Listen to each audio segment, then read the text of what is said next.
So now we have the athletes preparing to get the ball up for today's event on the long jump. So athletes preparing for the 60 meters. We apologize for the microphone, so hopefully it won't impede you hearing me. And the athletes now lining up for the long jump, which is due to begin. Pronto, we have Penelope Jones from Rugby and Northampton AC. We have Deshaun Brown in the 20s. We have Aofi McCauley from Wickham, Phoenix Harriers and AC. Amy Pugsley from Southend on CNC. Alice Gamble from City of Norwich AC. Gabrielle Pope from Wickham, Phoenix Harriers and AC. We have Steph Vazalkiewicz from Bradley Athletic Club. Vera Duto from Shaftesbury Bonnet Harriers. Lily Ganley, City of Norwich AC. Autumn Rana, Watford Harriers. Faye Ozelka, Bexley AC. Ian Crawley from Tonbridge AC. Jodie Albrook from Belgrade Harriers. Charlotte Reinhardt, James Valley Harriers. Ethne A. Kubi from Bftta Academy. Kayla John from Abingdon AC. Stephen Lake from Ashford AC. And rounding off the lineup, Lonnie J.O.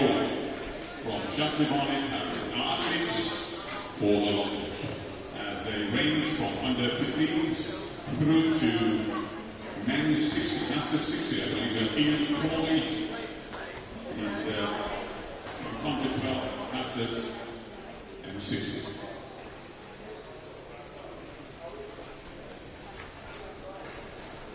Once again, athletes just arriving, please be sure to have the Christmas tree spikes to compete in. If you don't have the Christmas tree spikes, make sure that you have rounded down the very short spikes and you pull it loud to run.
ones, it's fine. But these ones, if you want to try, it's got a meat vibe.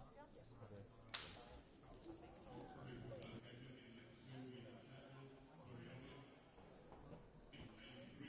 That's meat.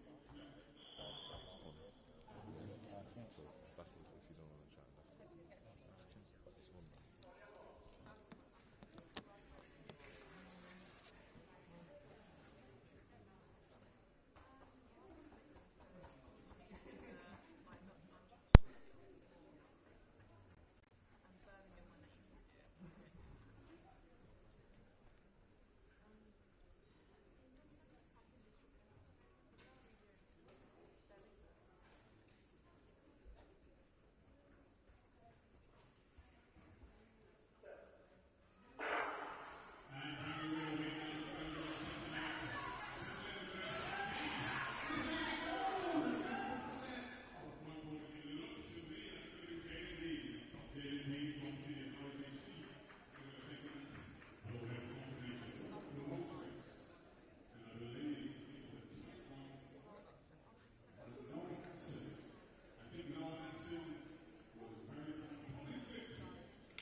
Have you got the link for the live results? No, I put my there actually.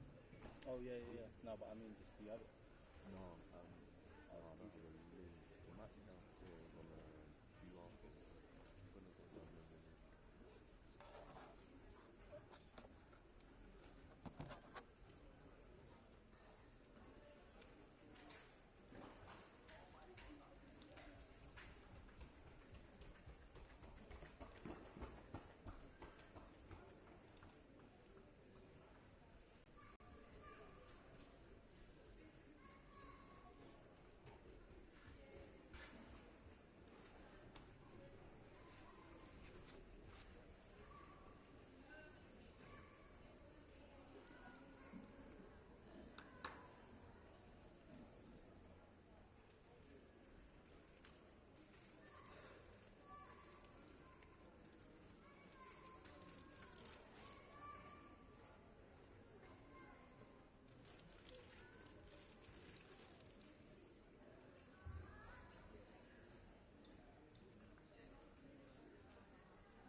there's no link. We're just gonna use the screen for.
good, man. I'm good. How are you? I'm calm, man.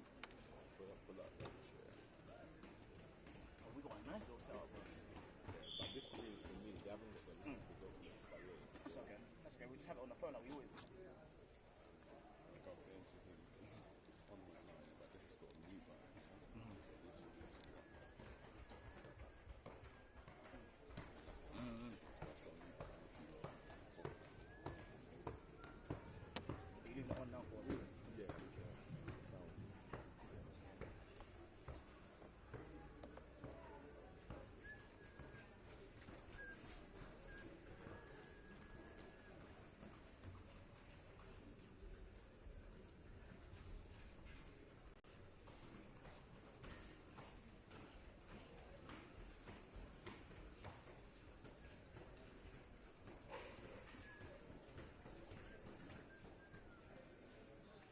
Besides Ryan, anyone else?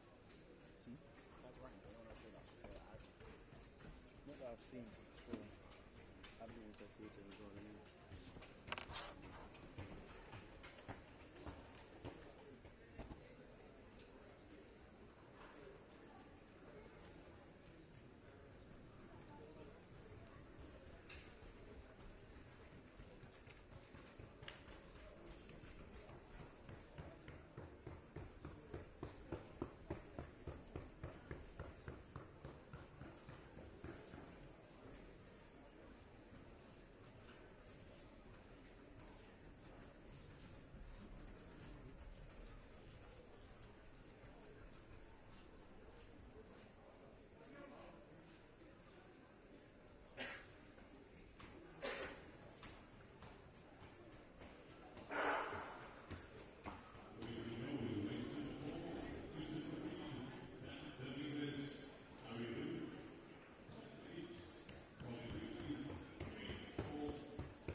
Then let's move forward a little.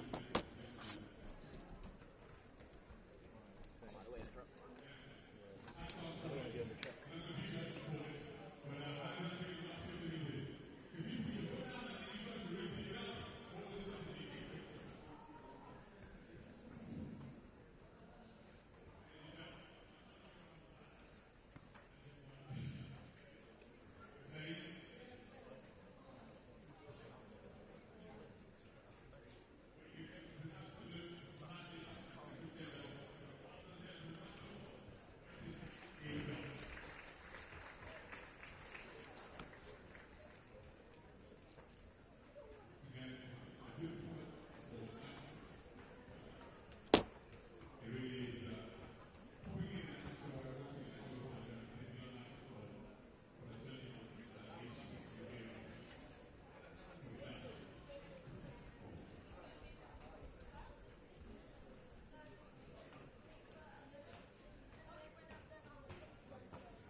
Everything seems fine.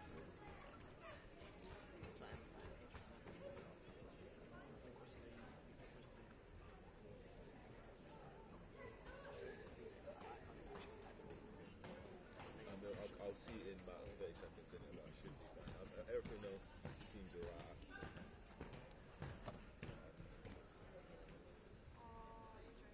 Yeah, no, it's cool. Yeah, it's alright. Like, I started it early anyway, just so I'll see it pop up.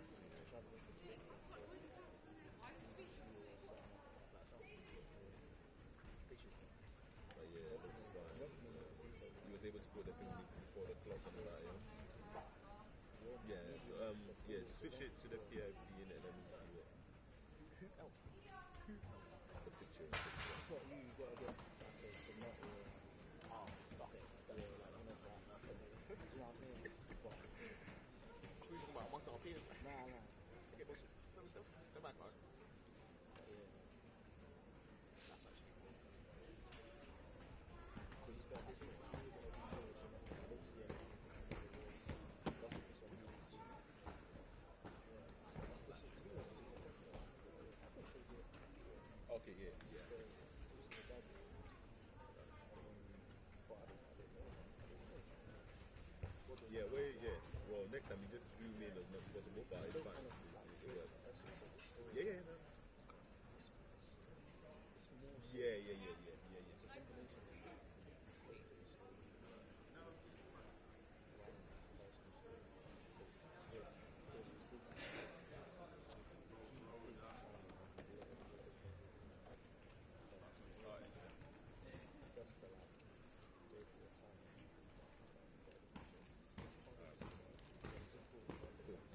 Yeah, it's live, yeah. Yeah, Trackstars TV. Or do you want the links? I'll WhatsApp you the links, yeah?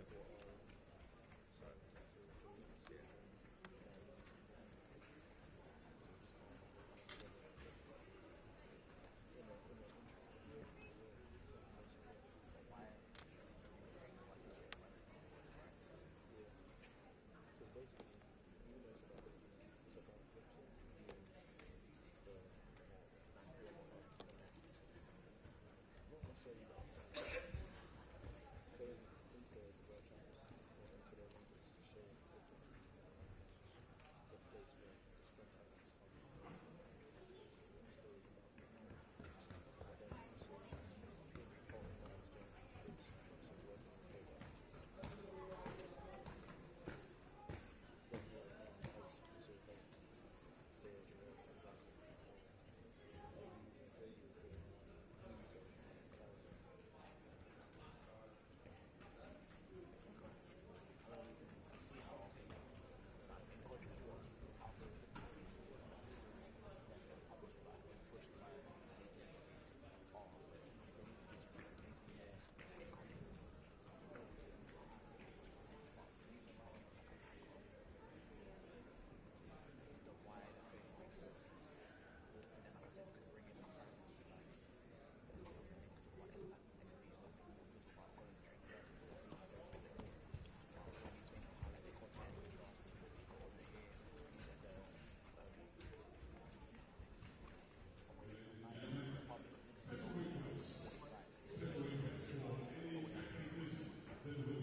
I'm gonna play for Fulham. Okay. Who's directing? You. Think the more. Yeah, he's So you get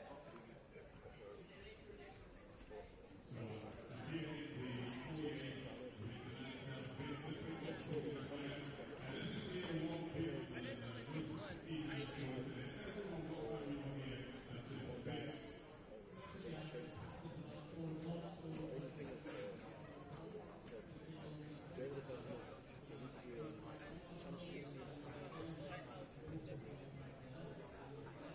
see the man, he is Manchester,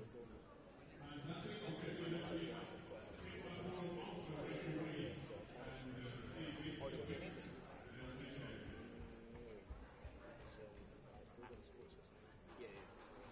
so whoever the lead person is has to be a Manchester. So then they find out. Well, I'm speaking to this guy, trying to get a pass.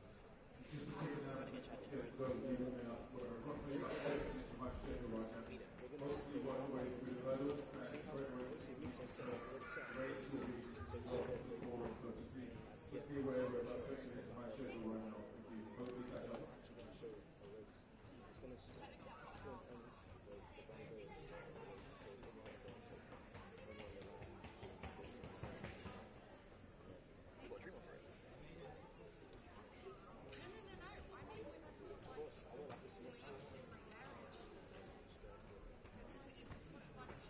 Let me cut. When I get in, let me watch a goal again. You know that goal two? Let's go. Goal 2's the one, bro.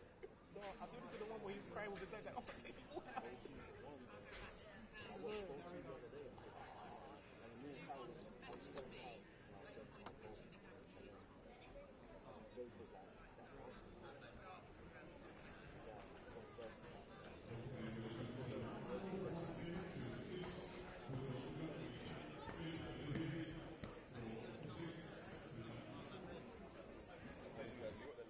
yeah. Literally just come through now. Yeah, I'm managing like 2 screens. Nah, I can imagine it's a lot. You ain't got your normal assistant today. No, that's what he's in Sheffield. Man, you might not getting to the money. That's what it is. Try it.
That's 2-2. That's basically how fun it is. Why you know how? Why you know what I was gonna do? Why was looking too loud? And I know it wasn't on his private. I know it wasn't on his close friend. I know it wasn't.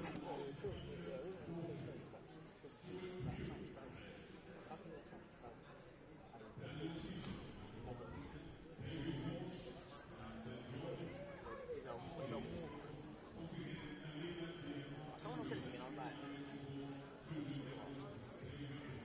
oh, Mom said it. I'm like, I don't even mind Mom's not. I'm like, yeah, Mom. Yeah, but like, how? Yeah, I didn't know that.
at this point, Oh yeah, it's his name was it.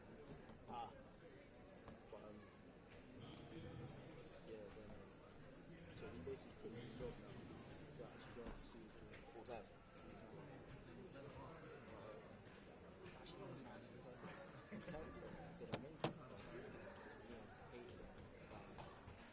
So like from the video I saw, this character is very ridiculous.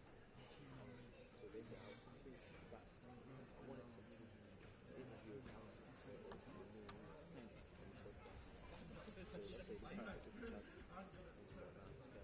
let's say this character could be like, this guy, it's not. We're in the club. Yeah. There's the training. From getting rocky type of training sessions. Bumps into. I need to talk to Matt about this as well. So either bumps into that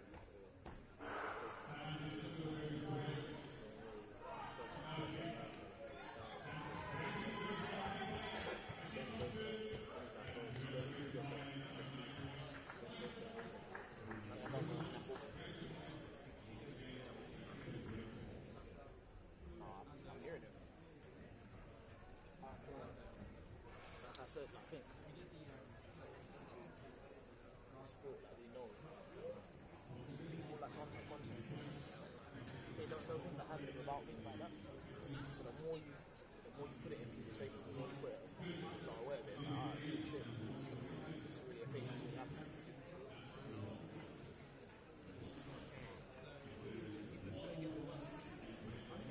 It's gonna be a good year, man. Scary hours.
so unamped.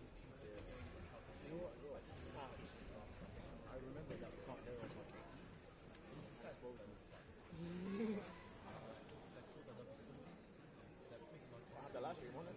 See what I'm saying for a little bit at least.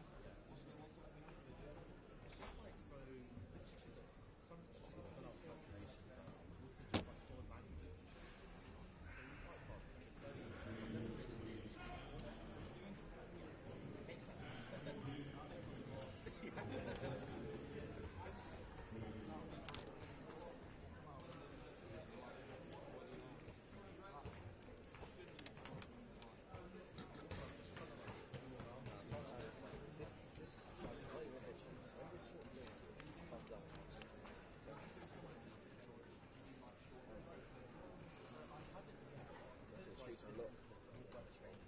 Yeah, I think we definitely decided. I tried to do another long song together. Maybe even 200 times. What about yourself? Yeah, what a project. Yeah, it was a big one. It was the liquid thing.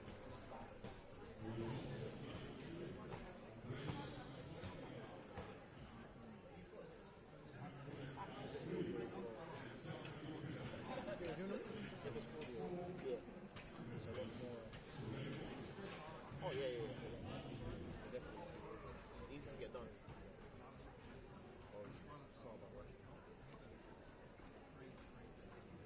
Even if it opens with something like that, I don't like that contracts, but it's about one way. But I guess what? Kings of the South was 21, innit? Yeah. So last year was kind of a quiet year. We got back into the podcast. Yeah, like last year was like really fierce. Now, very, has to be.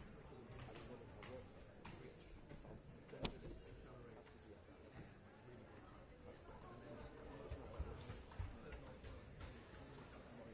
It's not like this. Blame me. What was he looking to the south? I'm not going to do it again. This is perfect for like a sprint set.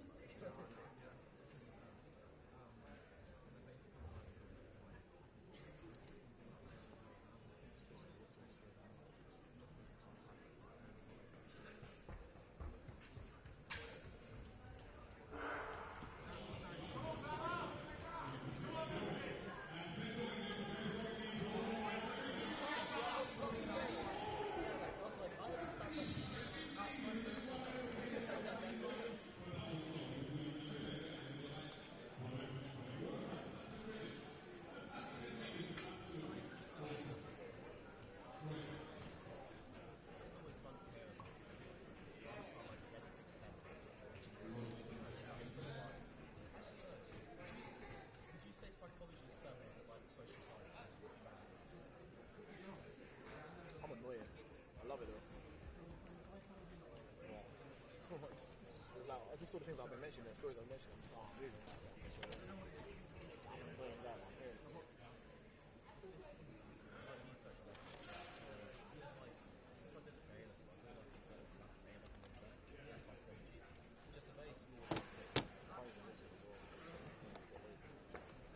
We didn't go into So too we'll do a much test. Like, when we start talking on the mic, I can see I think I will tell you. we did like, we didn't go into that. But I will check. You check me. I'm good. Go from there. To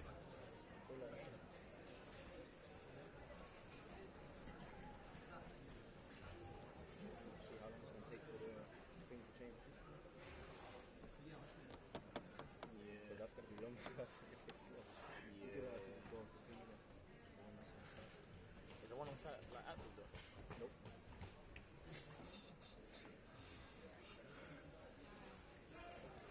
Unless you've got to the sheet that the starters. So the starters have to have a sheet, so we have to have that sheet.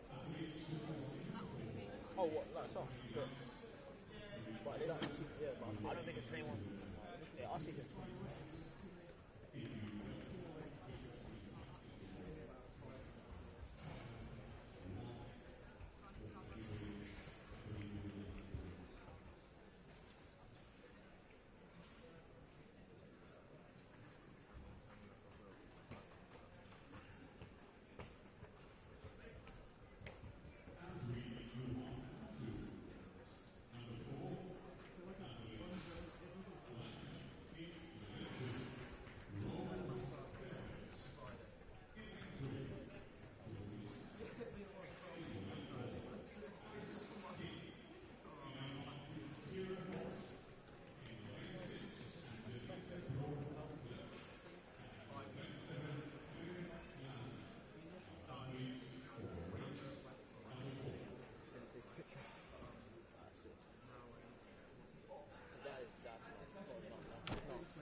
That's not even the race before like this is 2 races ago.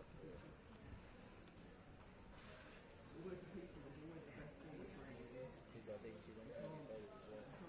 They look like a soft. Actually, to be fair, they had to actually move all the but I can't get around late. That's fine. Decided to have set up the oh, it's like there's 3 of them. Like, they're not as good here, so no. It's true. There should probably be 3 there right now. Oh yeah. Budget pass. You watch Crown? What? Crown. Do you? Yes. So I was watching last night with Vicky. Finished the new season. Well, not just last night. We watched like across the fence. I don't know how many, I think it's 10 episodes. We watched 8 episodes of them on one day. Oh, it's a serious show. You need to watch it. I'm gonna get into it. So it's a show. Yeah. No, don't do this. I've been where you been. No. It's, well, I just need to actually get on this. It'll be anyone. Nah, it's not even like that. It's one of them ones where, because I swear, I told her the other day, because I've left it so long, it's not like I can just be like, walking down the street. Yeah. Oh yeah. To go do a big thing. Yeah, that's why it's long now. But I feel you. But I was in the same position like when I said to because obviously I'm a Harley. So something happened. I was like, she was a bit mad. I need to pack. So like, she was like chilling with women. She was being, you know, man, overly friendly. I was like, I saw her and I was like, alright, we'll sit no more. So she was trying to like she was dancing with her, like, trying to whine on my like, yo, she was like, there, like, tell her. She's like, it's fine, like, it's just fine. Obviously, at this point, I ain't done none of this. So man spoke the next day, like whenever he told me, and I was like, oh no, it's fine, but then it wasn't calm, and I was annoyed. So I was like, and my instinct was like, I'm the beast. But I don't know. But I was like, That's the problem. that's actually not productive. That's not conducive to what I want. Like, fortunately for me, that won't happen. But man's just gonna get like awoken with an ultimatum. Like, I don't cope well with the rules. Yeah. So actually, to feel that you get to that stage, just leave it. Or at least I'm down there. So I said to her, like, obviously, this is happening because I've left it so ambiguous for so long. And now, this day, going forward, when they, you see what I want for that. So we're there for a little bit, like maybe like 2 months. And I was like, I'm long in it because I know I really should try. But, so I'll tell you what they offer. See what I say. Yo.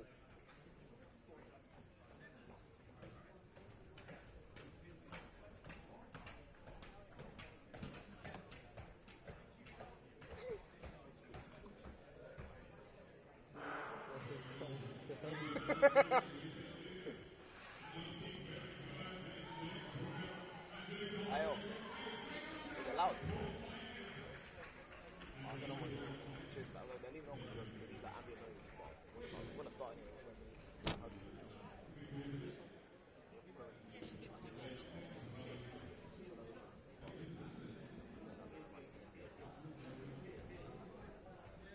Are you not at church?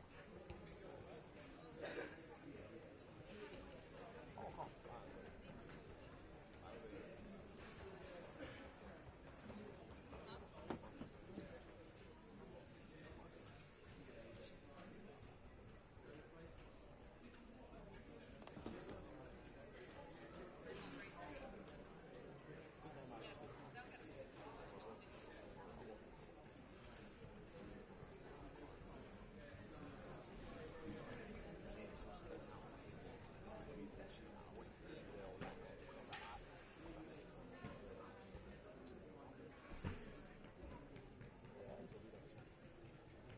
It's effort. I don't mind the effort. It just needs to be something not dead. I hate doing stuff that's dead.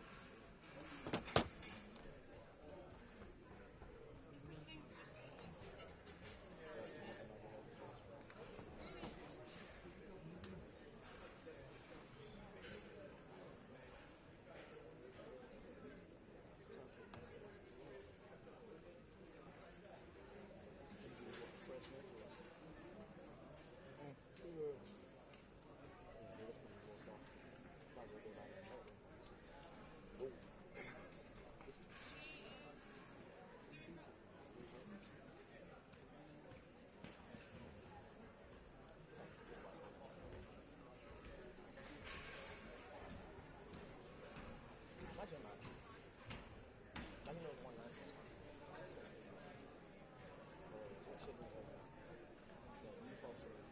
Newcastle game yesterday. There's no lines, bro. There was 2 goals that was blatantly, blatantly offside. Especially the second. The Newcastle goal, the first one, late offside. Yeah, they called that offside. There's no VAR. No, but surely they can see the replay. That's what I'm saying. Clearly there's no lines, bro. Because if you don't see us offside, why are you there? What are you getting paid for? Big dickhead thing. One of the Sheffield, me and Ted was like, this guy's hungry. Sheffield for bag 2. Trying to go to the top. Championship at least. I said he's twerking for the thing now. Oh. I bagged 2. The second goal, I'm not gonna lie, was a big bag. First goal was offside, slap. Second goal was good. I'm apparently scored a hat-trick on the weekend. Oh, fair. So if you guys, let's say you just won this weekend, 6 goals in a week.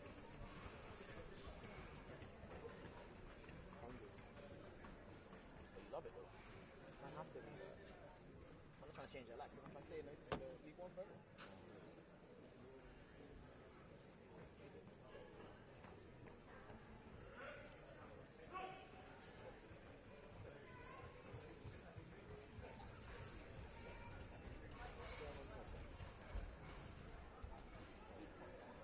Different age groups.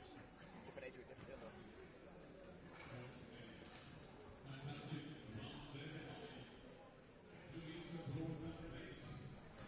What phone is this? 4 nights.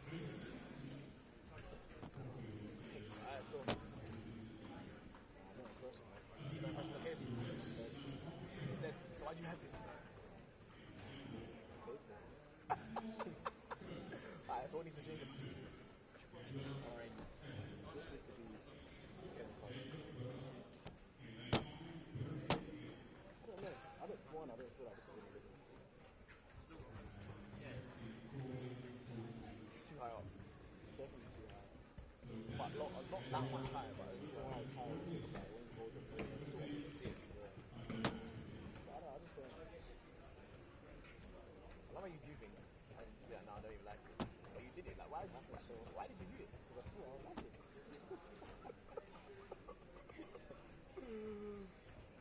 Oh, God.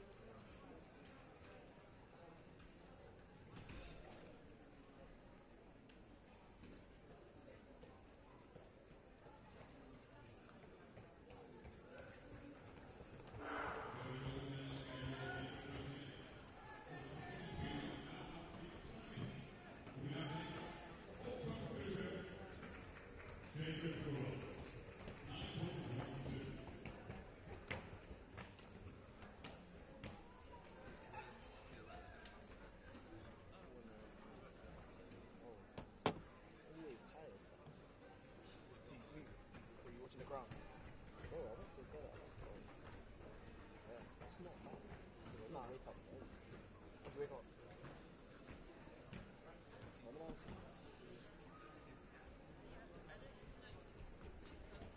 very rare I wake up before 8:30.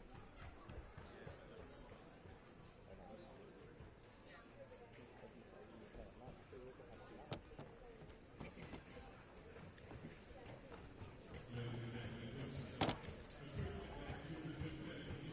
It's a lie. I think I'm too old to not eat well. Wait, too old to do what? Too old to not eat well. Yeah. What's your view?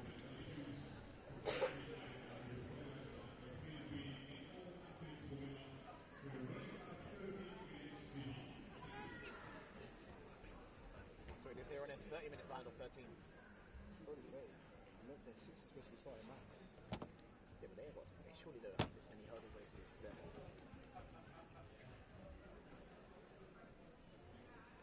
That's first meet of the year. Always wonder when the meet is running high, what happens? 15 minutes behind.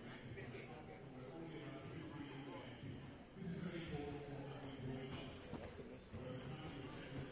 After my good people, come on, talking about the race. I've got to sit down. Come on, you got to add another block in. What another strike? Ooh.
not easy. Not be easy. Not be small thing.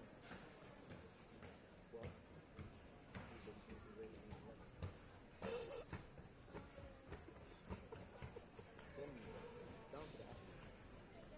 You have the greatest picture, it's not going to make you a great athlete.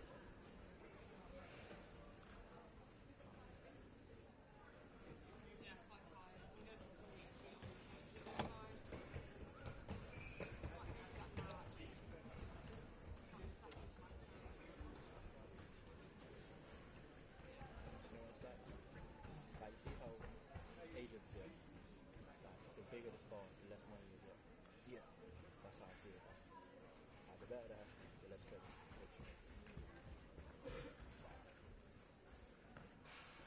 Sure. Remember they can hear me.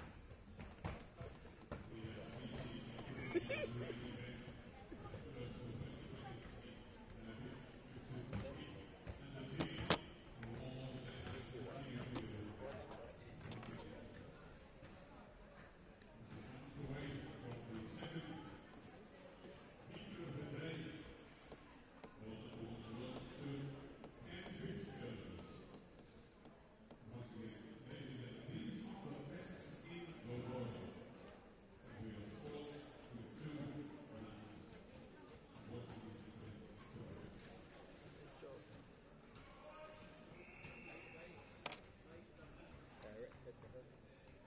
Yeah, it's a bit mad. Oh, it's actually mad. These are the two massive hurdles that I actually know. They're the best in the world.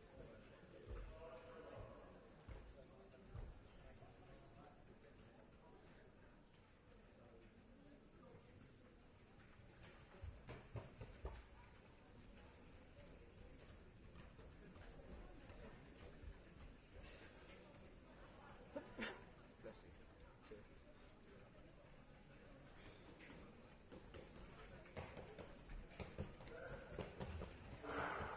Joe, come on, Joe's Joey. off. Come on, Joe. Joe's off. Said he's breaking the record. Come on, Joe. What's my record? No, it's quite close. Yeah. It's not record. It's not record. No, but that was a good race still.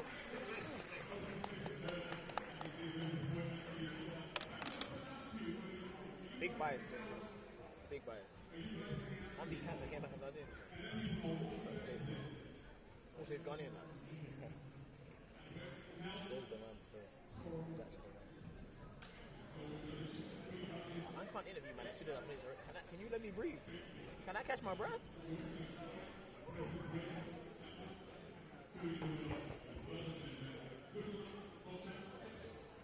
Are they gonna watch ups? They both going. That's cool.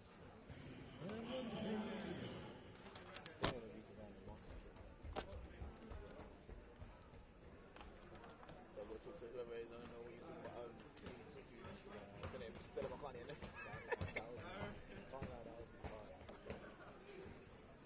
I will have them man still. King at times. Wow, that's crazy.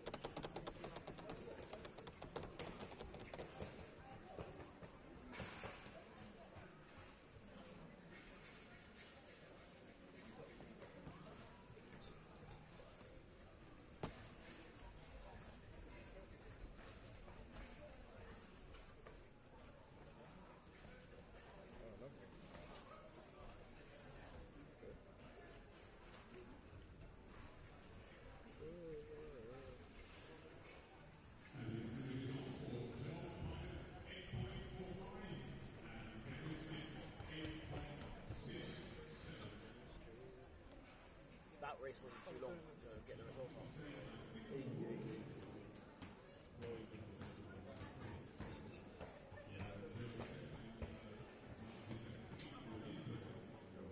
I'm missing the team.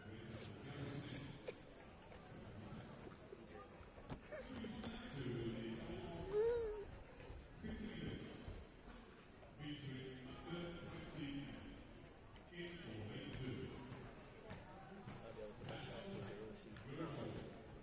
Yeah, I can see, I know who they pull off, but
food. Oh, thank you. There's two of you, right? Yeah.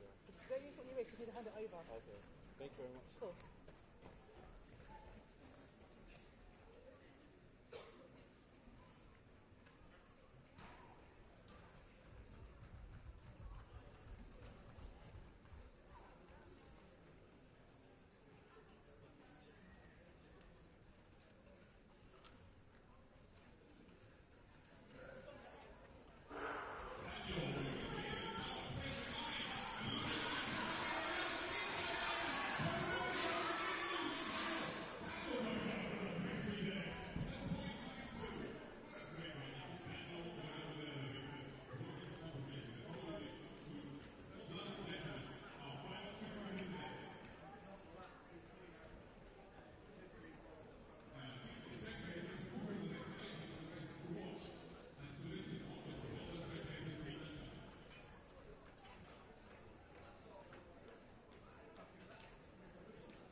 Sure, come on.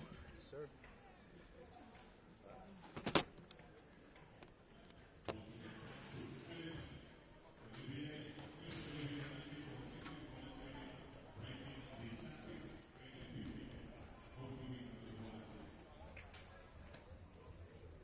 He doesn't want to see if he can hear it.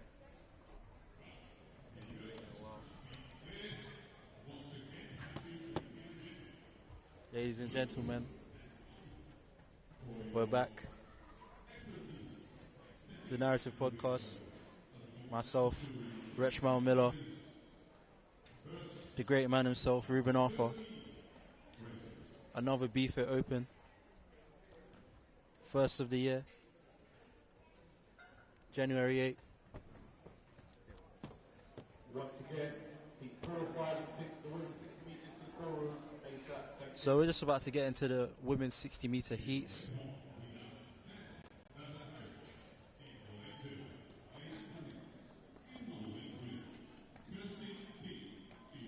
So this first heat, mostly contested by Masters athletes.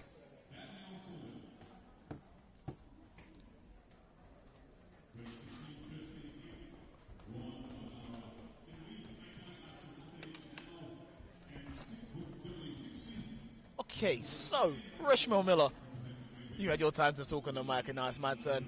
Like I said, we back in this. Reshmel, how are you today? I'm great. Just, it's always a good day when there's athletics on, so I'm just here enjoying, man. How about you? Yeah, I'm not too bad. I feel like we started the year right. I found a new technique to shave my head. Getting that nice smooth bald with the Gillette. I really feel like I'm old now. I might be in these Masters races soon. Know what I'm saying? I'm not that old. But yes, we are here in Lee Valley Athletics Centre with the first Bftta meet of the year. Like Rich said, this first heat is going to consist mainly of Masters athletes. It's good to see how we get off, and they're off in this first race. That looks like Kirsten King. And we have started the day with exactly what you want to see. A little bit of action. Great action. A little bit of tension. You got athletes that get out to 50 metres quite well and, maybe get pipped to the last 10 metres. And that's really the essence of the 60 metres. Do you remember much about your 60 from your competing times? No, of course. It's just about getting off to a good start, getting into your running. It usually comes at you a lot faster than expected. I think was that Leanne Wellens there might have just pipped that one on the line, but that happens a lot in the 60, especially at this time of season, very early. So adjusting to the distance. For sure. I think We'll see who got that. Was it Kirsten King? Was it Leanne Wellens? Oh, yeah, we're gonna have to apologise in advance because there seems to be a little bit of a delay with the live results, and we don't have them to hand. So we're just gonna have to wait with bated breath, much like you guys. But the times are really, like Rich was alluding to, the times are really not the most important thing at this time of year. I think it's great if you run a fast time on the 7th of January. Or what's the date today, sorry? the 8th. The 8th of January. See, look at me living in the past, the ones. But it's never the aim. I think the aim is always to build throughout the season. It's nice to get a good, solid start to your season. For sure. Most athletes, as you said, this will be their first meet of the season. So, it's just about getting out there and really just getting your legs going, adjusting to the distance. Great race there. Leanne Wellens did take that one on the line. Very close, only about 300ths in it. Yeah, that would be 8.68 for the winner, and second place was 8.71. So very close. Very, very close.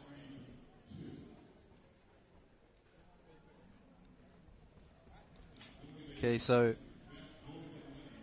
as we always say, we love to see the contrast in athletes at these Bftta Opens. And, we're going from a race mostly contested by Masters athletes now to probably some of the youngest athletes we'll see on the track today, under 11 girls. So these athletes are between 9 and 10 years old? Yeah, I believe so. Again, every time we come to these events, I'm always in awe. Okay, people want to shout in Lee Valley, that's fine. I'm always in awe of athletes that start so young. And I was listening to an episode of Young Fire Old Flame, which is a BBC Sounds show. where we had two of our premier athletes, Dwayne Chambers, DC, the GOAT, and Nathaniel Mitchell-Blake, NMB, just speaking about their experiences. And DC noted that he started athletics when he's about 14 years old. So, racing when you're about 9, 10 is fantastic. Yeah, for sure. Very early. Some of these athletes, this is probably maybe their first or second year of competing, maybe even their first race. So, this is great experience. Lee Valley is a great place to run as well, especially at this age.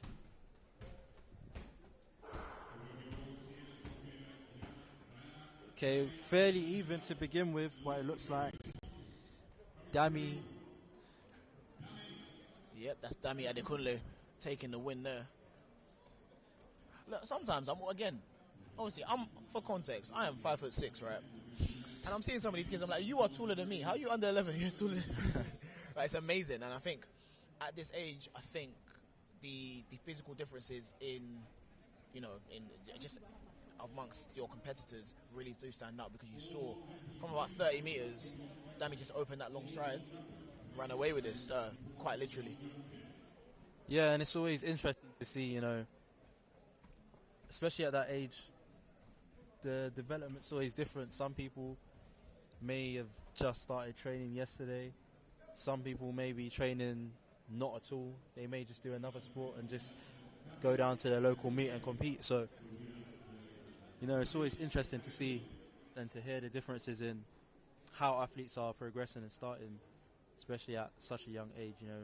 That's still primary school. Most of us probably start competing in secondary school after sports days and indoor sports hall. Did you do that? Did you do sports hall? No, I didn't do sports hall. I don't know. I think my school was too ghetto for that. Definitely not if my school was doing it. No, I didn't do it, but I think those things are fantastic. They do give people a bit of, a taster day, as it were, into what you can get out of the sport. Okay. I think it's great if they're doing it alongside other sports as well. Sure. I do believe that, until a certain age, you should really just do everything as much as you can. I agree. So this is under 13 girls, predominantly in this heat. Very close. See how this one goes.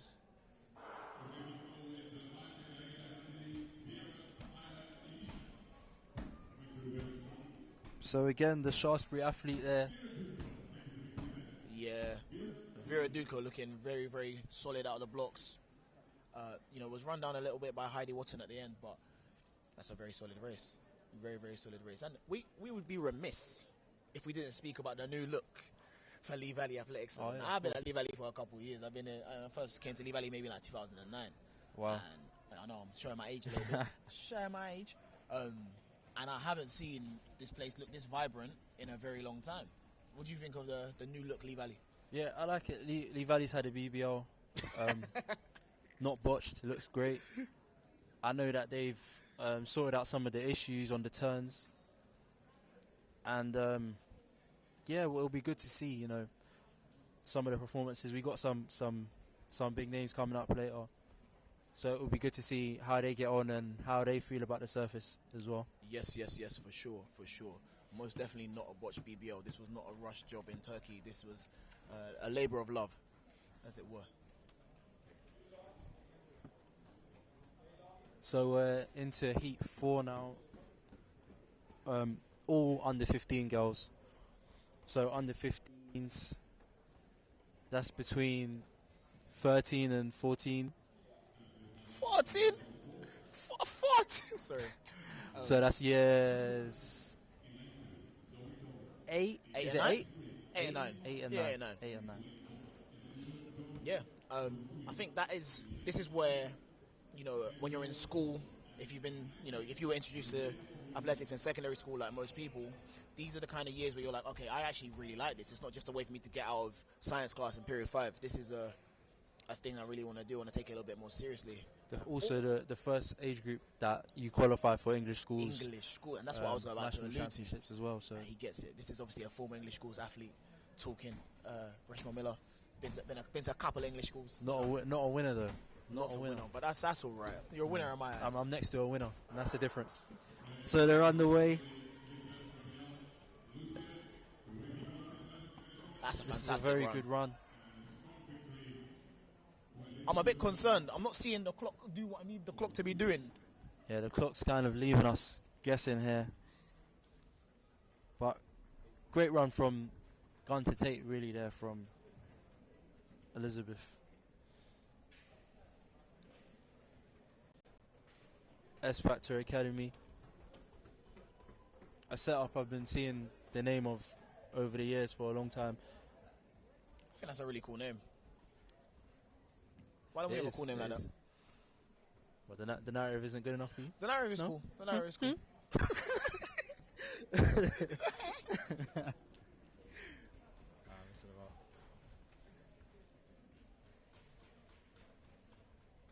It's cool. We can be N speakers. You say N speakers. N speakers. Maybe we keep the narrative. Maybe we keep the narrative.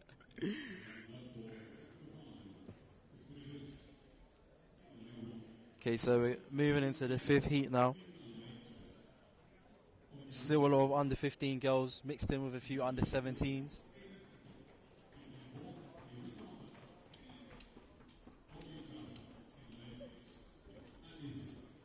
You know, speaking of Bftta, I think it's good to also see an athlete from Dwayne Chambers Sprint Club as well.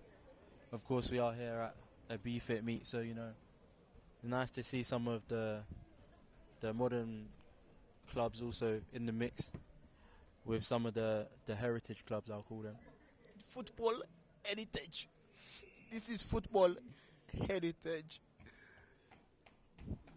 Race 5 of 13 in the women's races.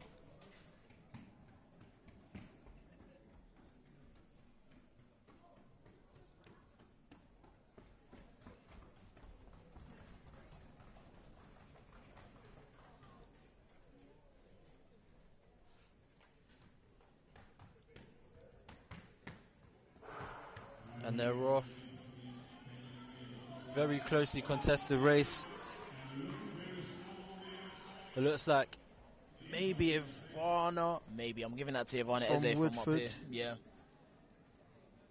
For context, I don't know if you've been to Lee Valley before, if you're listening to this, but we are at the top where We're in the box seats. Yeah, we're in the box seats in Lee Valley where we've got a multitude of beams and pillars to navigate. And we don't have X-ray vision as much as we sound fantastic. So it's a bit difficult to see the whole race, but we can see what we can.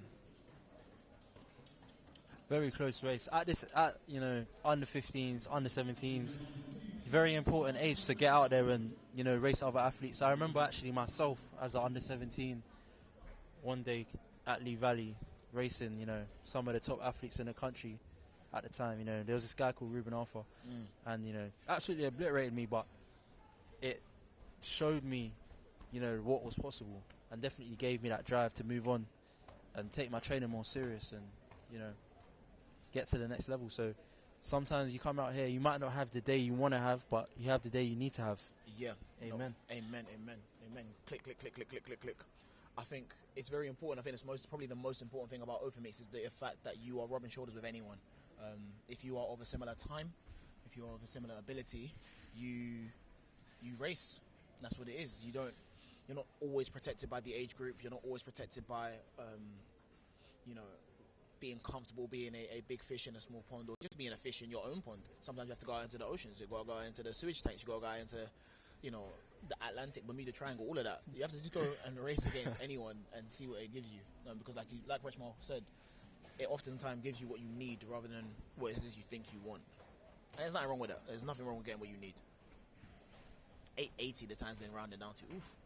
We're getting quick. We like that. I like that.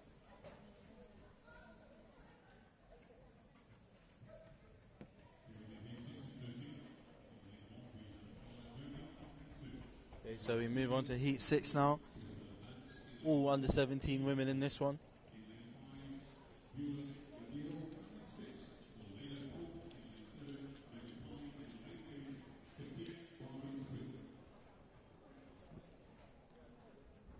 See an athlete from my club, Hercules Wimbledon.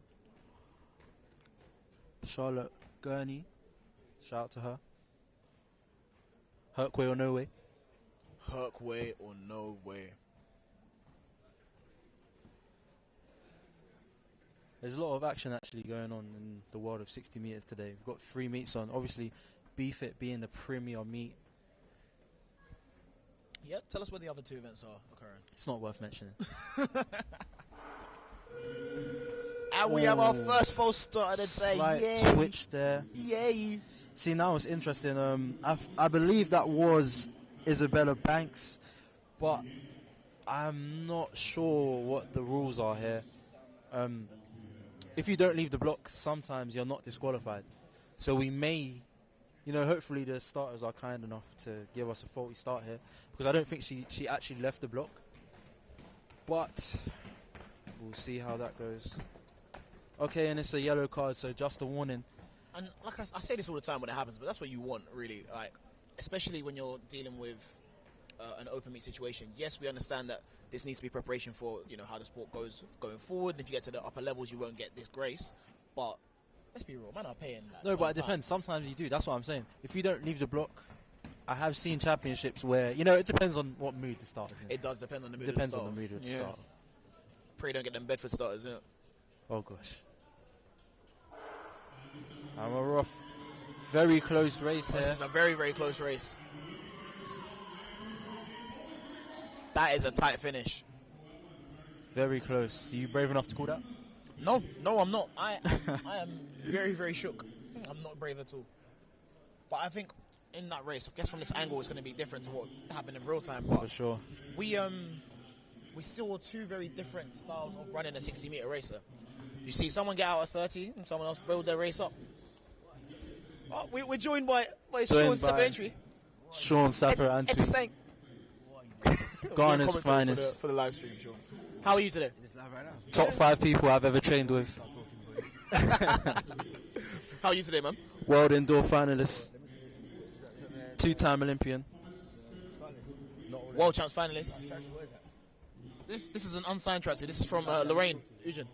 Yeah, it's alright. So come feel it. It's good cotton. Unsigned clothing. Shout out to Lorraine. I'm saying though. Chat to her, fam. I know you got your 2 calculators. So. This is Lorraine. I'm telling you. Shout out to Lorraine every time. Unsigned tracksuit. Whenever I come to do one of these meets, I always try and wear some merch from someone that is doing something within the athletics community. So today I'm currently wearing my unsigned athletics tracksuit.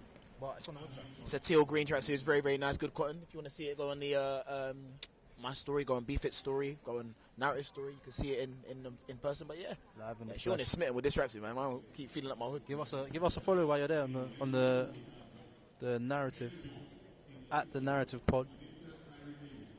Will we be back soon? Who knows? It's a live stream, did it?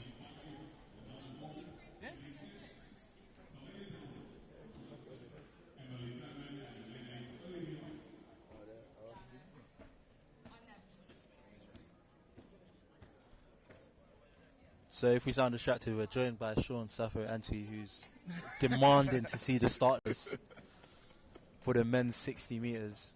We do have today. He just came to watch. We do have OJ Adebaran in that one.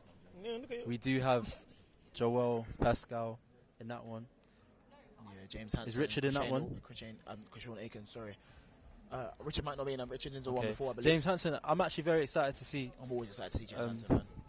How James runs in that one. So yeah, we do have some big races ahead, and I have been distracted, and I do need to get the start list back up. Yeah, it's poor from you.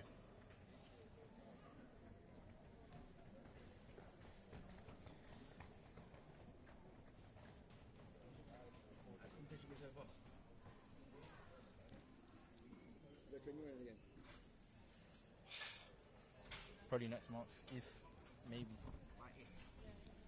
You need to train, man. Oh, you've been doing it? A little bit. That's a very, very solid start, but you can see. Very good run in there. Oh, that's a tight finish. That's a tight finish. And this is what you want to see. This is why we love seeded races, because you're around people that are going to push you to be better than you have been.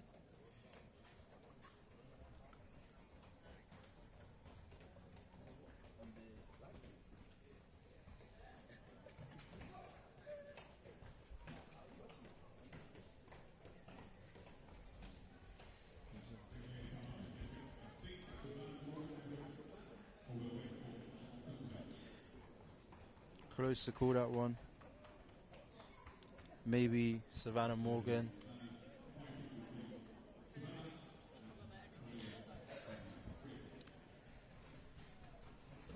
Not too sure what's going on with the clock today. Super temperamental. Clock is clearly still having a New Year's hangover. Which is not, you know what? I'm not mad at that. I'm not mad at that. It's the 8th. As a matter of fact, if you see me, don't say Happy New Year. No, I'm It's definitely over. saying Happy New Year goes on until it's no longer happy. It's done. Until I see, if I haven't seen you, and I see you in January, it's Happy New Year. If you listen, nobody say Happy New Year to me, please. Thank you. I start all my work emails with Happy New Year. I hope you're blessed. I'm gonna do that until it gets to February, unless I've spoken to you before. Not you. Telling atheists, I hope you're blessed. No, I say I hope you have a restful holiday period, because I don't know what denomination you are. You know what I'm saying? You've got to be inclusive. Come on, I'll do this. Okay, so we're going into Heat 8 now. This will be contested by all under 20 women. And that is where we get to like the meat and potatoes of athletics when you get to the under 20s. Under 20s is starts getting a bit serious. It gets junior, serious. junior international start. A little bit serious. Yeah, that is where the commitment to athletics for a lot of people begins to be tested. You're around university.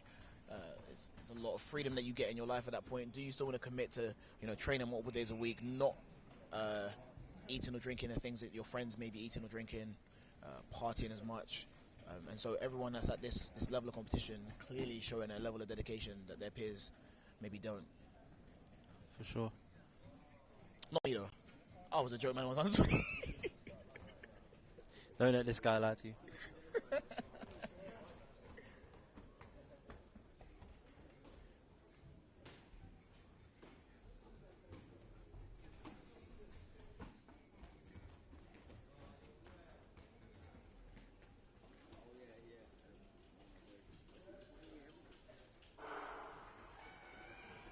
I know we're off underway. That is a solid second half of the race. Wow.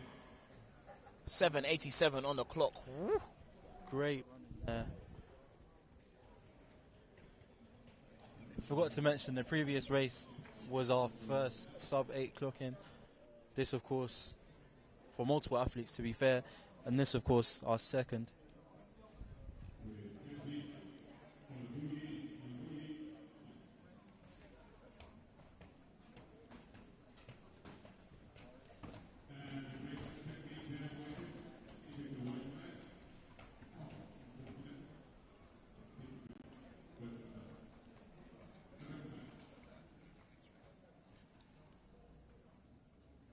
So, the other 60 metres that are occurring today, Richmond. There's one you said at Sutton Arena. One at Sutton Arena, but that place, listen, they need to sort it out. But yeah, some of the athletes in my training group, well, elite athletics, competing. Okay. One in Sutcliffe Park. Sutcliffe Park, yes. I think of those, I've been to enough of them to know that of the 3 venues that we have today, if I wanted to do a warm-up and actually have space to warm up, the place would be Lee Valley. Well, it's virtually impossible to warm up inside at Sutton Arena. Yeah. Sutcliffe, I mean, it's not advisable. So, for me personally, would I run at those 2 tracks? Impossible. Never. But, somebody has to, I guess. No, for sure. And like I've seen people compete there and run well. I think one of the athletes that we're going to see later on today, Joel Pascal, I watched his race last year at Sutcliffe. Very, very good. I think he ran 6.6 twice, or 6.72 and 6.69. Yeah, he did. I was there. I was actually... Yeah, we were both there. Yeah. Still waiting. You're running? We actually do need that.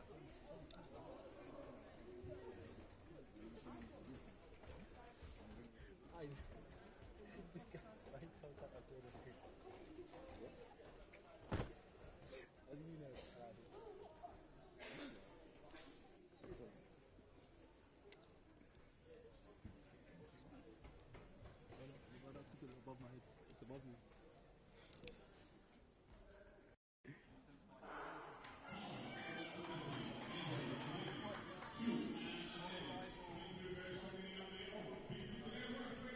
Is that a first win for a Bftta athlete today? First win, actually first 60-meter appearance for a Bftta athlete. Yeah. Surprisingly, to be fair, first win, personal best. Can't ask for more than that. Can't ask for much more. Sub 8 for the first time. Very early in the season as well, so I'm sure there's more to come. More to come indeed.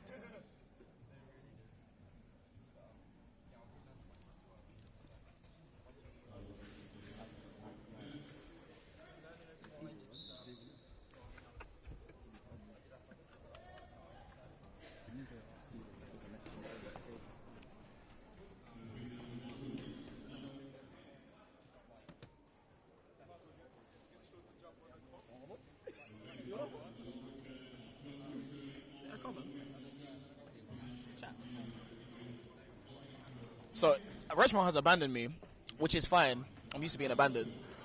But I've been joined by an athlete that I've spent a lot of time with in my career so far, Sean Self-Entry. Sean, how are you today? I'm very well, Ruben Arthur. How are you today? Don't lie, you don't talk like that, man. Talk how you talk. No, I'm glad to hear it. I'm glad to hear it. How is training going for you this year so far? So far, so good. Winter training's been very, very, very good. Picked up a little niggle, but you know, sometimes it's a blessing in disguise because it allows your body to rest.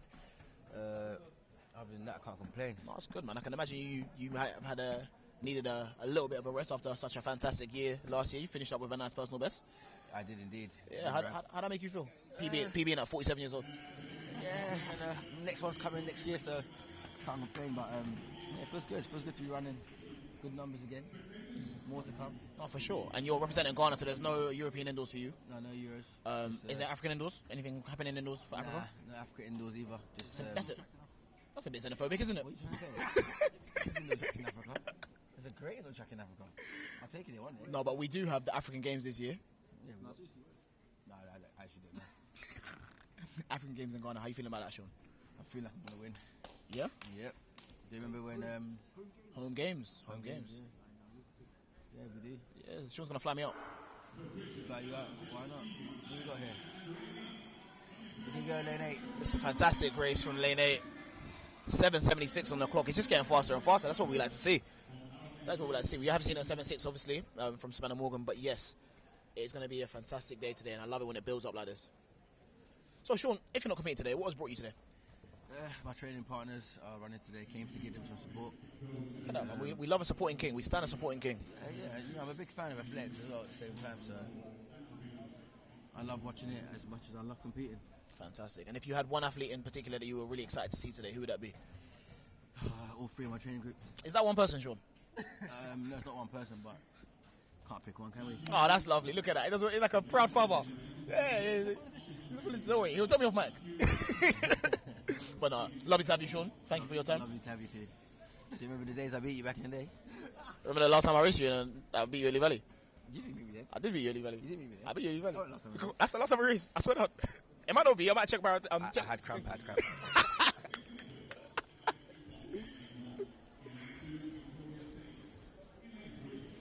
actually did catch me that day, didn't you? I did. That was so good. Man. One day I was supposed to beat Sean, fam. One day. Where were you? Nah, this is like 2019. I'll never forget it. No, 2018. Where, Lee Valley? Yeah. It was one day, bro. It's because this guy don't take races serious at Lee Valley. You have to catch him at Lee Valley. Lee Valley indoors? Sure. Yeah, actually, on the topic of indoors, The other day. there's a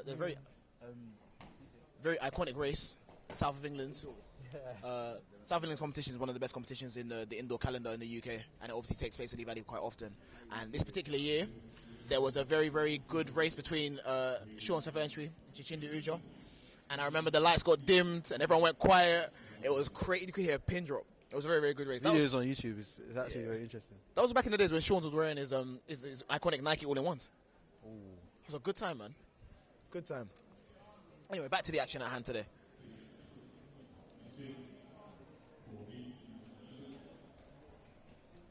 Okay, so we're into heat number 11 now.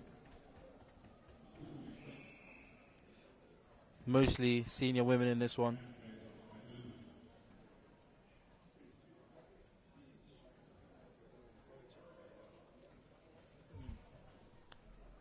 We're joined by another athlete, Tyrese Johnson Fisher. How are you today, my good man? Not too bad, man. I'm good, man. I'm good. You're looking like you're not enjoying the weather in this country at all. We're used to it. I have no choice. I'm not a jet setter like you. Where you stay normally?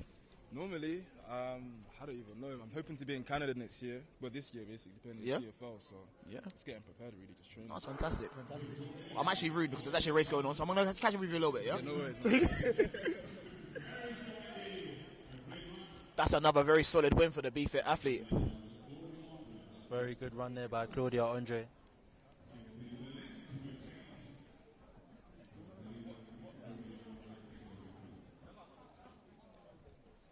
Strong win there. Just outside. It's breaking that 8-second barrier.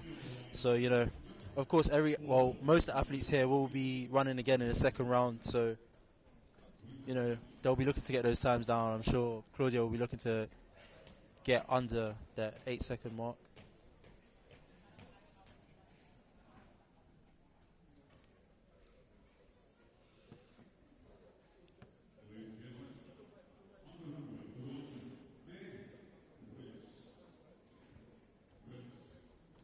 I don't think we've spoken about the fastest women's heat of the day. We haven't. Have we? We haven't. No, we haven't. It's Okay, coming so very soon. Very soon, coming up shortly. Alicia Rees. Yes. Very impressive last year in the 100 meters in the Bftta series. I remember very distinctly. She ran a personal best of, is that 11? 3, I want to say. I think, maybe I might around be lying. 11:38, something around that. Eve Wright, another prominent athlete in the Bftta today's track athletics series. I think she came in, she ran in the 100 meters indoors, ran a very solid race with her training partner, Alana Fashanu. Ran in a couple of the Dagenham meets, ran solid races. So, it's good to see some of these names crop up very frequently and see the progression that they have at these meets. Definitely, a lot of that meet is that. Can't talk. That heat, very stacked. Yes. Also got Ellie Mae Bandy, another prominent athlete in these Bftta today. I keep saying Bftta today. Yeah, Bftta today Track Academy meets. Always good to see. And that's what you want. You want the consistency of knowing that you're going to enter a meet like this and race against people that are going to push you. For sure. A few empty lanes in this one, but should be a very good race. Potentially one of the fastest of the day.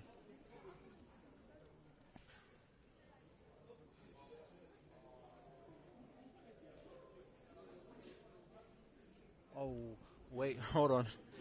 It looks like there's a bit of mix-up. And wait, they want to do the race without someone that's in the race? I actually don't know what's going on. I don't know what happened. I think someone did their blocks wrong. Maybe. No, I think they forgot. I don't know what. Maybe they put somebody on the wrong bench in the warm-up area. Bare things.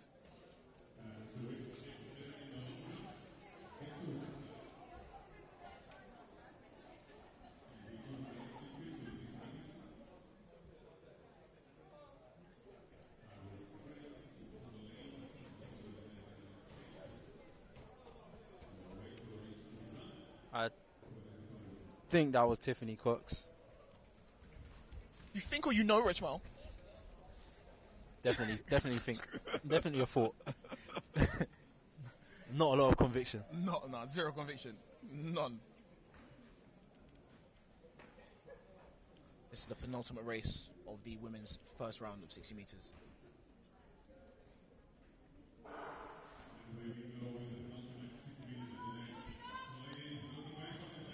Looking like Darcy Cooper is coming through to get the win, 7:65.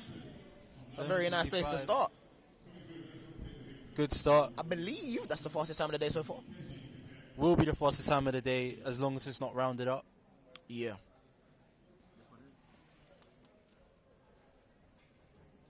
And with one more race to go.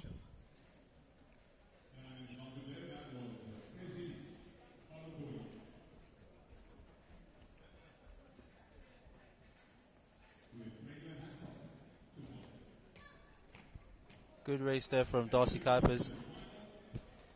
Maybe in the second round, a little bit faster out the blocks. Probably get the time down. This is what I really like about the 60, right? There's obviously people say, you know, you have to get away quickly and finish it quicker, but I do think there's a lot of scope for how you run your race. I remember racing someone at Lee Valley myself, and I'm a shorter athlete, so normally you don't have the staccato stride. You expect me to get away quicker in the 60. I was racing someone who's a lot taller than me, right? And to 20 meters, I had them beat. I was like, it's nothing. And from 20 meters, just pulled away and kept running. I kept running away. Granted, the person was Reese Prescott. So, you know, dealing with a little bit of a talented athlete there. But there's a lot of scope to how you run this. And I think it's more important for some people to set up their race like it were going to be the 100 meters, as opposed to changing your model for the indoor season, having to change it again for the outdoors. Yeah, there's definitely two types of athletes when it comes to the 60 meters. There's athletes that run to 60 meters, and there's athletes that run through 60 meters.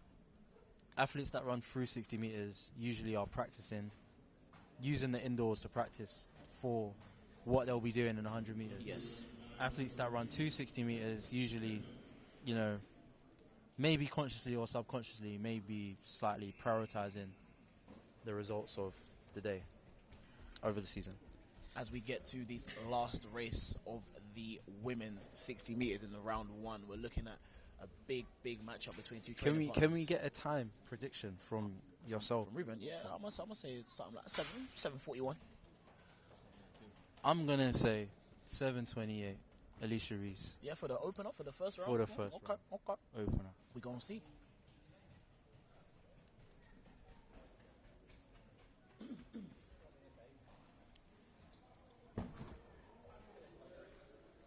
We're on our feet. And Alicia Reese picking up through the middle. 7:32 on the clock. 7:32, first round. And I do think that may be rounded down, which would at least be an equal personal best if it's rounded down to 7:31. Said I hope so. I think it's 31.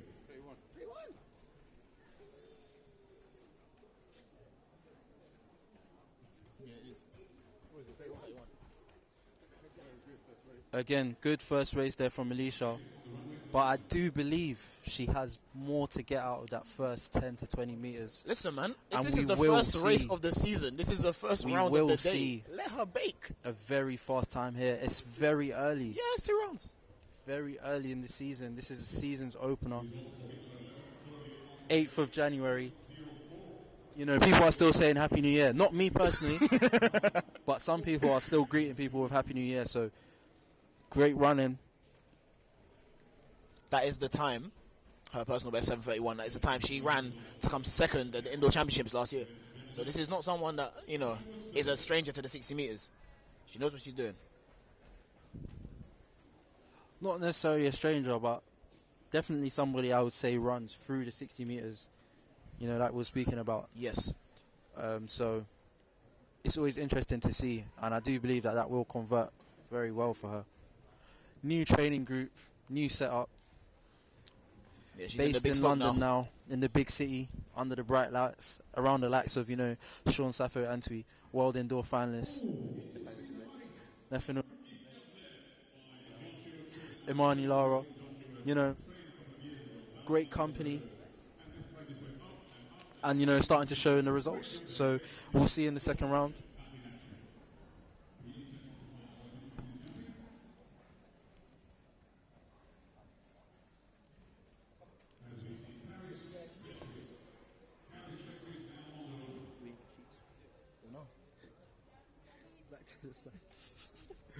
So we would love to tell you who is in this first round of the men's, but we're still waiting for the results from the final race of the women's 60 meters.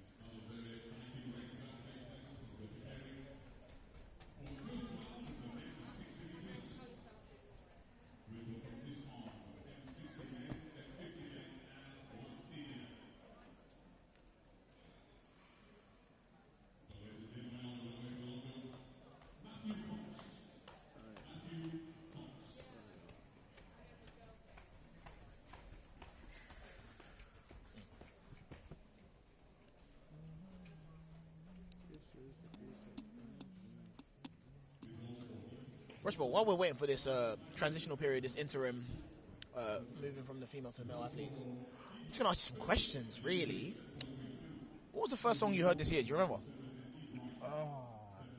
I don't. To be fair, I don't. I think it's a really What was important the first thing, man. song you heard? This year? Me, the first song I heard this year was Burna Boy Last. I'm not really too sure I why don't know that if was the choice. if that's positive or I negative. don't know why that was the choice personally. I don't know why. I was at a party. Someone said they went to put it on, and we just screamed. See, I wasn't at a party, so No, you weren't at a party. no, you weren't.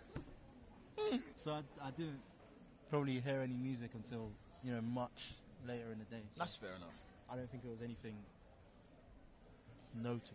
No, that's obviously because you were at church. No, because then I would have heard music.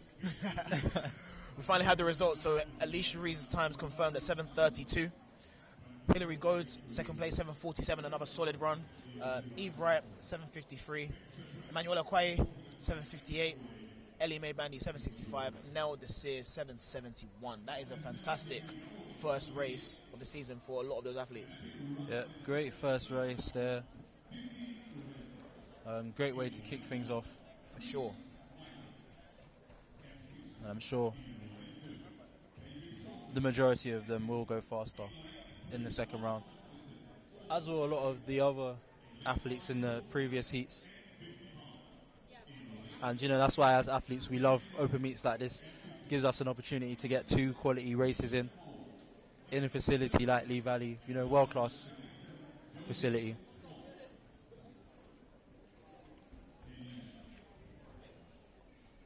So we're into the men's 60-meter heats now. Again, starting with Masters athletes predominantly in this heat.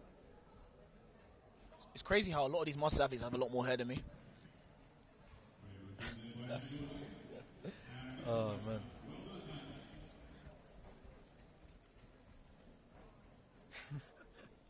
Listen, man, I'm sorry. I call it how I see it. It's unfortunate, but they look good. I look good too. And again, starting with the Masters athletes, you get to see what potentially a lifetime of honing your track and field skills can look like. Or maybe even this is a lot of Masters athletes, maybe people who later on in life decided they wanted to be fit and healthy and took up, sprinting, which I think is a pretty amazing thing to do. I can't imagine myself doing that at some of the ages that these people are at, but I do think it's very, very commendable. Definitely. And like some of the times these people are running are times that people a lot younger than them are not able to to replicate. So always willing to give credit where credit is due to the Masters athletes, leading the way in many ways. With you there 100%.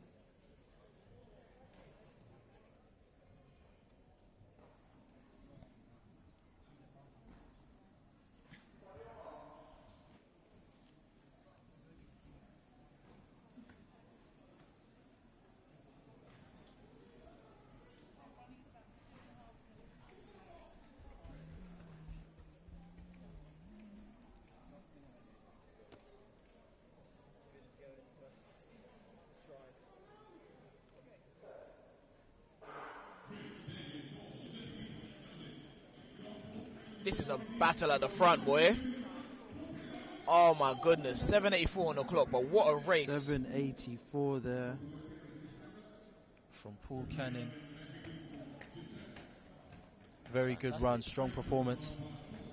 I'm still in awe of the technique. You see the way that man looked? That was steppy. Very clean, refined technical model there on display. For those who don't know, I'm a sucker for good technique, man. I really do. You're a what? Think it's the most beautiful form of art. When I see a sprinter with, fantastic knee lift, great dorsiflexion, front side mechanics. Some people like going to like the Tate Modern and that. I just like seeing people run. I just like going to Bftta Grand Prix. I just like going to Bftta. So I spend my weekends. It's my art. That is my art. Honestly, it's fantastic.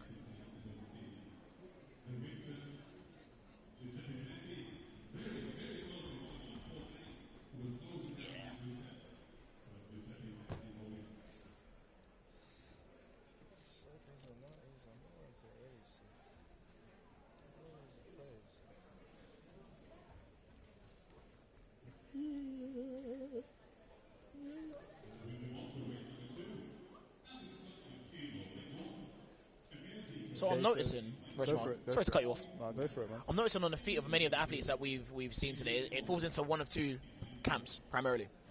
Either people are wearing the new Adidas spikes with the foam, or they seem to be wearing the Max Fly spikes, the super bouncy, The air bubble Nike spikes, right?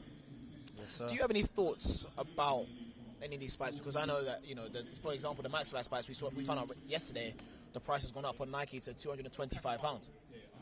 Sure. Yeah. I've actually only worn the Max Fly spikes.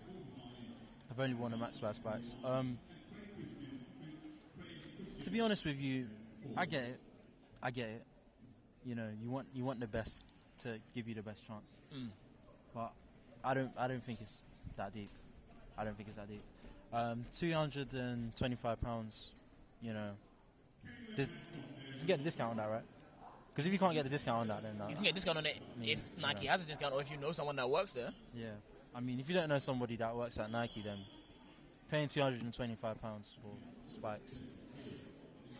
For me personally, I wouldn't do it, but you know, so everybody has their own thing. We do have some parents and some impressionable athletes that are probably listening to this stream. What advice would you give to the parents of younger athletes starting up in the sport? When I was starting in the sport, like you can always get spikes from the year before for cheaper. It's just a different color. It's the same spike. Right.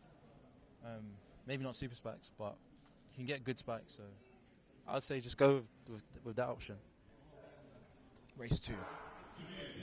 Race 2, and most athletes are actually V35 category athletes. This is a great run, 7:31 there. Now you see how bro ran through the line with the arms down a little piece. I like that. He said, "Yeah, I'm him. I'm really him." Love to see that 7:31 on the clock. Fantastic. I believe that was David Mould.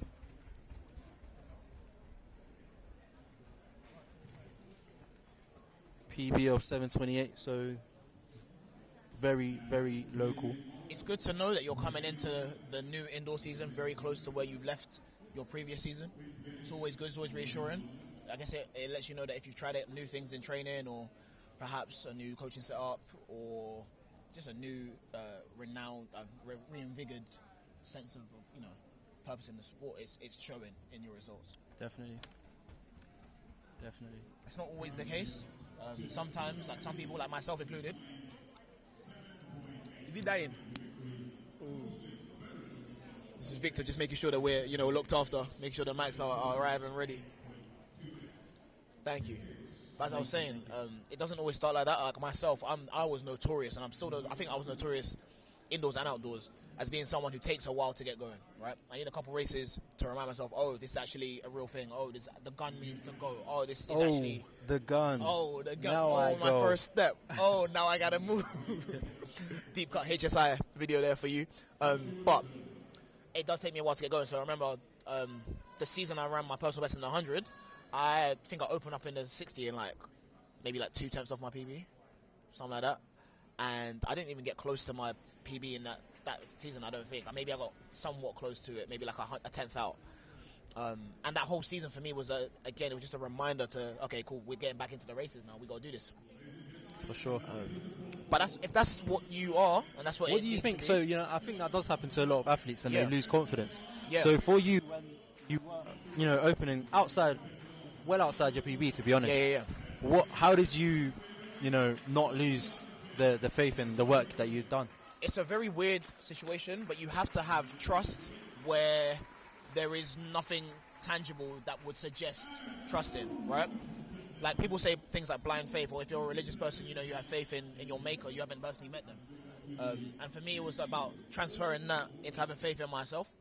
I remember there was a season famously where, 2016 season, right? We went to Loughborough International, and by this point, my personal best was 10:38, and I was like, I'm going to run 10:2 next year, easy. And your personal best coming into that season was not, I think it was 10:5, right? Going into 2016, into your World Junior year. No, it was 10:39. 10:39? Yes, it was. Oh, yes, it was. Cool. So, you come off the back of World Youths, you're like, I'm going to run fast, and you hit the ground running. And it was fantastic. and myself and another training partner who I won't mention, who he knows who he is, were frustrated at our race, and I just kept saying, it will come, it will come, it will come. This took me about 4 or 5 races. It took me maybe to June until I really hit what I need to, and then the results started rolling in. For sure. These are under 11s here, so again, 9 and 10-year-olds.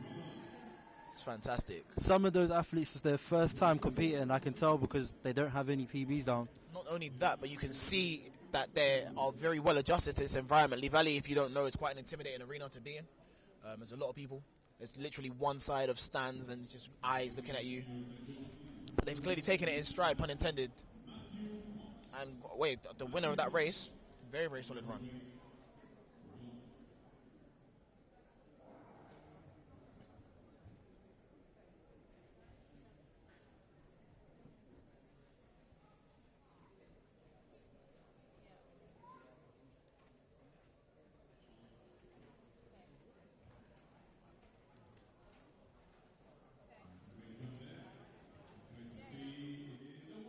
If you're locked into the live stream, feel free to, post a little story at the Narrative Podcast. We'll give you a shout out. Yes, yes, yes. At the Narrative, at Rishmal, don't at Rubes. I will not give you a shout out. I'm playing.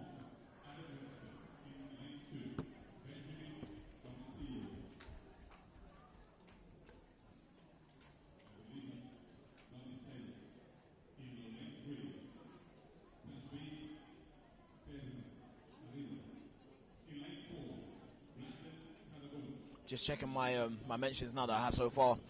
Message from James Arnold, double Commonwealth athlete, Commonwealth silver medalist from the Gold Coast Games.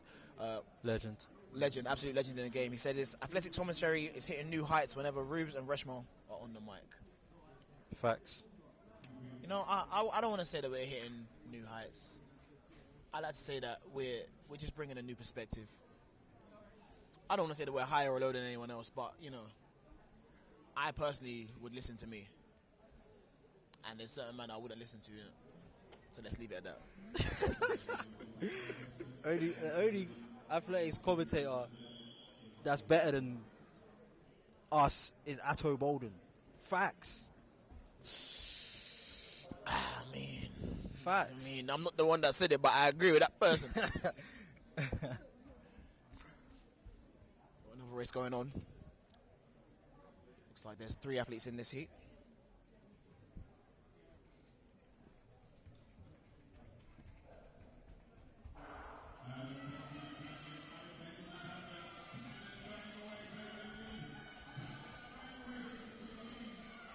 That's a fantastic run. Absolutely fantastic run there.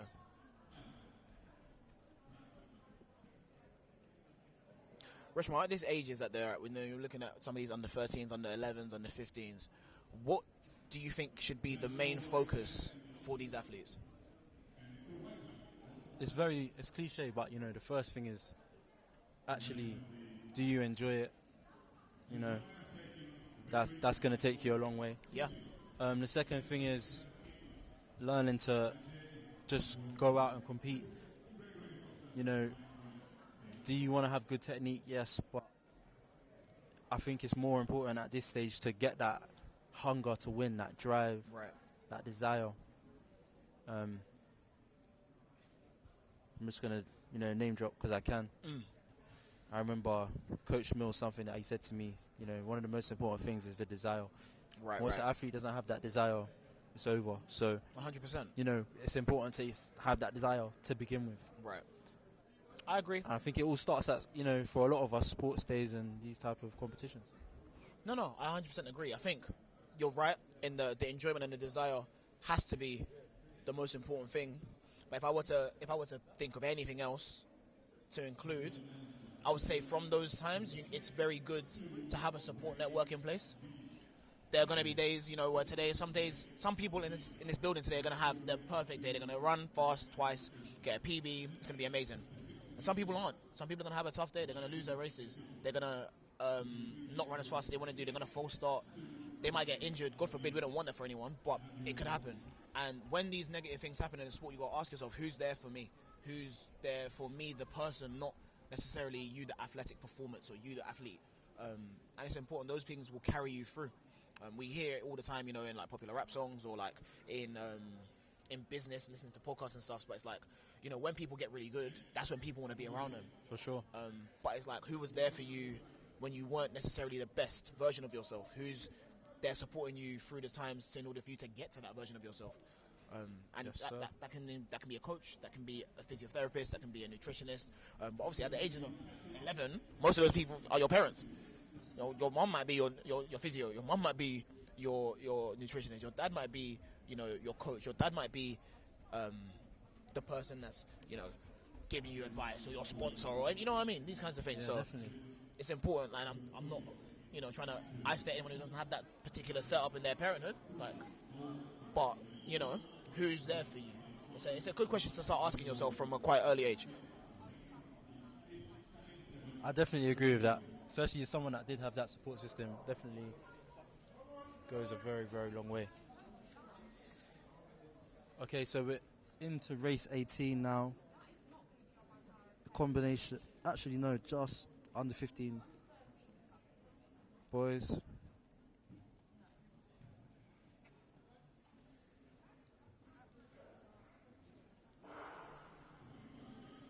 Fairly even there at the start.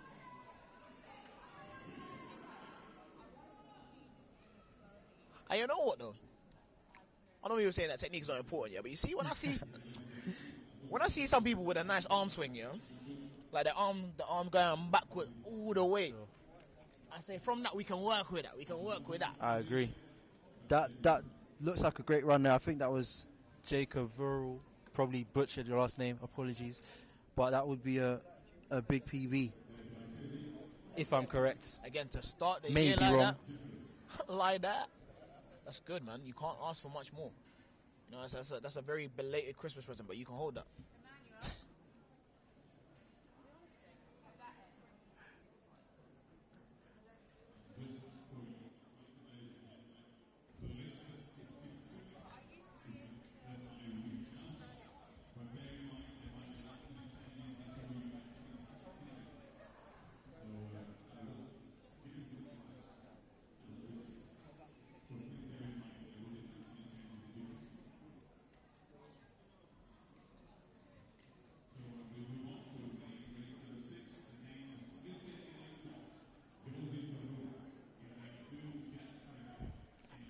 Just to let you guys know, if we do get any of the names wrong, we're working off the unupdated list, so apologies in advance.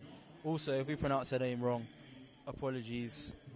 Yes, but feel free to message us and let us know. Do feel free to correct us respectfully, of course. Yeah. Don't come spicy.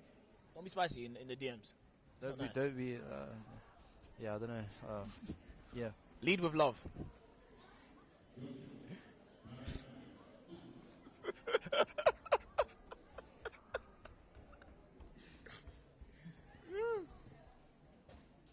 Ooh, you gotta love it here. You gotta love it here.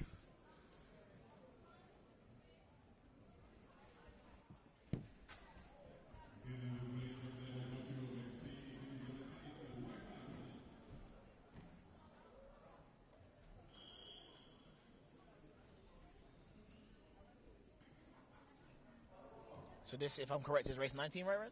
Race 19, yes. Mostly contested by under 17 boys or men. One under 15 in this one. Did you know at 19 I put 19 on the Audi? That's wavy. There's a few missing in this one too.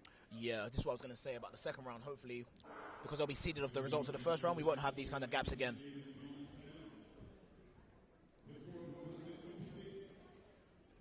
A very nice race there.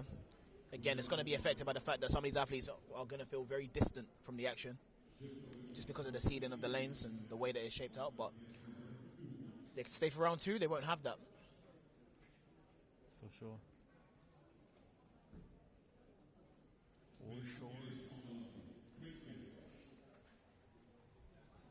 I think the clock flashed up at 7:17 for the winner there. But we shall see. We shall wait and see. If it did, I believe that would probably be a PB.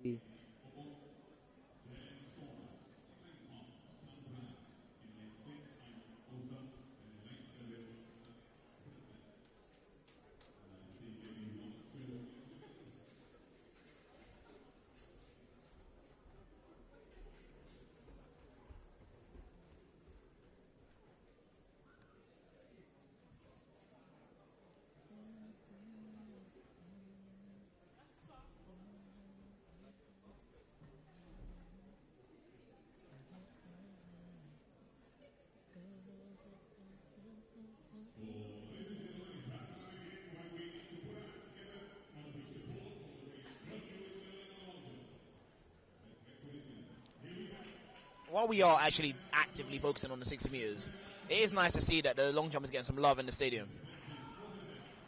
For sure. Also, I believe Kessie Oladoyi, a friend of ours, was in this competition as well. Great to see him. I caught one of his jumps. You know, great to see him in that event.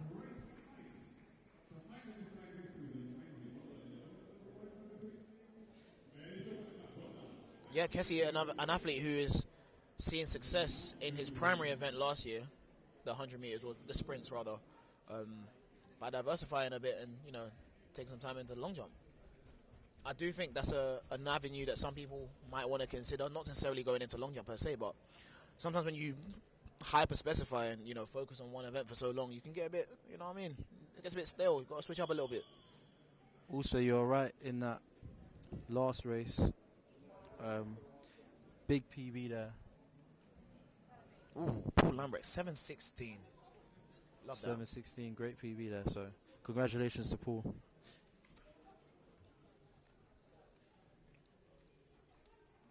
Fastest time.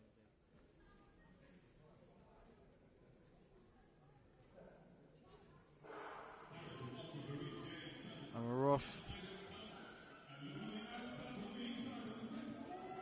I'm sorry.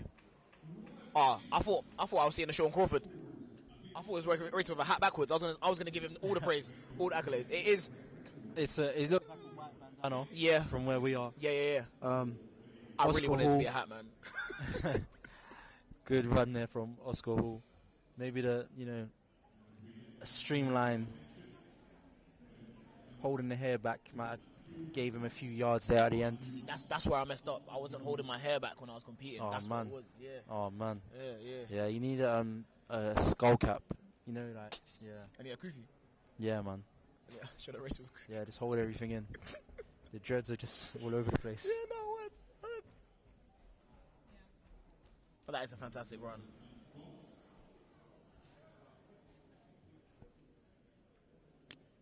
Can you cast your mind back, Reshmo, to your favourite indoor season for yourself?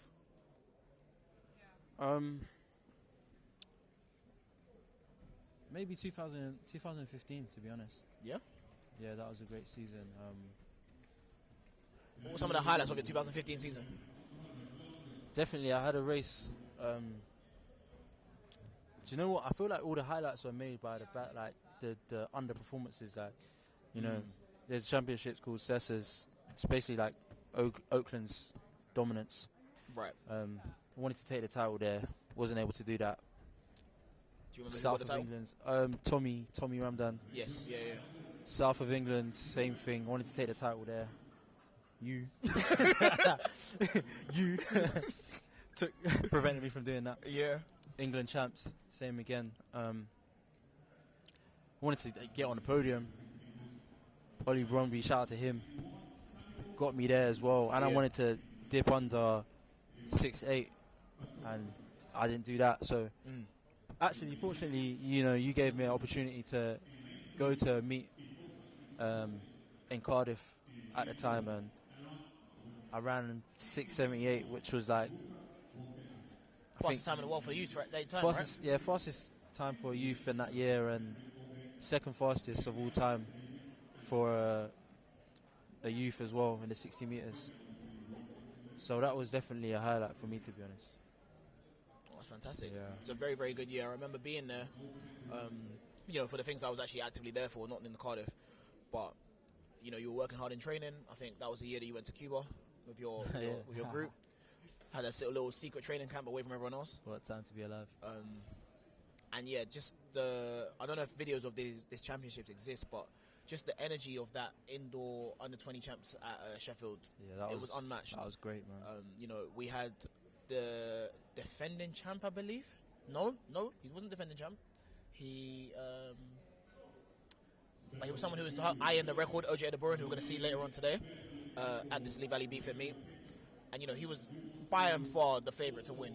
For sure. And it was just about who was going to challenge him the most. You had some people that were, ready to do that. People like myself, people like Theo Etienne, Oliver Bromby, yourself, Reshma Miller. It was a very, very good... Oh. It was a good one to be a part of, and I was glad to come away from that with a silver medal. I kind of wanted to win, but sometimes these things don't line up the way they need to, or the way you want them to, rather the way that they need to. No, for sure. For sure. That was a great time, man. That was a great time, traveling down there as a team as well as a college. Yeah. Taking over whatever Holiday Inn that was. Disgusting. Running around no, not allegedly. People running around going into other people's rooms. Not me though. I was asleep. Me. I needed all the rest I could get if I was gonna try and beat man the next day. Though. Coach journeys, legendary stuff. Yeah, man. So you have another heat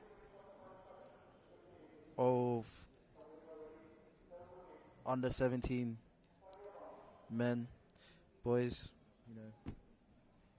Is it under? What do you think? Under 17, your boy. Men or boys? Your boy. You ain't gonna pass 18 yet. Your boy. In this one, we have. I don't want to butcher people's names, but a full star, a Bftta athlete, clocked 680 in the last meet.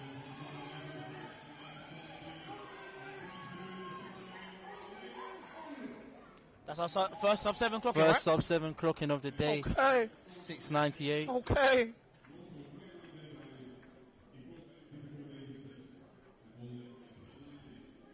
I can't call that one, I ain't gonna lie.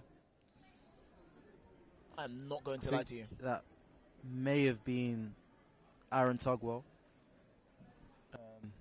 If it was, that would be a personal best for him. Personal best. First time under 7 seconds. Congratulations. Well done. Very early in the season. I'm Very, sure there's very more to pivotal. come. Under 17s as well. That's a very fast time at that age. I think I can speak to some of the barriers that you put on yourself or like try to ascend. Sure. In the as a male sprinter in the 60 meters. So the first one always is to be faster than 7 seconds when you get to a certain age. That is it's a very, very big barrier. After that, the next barrier is then going under like 680. Start getting some more serious times. 6.7s in that. Then it's like, okay, cool, under 670. Now you're 6.6. From there, you start looking at people. You start seeing times that you would have seen on like a continental tour meet or at the senior level of things. Then you're in and amongst them. Then it's about, okay, are you under 665? Because now it's like you're on the business side of 6.6. Then it's like, are you under 660? Anything that's 6.5 and that, I think Ian Hodge, who's a statistician for Great Britain in sprints, across everything, very, very knowledgeable man. But I think he said something along the lines of, it's very difficult to run a sub 660 and not run a really fast time in the 100. And I think the evidence shows. I know a lot of people that have run 6.5s in the 60 meters, and the slowest time they might have run is like a 10.2, and it's under 10.25. So that's when you start looking at these kinds of times and where you fit into them. For sure. Or you can just be me and just run 10.1 and not run under 660. Yeah, well, that is you. That was a choice. That was a choice I made, right?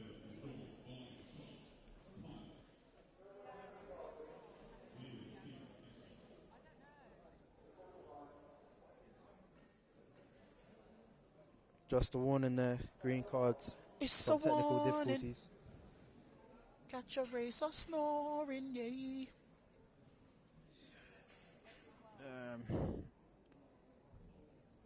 Race 22. First under 20 men's heat.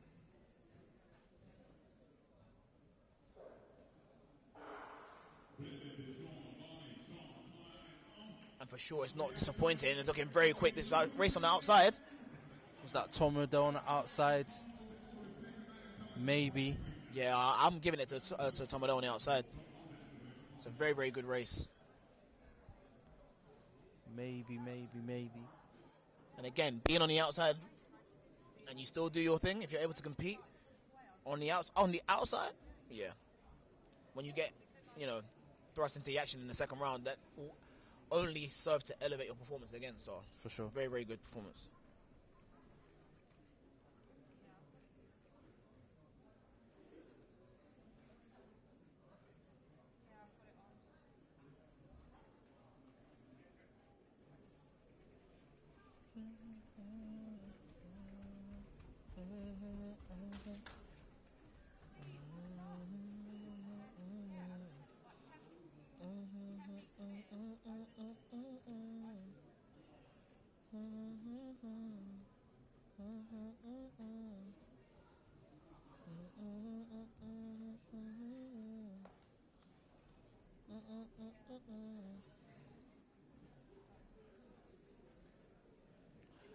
Rushmore, Sir. are there any athletes who you're going to have a particular eye on this season, indoors or outdoors or whatever, in the sprints? Is there anyone that you saw last year that was did something quite impressive to you, or something that you want to keep an eye on going forward? Of course, every season gonna have an eye on Chad Miller. Now Jaden Arthur as well. It's just really, for me, to be honest, everybody, the athletes I know. Yeah. Because I do know. So even that extends globally. Some of my friends in Jamaica, Ashani, he's actually just started training in Johan Blake's group. Nice. So, there's a lot of people that I keep my eye out for. In terms of more athletes that people would know,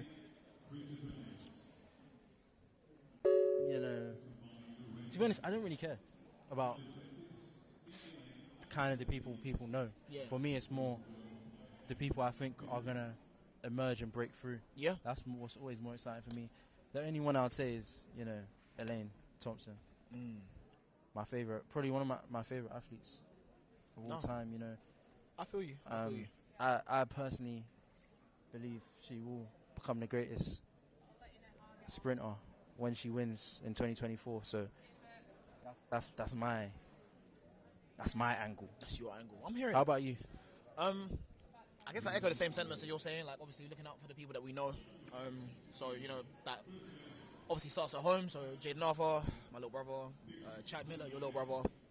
Looking at people like, the friends that we have still in the sports. As Anson Plummer, still competing, had a great season last year. I want to see him do more. James Arnott, still competing. I want to see him do more. But then it extends a little bit further than that. So former training partners, people I feel like are doing really, really well. People like Lena Nilsson had a really, really good year last year. 3 champs, did what she needed to do.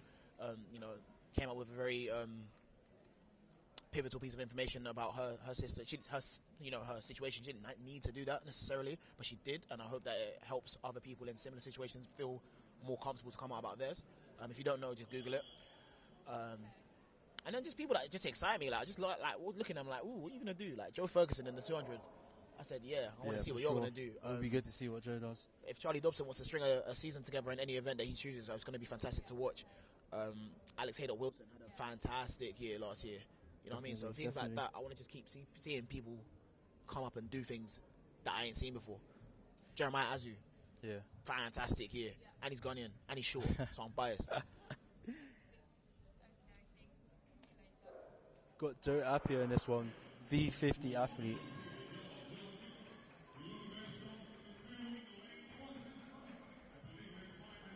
So the clock didn't want to do what it's meant to do, which is take the time. But all in all, the race looked fantastic. It looked good. It looked competitive more than anything else, which is what you want to see. You want to see people racing and racing well. Yeah, it looked like a good competitive race. Difficult one to call, to be honest.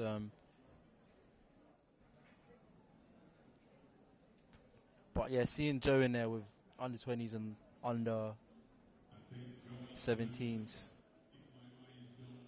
Yeah, man, you gotta let man know I can tussle with the best of them. Being a V50 athlete, you know, very impressive. Of course.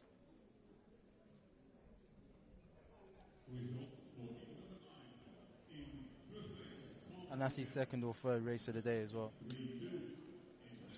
But I think that's one of the things that I believe open meets are fantastic for. Sometimes, not all the time, but sometimes, pick a day, pick a couple events, and just absolutely load yourself with races. You learn so much in those things, and then when it comes to the days we want to be a bit more specific with a particular event that you've chosen, then you just say, hey, I'm not going to do that. I'm going to peel it back and just focus on the 100. No, for sure. Or just focus on this, or just focus on that. You know what I mean? So For sure. yeah, why the hell not, man? Sometimes you got to do that. You got to run it up. Literally.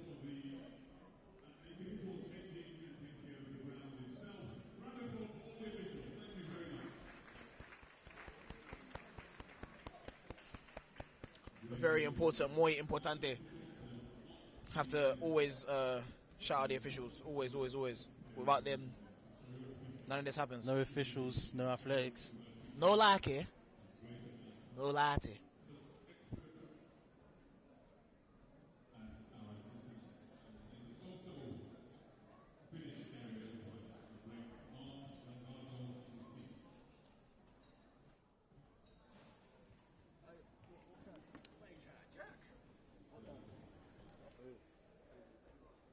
One of the guys dropped out, so I don't know if it's quick. Pascal. I hadn't seen him yet, so it makes sense. About 660. 1760. For first fight, but he's going to get pushed by James and Kushon. Then you got a good start. Sure, but I would yeah. Push up where it's high. When you got this guy has When you come back to a whole job, bro. Job, what are you doing? Working data center. Data center? Yeah, man. I'm a customer success manager. What, you can't do that on track? I could. Look at Eugene. He's an accountant. I know. I'm saying look at Eugene. The rest of the fight. Huh? Exactly. I saw him. I watched him. I watched him. I might come back later. But I probably won't. I'll be real. How old are you now? 26. 27 this year. Yeah, no, I'm chilling. But let me make money first. You make money. I don't know. But, you know what I mean? He come back. Yeah, but he's got unfinished business. If I got a senior medal at 21. He's not serious. He's serious. Yes. I thought he was serious.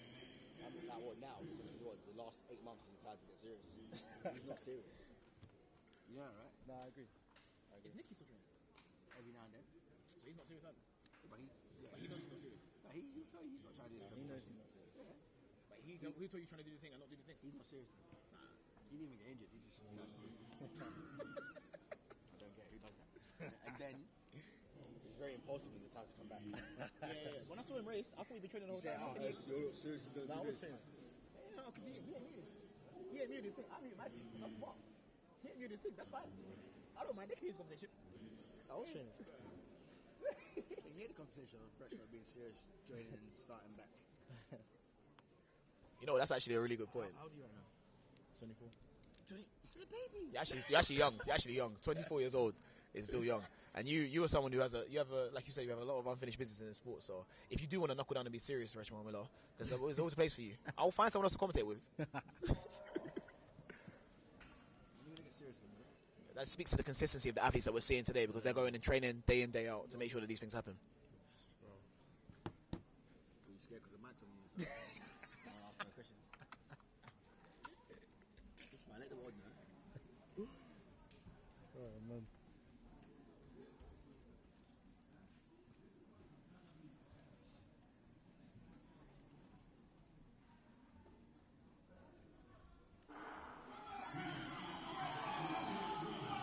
So this is the fastest under 20 men's. I would love to have seen what the time was on that, because that was a beautiful That was race. a beautiful run. I don't Very know. well executed. Rachman, who's that? He knows how to run a good model. Yeah, his model's fantastic. Great technical model there. Sure. I love when you come out your dry phase, yeah? A smooth transition, right? Smooth transition, but then it just takes you that extra step forward. Just whoop, whoop. That's good running, man.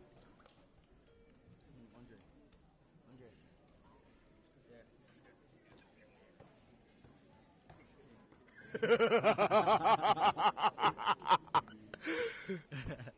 we do love hearing that these mics are very sensitive and pick up a lot of conversations because someone will call you and they will tell you that they've heard your conversation.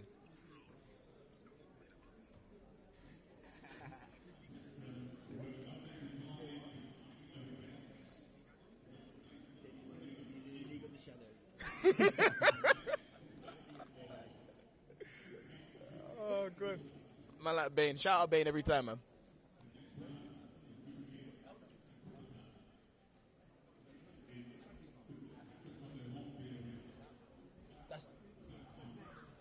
That's your son? Has he gone in? Yeah. Shout out Sean every time, man. Every single time.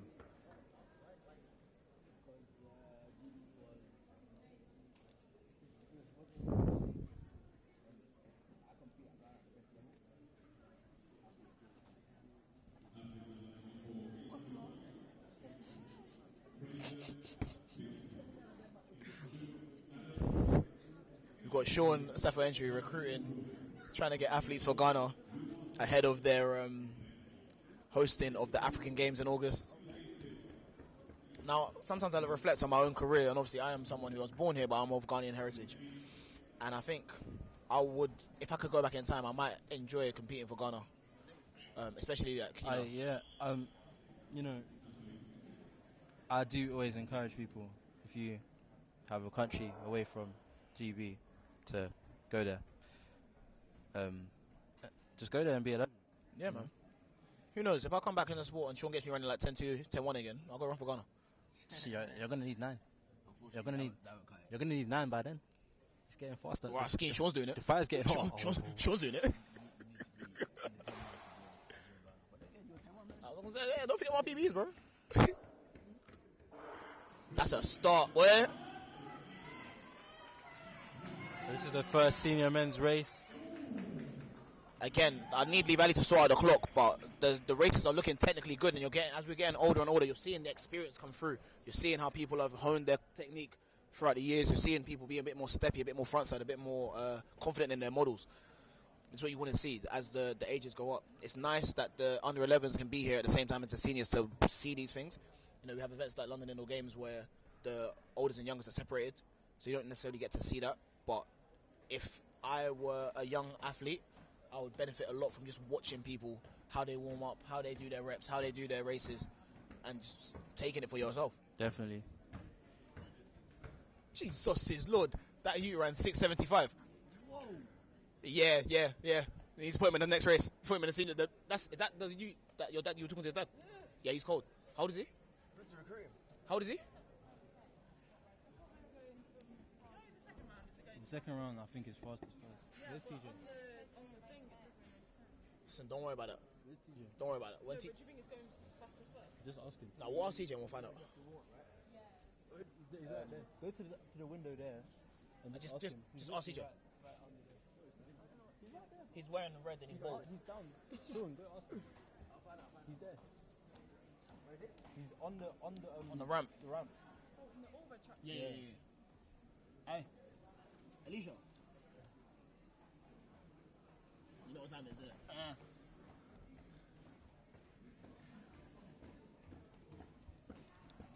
Okay, so things are spicing up right now. Spicy. We had confirmation. Medwin Odampton. Fantastic run from him. Sorry, we were in awe of what we saw. 6:75 on the clock. Great running. You might even just be coming up. Now I'm about to chat to him. You know what I'm saying? Great execution. Yeah, when you come out, we'll chat to you. Fantastic.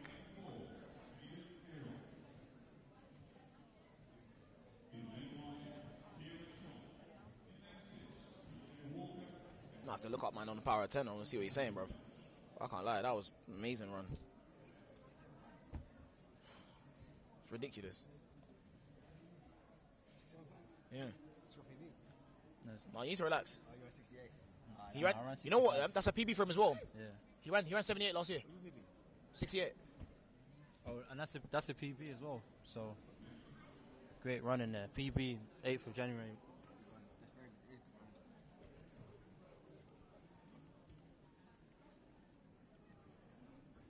PB 1047 in the 100 as well. That's gone. That's gone again.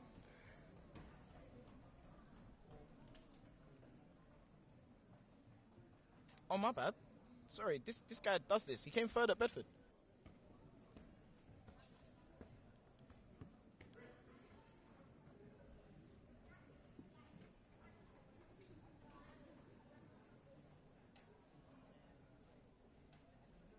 Wait a minute.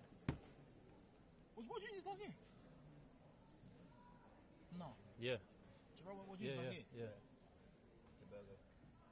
Was he there? He should have been in for the relay, right? He came third. He ran 10-3. How old is he? He came third to Jarrell. Who's he going to take? I don't know. That's the thing. I'd love to find out. Yeah, the policy gets with Tingy. Yeah. No, you're right. Maybe he was. So we're just using the illustrious power of 10 to profile athletes right now. Yeah. Shout out to power of 10. No. No shout out to power of 10. No shout out to Marathon. Revoke the shout out to power of Yeah, 10. it gives people a complex. We don't want that. We want people to just run fast and enjoy. Mess on about. We love you. We love you, power of 10. That was worse. That was way worse. Underway again with another great heat. Come on, Enfield at Harrogate. Great run in there from the Enfield, man. 7:05. Yeah, from the outside lane. That's what we like. Again, when you get reseeded, you get put in the fire, that's only going to go down.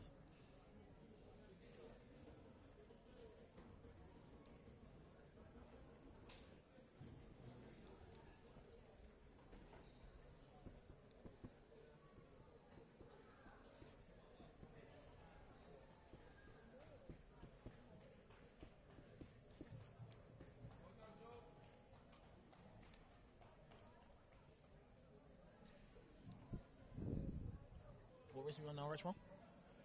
We are on race, I believe, 20s. Yeah, how many races we got? So we got 3 more races, I believe, of the men's 60 meters.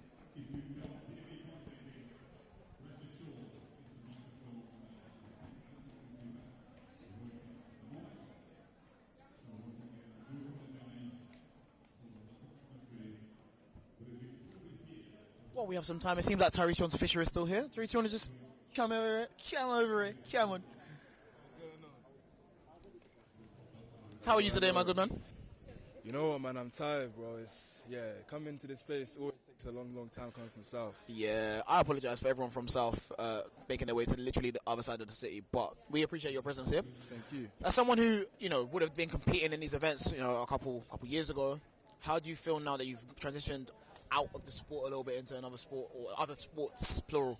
You know what? I think it's tough because I've played pro now for a couple of sports and seeing athletics, I feel like it's got so much potential, but I don't see as much progress as it needs to. Right. I'd say in 2021, I spent most of my time in and around LSU and around those sort of schools and seeing what they do in the States, seeing what they do in Florida, for example, LSU, as I said. I just feel like we've got so much more catching up to do. There's talent here. It's just for it to be actually looked after, to be honest. If you could take one thing from, all the things that you've seen, all the sports that you've been around and implement it in track and field in the UK, what would it be? Stop making excuses. I feel like one thing that one of my friends and I, we've noticed with track athletes is, say for example, it's a bad performance. Right. Nobody wants to see 10 paragraphs as to why you didn't perform. You know what I mean? You didn't perform, put your head down, get back to work. Right. You don't need to make any excuses. You don't need to justify your actions for anybody. 100%. You've been working hard. You put in the effort. It's there. It's just mental. That's the only thing stopping you. 100%. I completely agree with you, by the way. We don't want to see that. We don't want to see your tweets about, God's timing is the best timing, because you only say that when you run poorly. For sure. But what is there on the horizon for you this year in your sport? Or apart from, I think you alluded to it earlier off mic with the CFL. Just get into that a little bit for me. Yeah, I had an NFL combine end of last year, and I feel like it went well. Good. But it wasn't meant to be at the time. Okay. And so now we're just looking at it from a different angle, looking at the CFL. The CFL seems like something that's very, very much well, it's not. It seems like it is good. It's a very good level. It's the second biggest league for the sport, American football. So if I get my opportunity in Bftta to even play in that, coming from the UK will be amazing. So I'm just working every day towards it. Fantastic. Well, I look forward to seeing what you do this year. Continue doing what you're doing. Thank you. Moving forward, like you say, you're pushing it forward for not only yourself, but people who maybe know you from athletics, or younger people that look up to you 100%. and see there's other avenues out of the sport as opposed to just, competing in the track field. But that's the sad thing. I feel like a lot of people, they jump into track and then when they leave, that's it. There's so many other sports that track athletes can get to. In my opinion, not even my opinion, like in sport, like speed kills.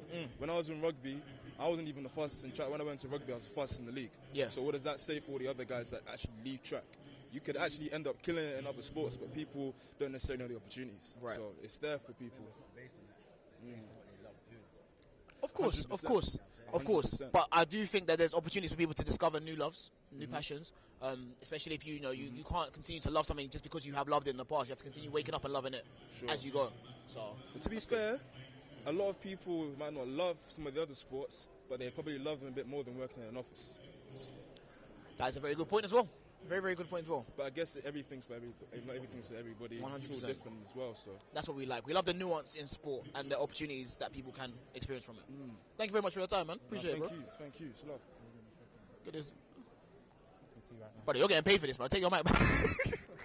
No, I'm just here giving Sean Safa and my predictions on this 60 meters. I'm just kind of analysing what's going on the track right now. Man, am I doing track analytics that, obviously this person's run 3% faster. No. I'm not a stats guy. Extrapolating. I'm not a stats man. I just look at the art. So No, what? I do think that we're going to see a very fast race today. I think, we could see 6-5 in the second round, but I think this round, I'm going to say 62. I'm going to say 6.62. Yeah, I'm giving it. I'm saying. 6.62. I'm saying OJ will happily run under 6.70. I think we're looking at 6.64 personally. Newly resurfaced one, though, Yeah, everyone's saying newly resurfaced. New one, track. starting the This third. this will kind of give us an indication of the new track. The only thing that I am. CJ's track record might be under threat. That's what 6.53. The only thing that I am aware of is, with all due respect to the competition, there isn't anybody kind of in that 6.5 region in this race. So sometimes you do need that push to get into that territory, especially on the first round. Yeah, no, you're right. But counterpoint. There was no one in Bolt's 9.5 range. I ran 9.5. It was like, open him up. So listen. No. We're not going to do that. Tyson Gay ran 9.71 in that race. Yeah, you got dragged by his back end. 9.71. You got dragged by his back end. Nobody that running 9.71 is getting dragged anyway. Okay. Bro. You were... No. No, if I run 9.9, I'm going to explode. Sacrifice their whole family to run 9.71. So we're not going to do that. That's no more. Shout out to Tyson Gay, man. Legend.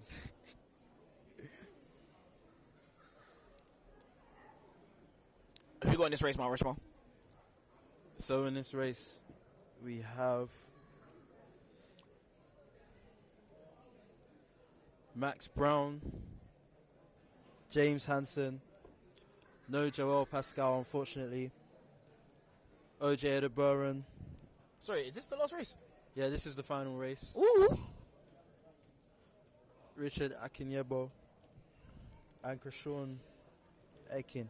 Just to follow on from a conversation we were having early on about people I want to see, just what they do. Richard Akinyebo was one of those athletes that I saw last year, and I was thoroughly impressed. I cannot lie. He's obviously with the Bftta Academy. He was a prominent feature in Bucks, I believe, indoors and outdoors last year. Yeah. Very, very solid runs all throughout the season. I think he got hurt towards the end of the year, so we maybe were robbed of things that we could have seen. But it will be good to see what Richard runs here. Yeah. James Hansen too. I'm definitely looking forward to see how those two go. I have not seen a meet yet where James Hansen's been at that he hasn't run well. And to be fair, I wouldn't be surprised to see, maybe not in this first round, but I wouldn't be surprised if one of those two athletes dipped under the 6-7 mark today. Oh no, 100%. But I'm not sure it will be in this round. Well, we're about to see. They're doing a lot of preamble for this race, though. You know how it goes for the fastest race of the day. Yeah. They got to reseed that, man. No. Second round, they'll reseed it.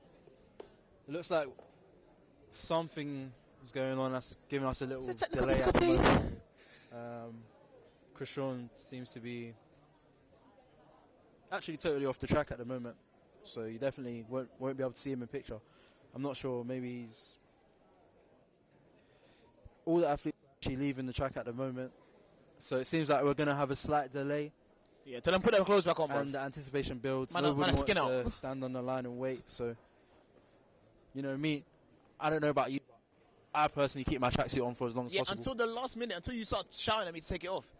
Otherwise, I'm just getting cold for no reason. And even then, I'm walking back slow. Yeah. But that's because you're a menace. I just want to run fast. That part. Performance is not the timetable.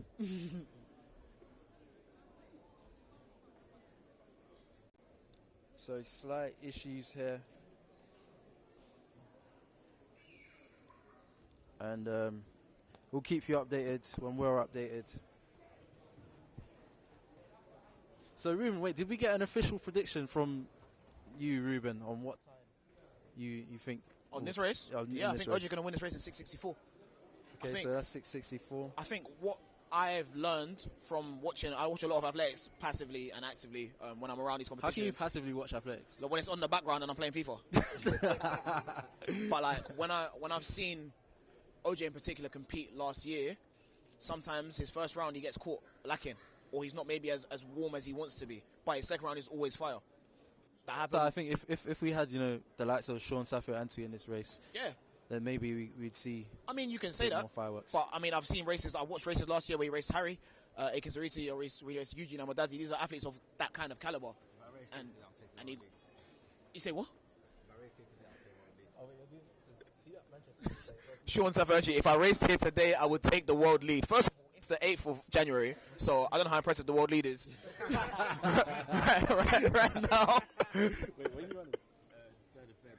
But yeah, no, you got a little bit more to cook left, and then we can go. No, he's got hurt. He's got hurt. Yeah. God's time is better than no man's I time. get out. But yeah, no, we would love to see what you do when the time so comes. the athletes re-emerging. Always a mainstay in the indoor circuit. Going out there, bucking heads with everyone. We'd love to see it. So I'm not if Krishan got has track pulled record out. somewhere, right? Athlone. That which may be the case. I own a few tracks. Yeah, you own a few tracks. I feel like you have the one in Athlone. Maybe no, Sue took it. I think Bing Chan Sue took your record there. But I know you got record somewhere else. So it'd be nice to see you go out and defend the records. Is that time? It seems wrong that you don't have the record at this track.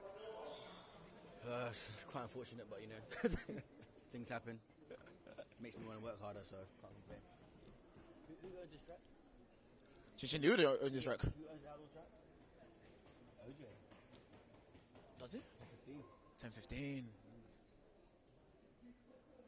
Okay, so just to confirm, Krishan has pulled out. He was on the line, so I'm not sure what's happened there. We are underway. All 4 athletes in their blocks. Okay, so it's fairly even up until this point. 6:75 on the clock. There on the clock. Looks like that's a win for OJ DeBurn.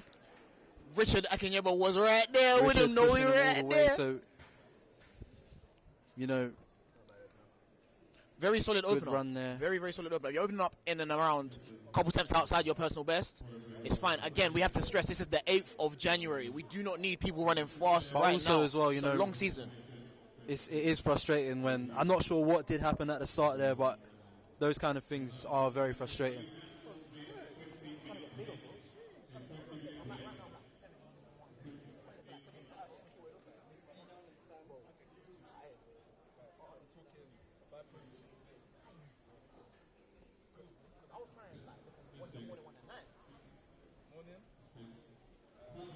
As soon as you wake up, before you train, during training, 2 hours after training, have a meal, have one after that. How many meals do you have in a day? When I'm combine training, Like serious meals? no, might be like 5 or 6 protein shakes in, and like 2, 3 meals. But it keeps it like it goes. Like, I'm not fat. I'm what 5'1", and I'm like 100 on about 90 kg.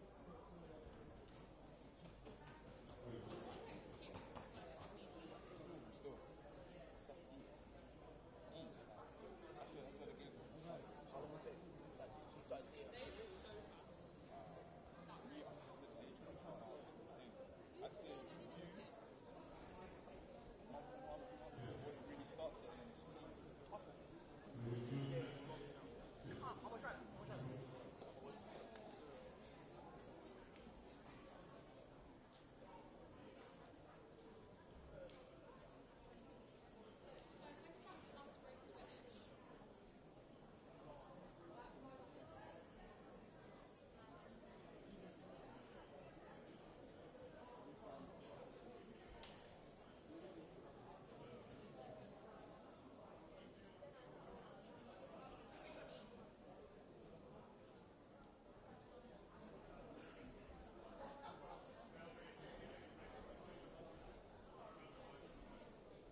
Reshma, we're back. You fed? Fed and what's the other one? I don't know. I don't know what it is. I don't know what the phrase is. Oh, okay. Well, whatever the phrase is. Round 2 of the women's 60 meters was started off fantastically. These races will be seeded by time, so you're going to get a bit more competitive in the races. This is what we want to see, though, isn't it, Rich? Definitely. So, the first round mostly based off age and then time. In this round, you're going to see more of a mixture of ages, but time should all be pretty close, to be fair. Relatively the same. So, very competitive races in the second round, usually. See, now, if I were a betting man, which I'm not because I don't have money like that in a cost of living crisis, I would bet that people would prefer to be round 2 athletes as opposed to round 1. You know, the round 1 is nice. You ease your way into the competition. You maybe dust off the cobwebs, and then round 2 is where you really go and hit hard. What do you think, Rich? Definitely agree, especially from experience. Even though it open meets, usually you look at the first round just to kind of get warm, and then the second round is, you know, where you plan to leave your mark. So definitely round 2 is the focus.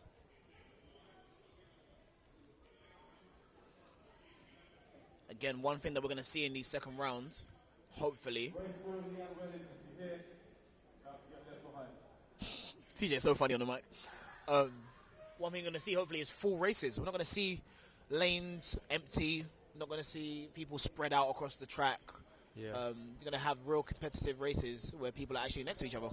Yeah, exactly. And you'll see if you look on the heats list, and there's actually 2 less heats than there was in the first round for the women. So that just shows, you know, lanes will be filled. You rarely see someone pull out unless they're injured, whereas in the first round, if somebody doesn't turn up, of course, it's usually an empty lane and it may be too late to reseed, or it may not make sense. So, yes, full house.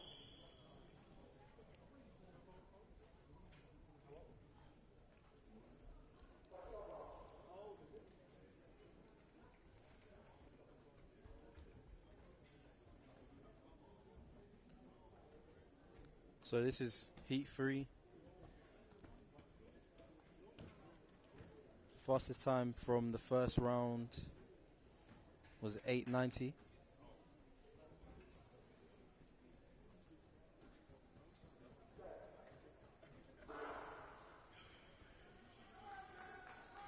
So you can see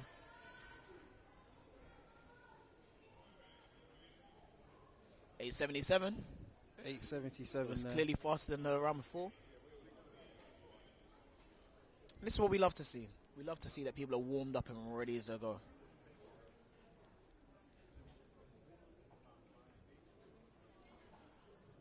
Reshma, how long do you think it's going to take before the rice that you ate at lunch sends you to sleep? I'm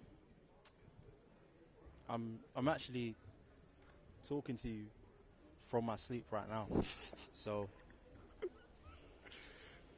you know, you do the maths. I am currently fighting to keep my eyeballs open.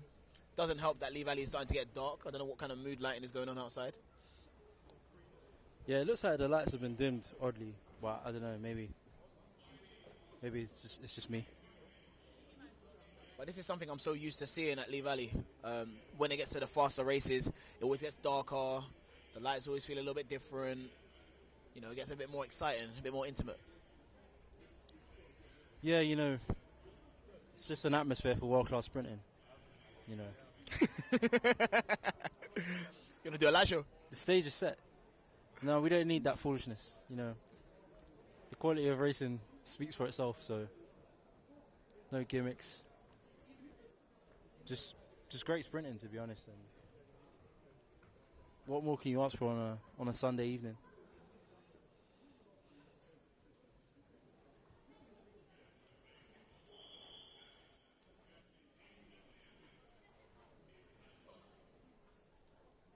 Okay, so we're about to get into the 4th heat of the second round.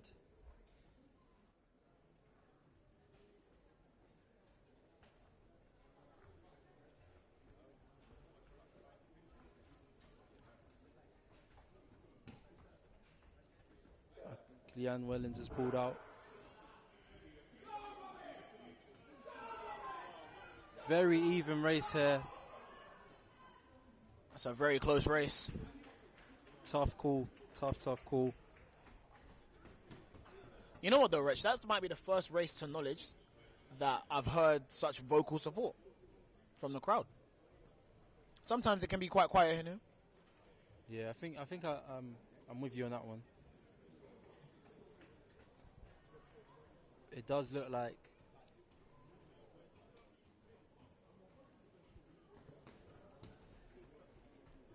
the sign of a blanket finish is this: the officials asking the athletes to wait so they can see the bib numbers. I personally don't know why they ever do that. I've never ever known, bro. I don't know what difference it makes. Doesn't make any sense. Doesn't make sense. You saw me just run, bro. But maybe one day, you know, we'll have an official explain to us how that helps them.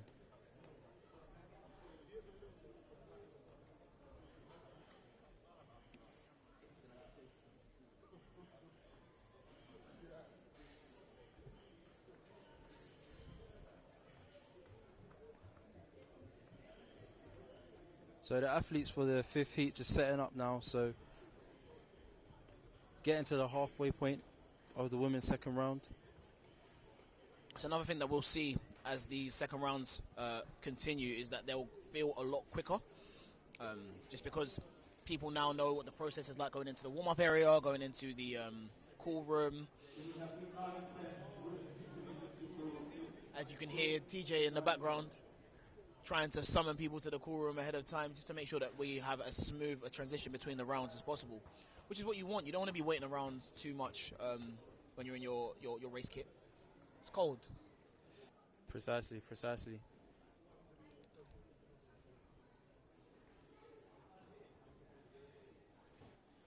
Looking at the results from previous heat 4, you know, we can see that the winner, Ava Carter, she's dropped from, in the first round, 884 to 867. So, you know, this is what we're referring to when we speak about the difference between running in the first round and running in the second round. The second round is where you really see that drop off in time. Athletes are a lot sharper. They're locked in, they're focused, they're ready to, you know, go out there and give their best performances. 100%. I mean, I typically...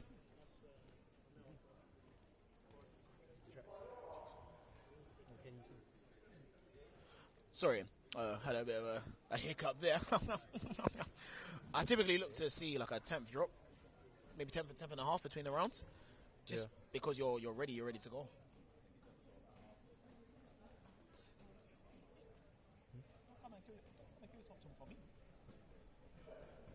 I can see the thing.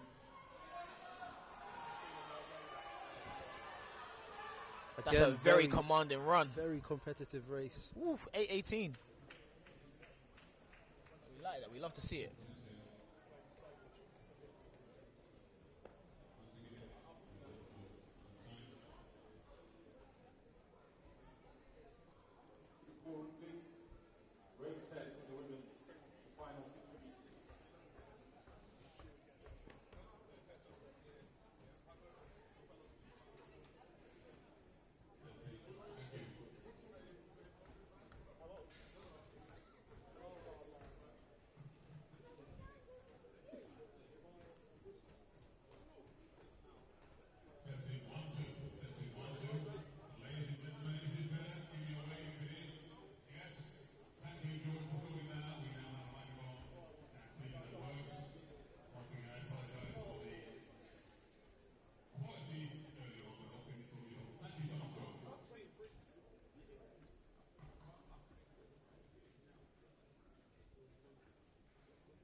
Race 6 out of 10 of these women's 60-meter round 2 races.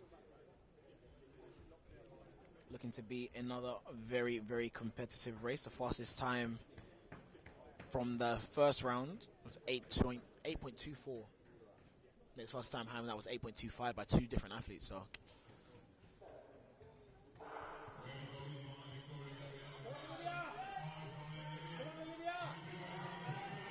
Very, very close there on the line.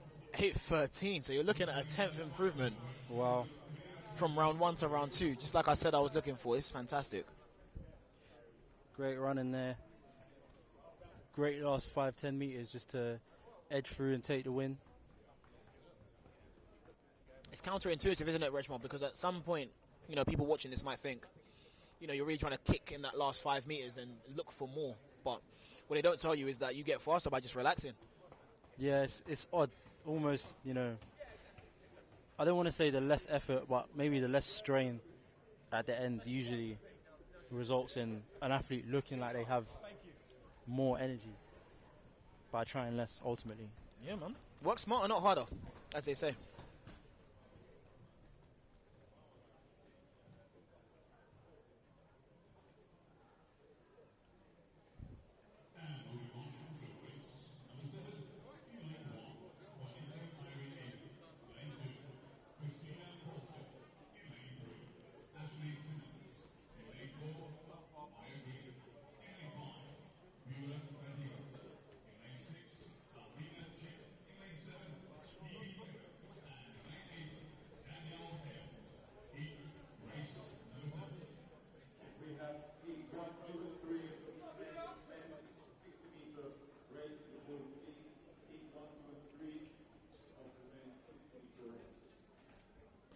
Yeah, so we're definitely getting through these races in the second round a lot faster.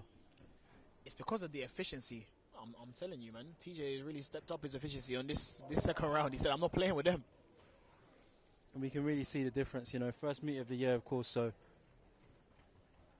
you know, the first round, probably a few hiccups. But now everything's running smoothly.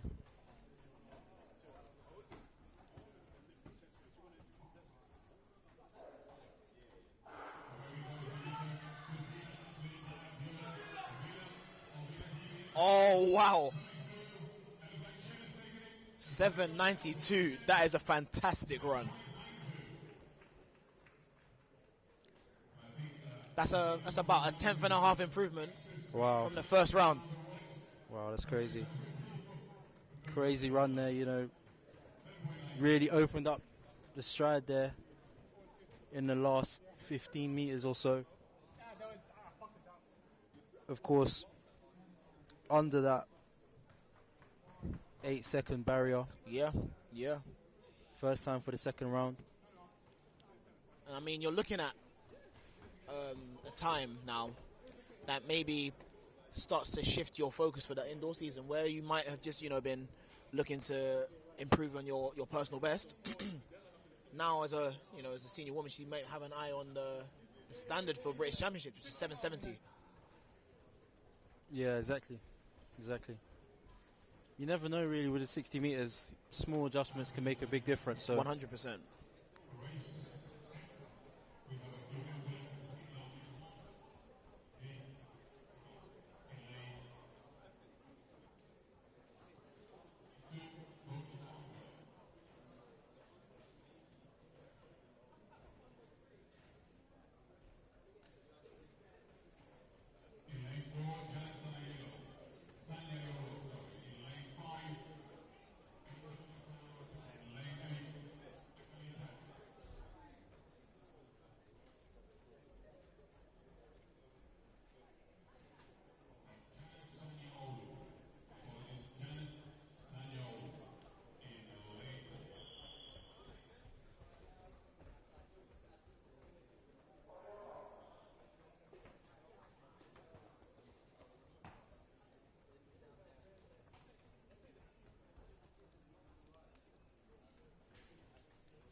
That's a great finish.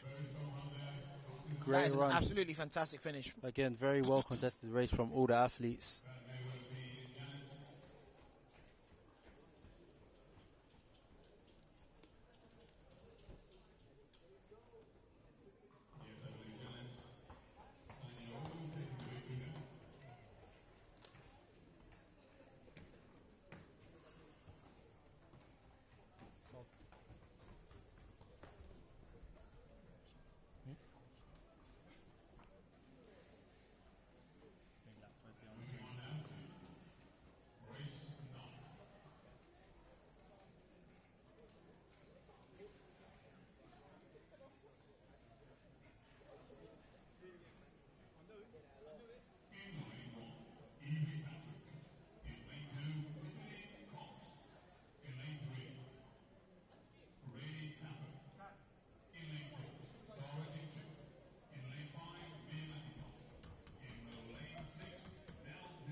Okay, so Heat 9.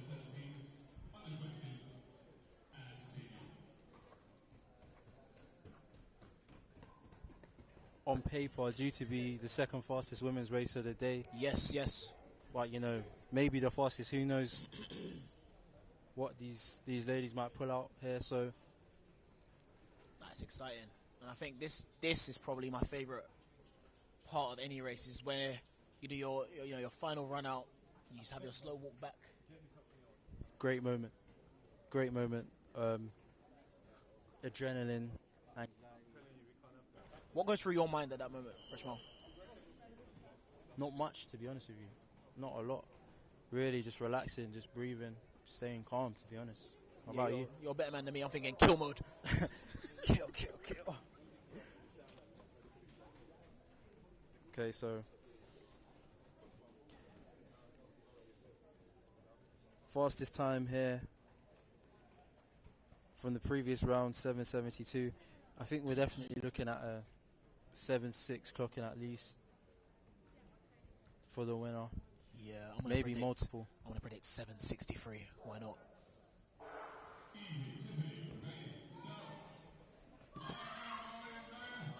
Woo! Coming through like a train that's nailed to this. 7:62. Wow, 7:62. Ruben knows what he's doing, mate. He knows what he's Very doing. close on a great prediction there. But that was a fantastic finish from the under 17 athlete. Wow, great run.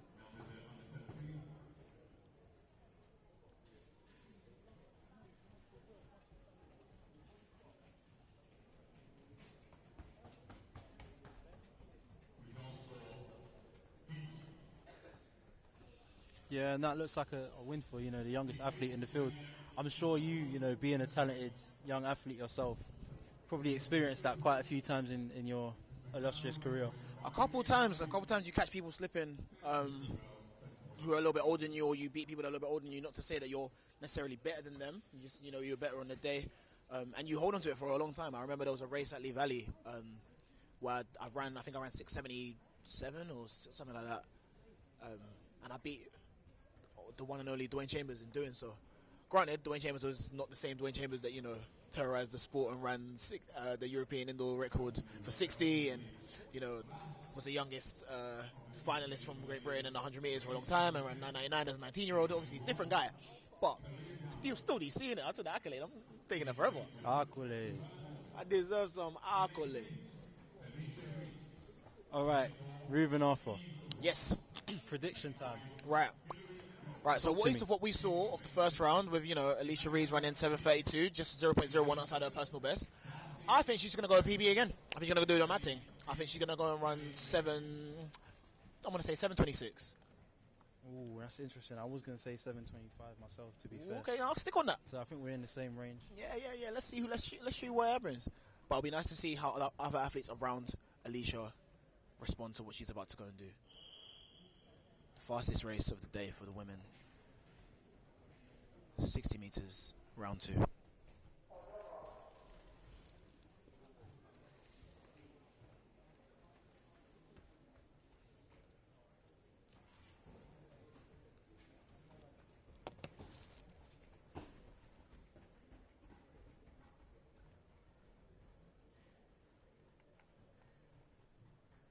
think we'll be able to tell from the first 10 meters what's about to happen. There's the start. Alicia Reed stepping away here. 7:28. It's a personal best. It's a personal best. Breaking that 7:3 barrier for the first time. And it is still, I cannot stress this enough, I'm going to keep saying it, this is still the first competition of the year. This is just about the first week of January. That's how you want to As start I said the year in the off. first round, you know, some people are still saying Happy New Year to people. It's So me, it's yeah, very it's early. me. Very, very early. Very impressive, very dominant performance. I absolutely love to see it.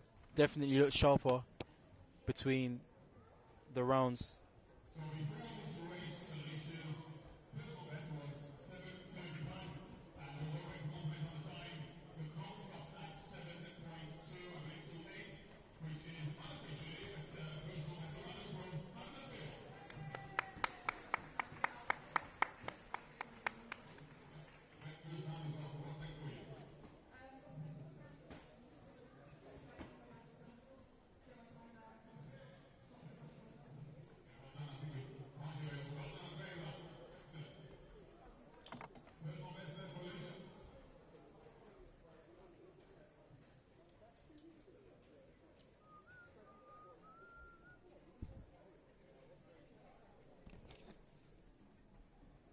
So I was right. Well, I was more right than you, Reg.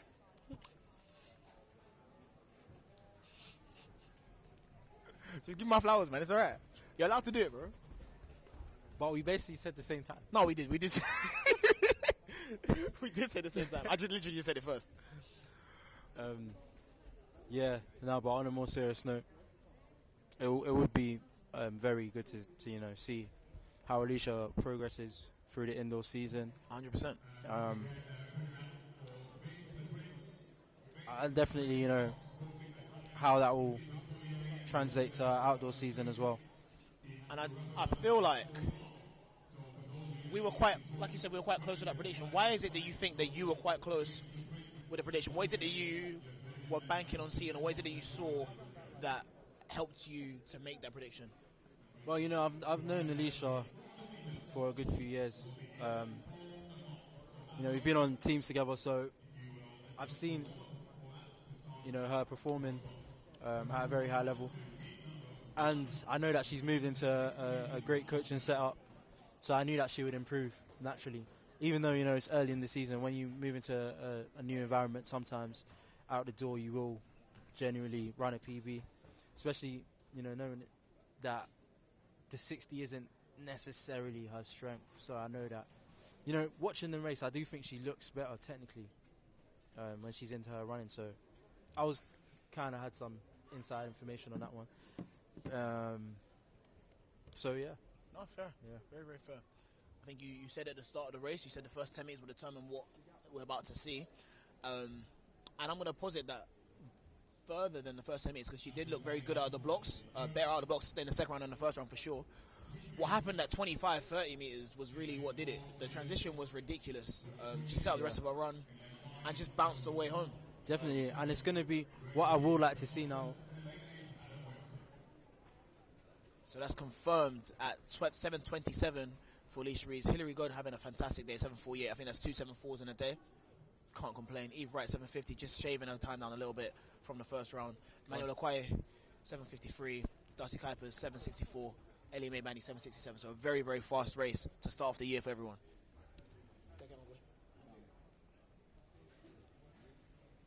Definitely.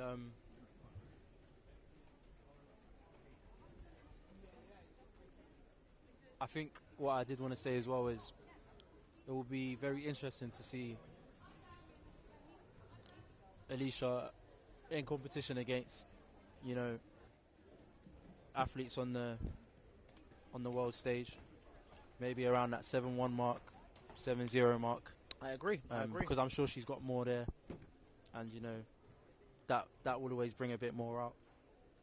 But again, you know, that's why we love these Bftta Opens, because they give you a chance to get your season going.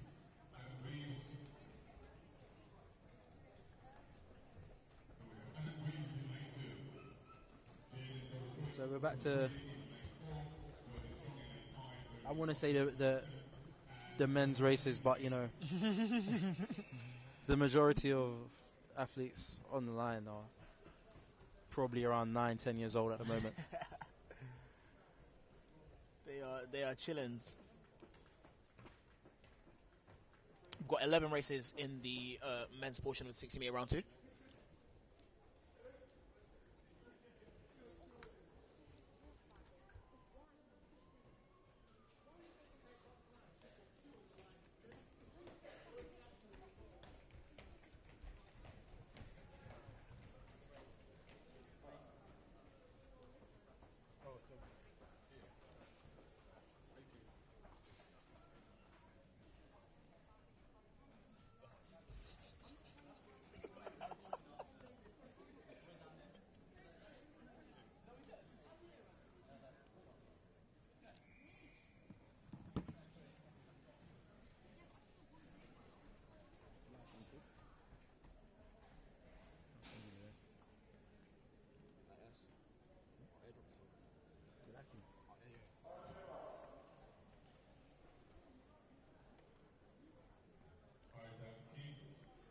And I don't think athletes are allowed to use blocks until, is it under 15? Yeah. So as you'll see, one of the young athletes even standing.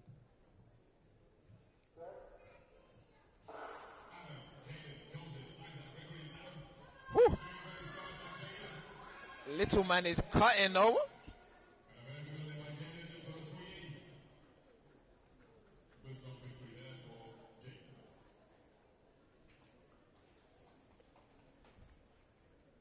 That looks like a personal best for young Jaden there. Yeah, and at that age, you want to see, you probably see a lot of personal bests just coming thick and fast, just because you're still figuring out the sport, figuring out who you are as a person. You don't even know. 10 years old. You're not even figuring out who you are. You don't even know what that means yet. You don't even know what that means yet. Trying to figure out what colour is best to, you know what I mean, to use in art. Trying to figure out what style of bird you want to draw. If you want to draw an actual bird, or you want to do the little squiggle for the sky. You know what I'm saying? It's definitely a good place to start if you're running personal bests at the Bftta Open.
Okay, so Heat 2 about to get underway. So what you often see as well in an open meet, especially in the second round, is you'll see sometimes some of the Masters athletes racing against some of the under 11s or under 13s, which is always an interesting contrast.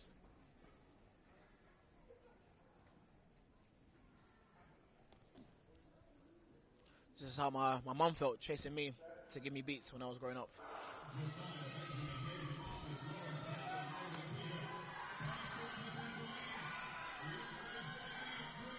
7:98 Great on run the there clock. by Lawrence Foster. 7:98, huge PB there. Previous PB listed as 8:19.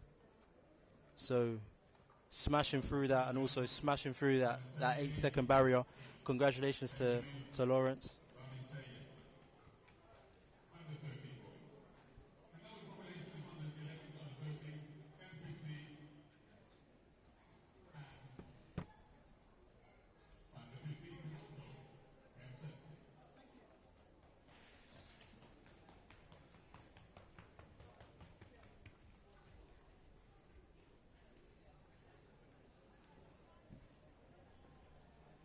I think for the first time in natural born history, it's actually hot in Lee Valley.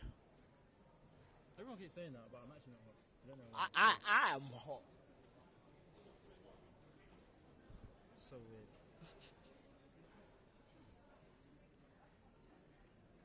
What's that on your t-shirt? My t-shirt, this says "See What I See." It's one of my brands from my friends. I only wear my friends' brands. Who's your friend? My friend's name is Ravin. My friend Ravin. Shout out to Ravin. Shout out to Ravin every time, man.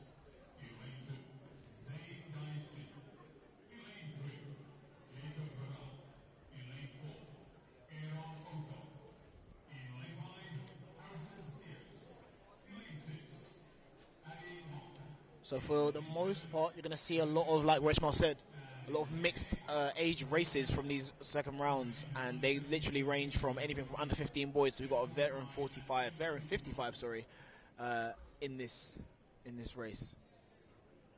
The scope is wide.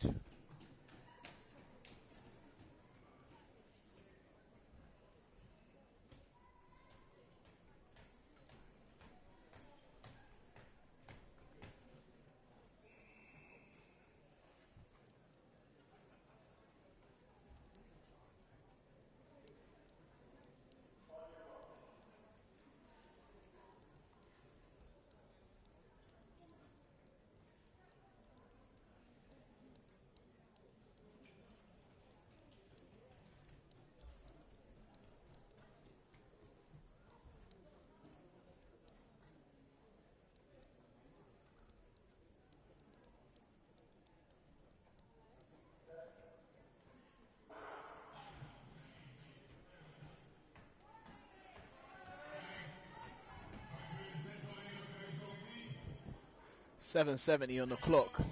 Wow, great run there from Aaron Otto. He's cut down on his first round time by about a tenth and a half again. PB of 7.4 listed, so still a ways away, but like I said, that's fine. That's actually what we expect at this time of year.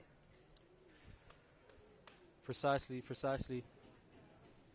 Great run there from the start, all the way through, carried it through, so see if he can get down in that region of his PB as the indoor season goes on. That man has an aggressive lean, though. Aggressive lean. I liked it. I think there's scope to build on that, but I think that his body knows where it wants to go, which is to the line. He wants to go forward, man.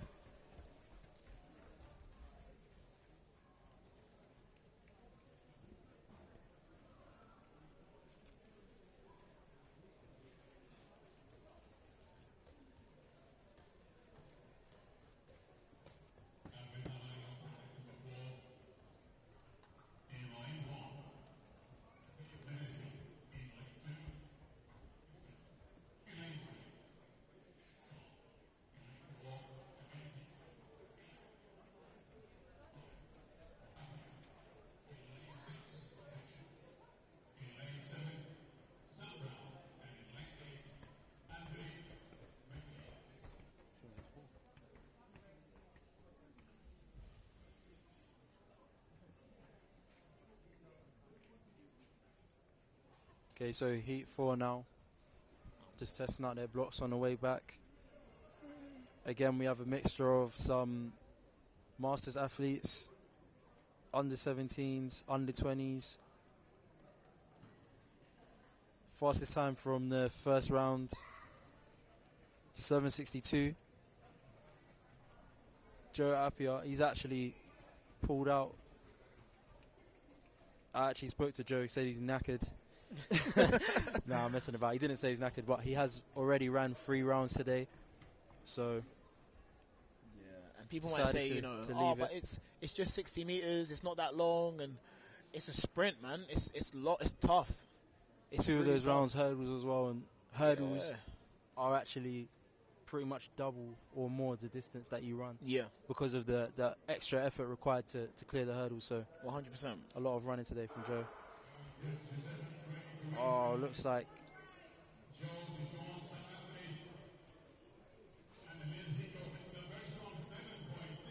That matches the fastest time from the first round in this heat, to be fair. matches the fastest time, but improves his time. He ran 7:67, so just inside that. Very nice. We love to see that, man. We love progress. Another personal best, actually, because his personal best on the way here was definitely 7:80, so 2 PBs. Very good day for him. Great day.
I'm sorry, it's gonna sound really bad. Maybe it won't. I don't care. Emmanuel Boachi might be like the most Ghanaian name ever. Like the only way it could be even more Ghanaian is if his name was like Kevin Mensah. Like Mensa, you definitely have to have Mensa. yeah. Yeah, oh, Tete is good, but you know, Mensah is. And Boatin also. That is that's like peak Ghanaian, bro. But Emmanuel, yeah. No, sorry, he's there. He knows what he's doing. Anyway, let's see how my Ghanaian compatriot performs in this race. So just to clarify, you're sure he's gone in, yeah? His name is Emmanuel Boachi. He cannot be from anywhere else. But I'm just, Yeah. I'll bet money on it. We wouldn't want any complaints. No, I'm messing about. Look how this PC culture got me, bro. I'm rattled. I'm trying to get cancelled for that. Oh, listen. Well, actually, he's not Ghanaian. He's actually from Sierra Leone. He's actually from Cote d'Ivoire.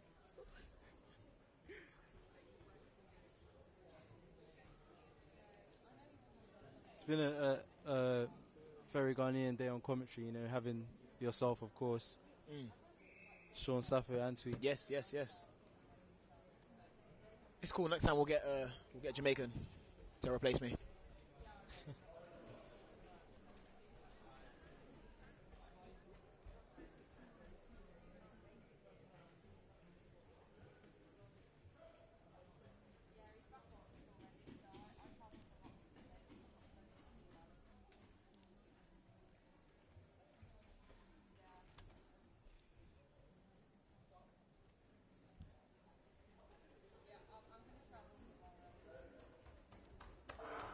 So that's Heat 5 underway.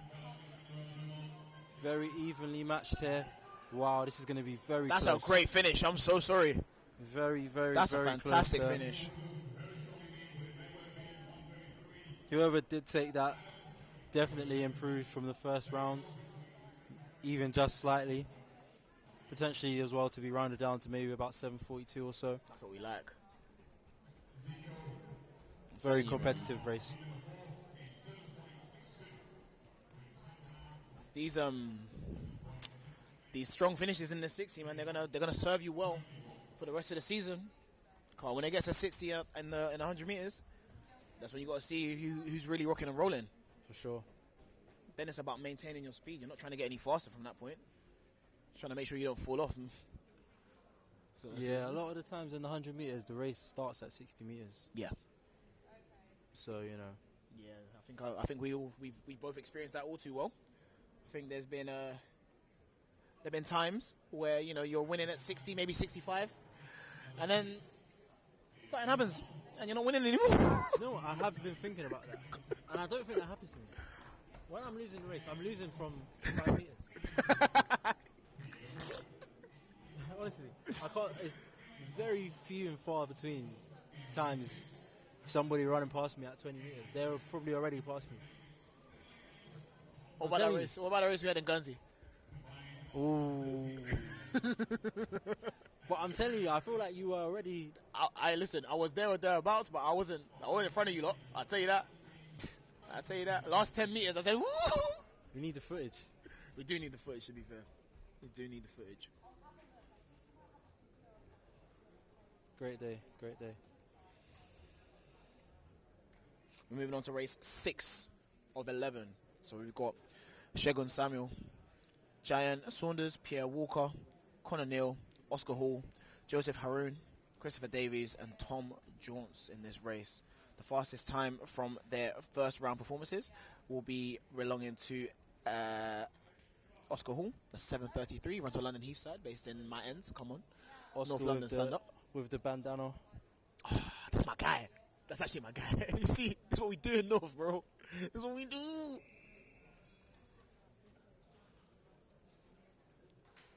say, man? Happy New Year. Oh, you had a fantastic year last year. I didn't see you after. Did your thing.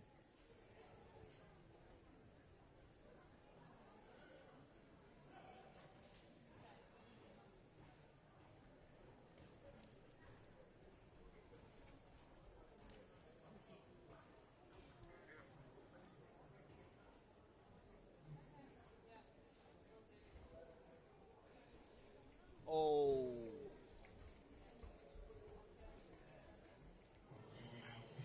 Well, they haven't really given any disqualifications so far today, so we're hoping the trend continues.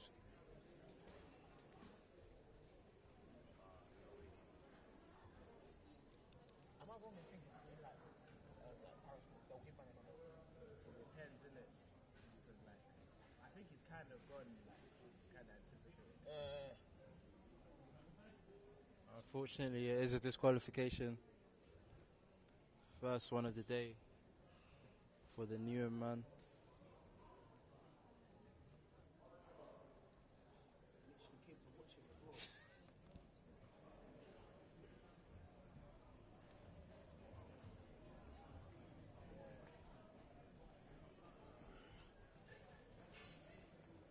Athletes settling back into their blocks.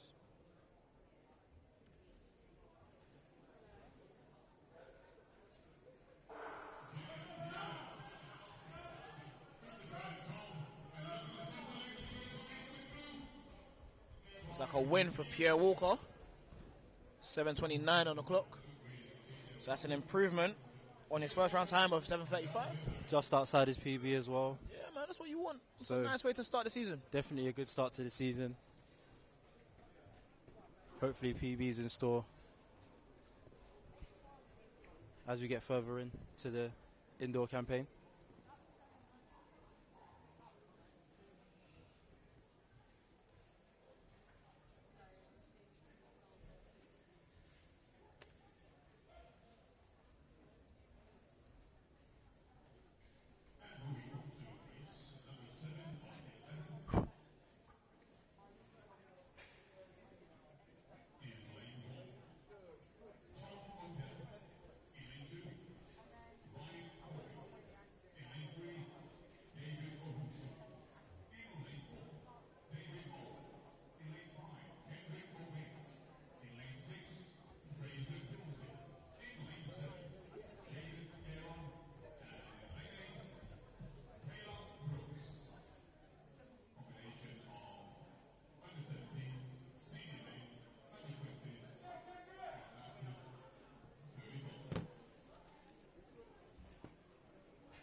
Heat 7's about to get underway here.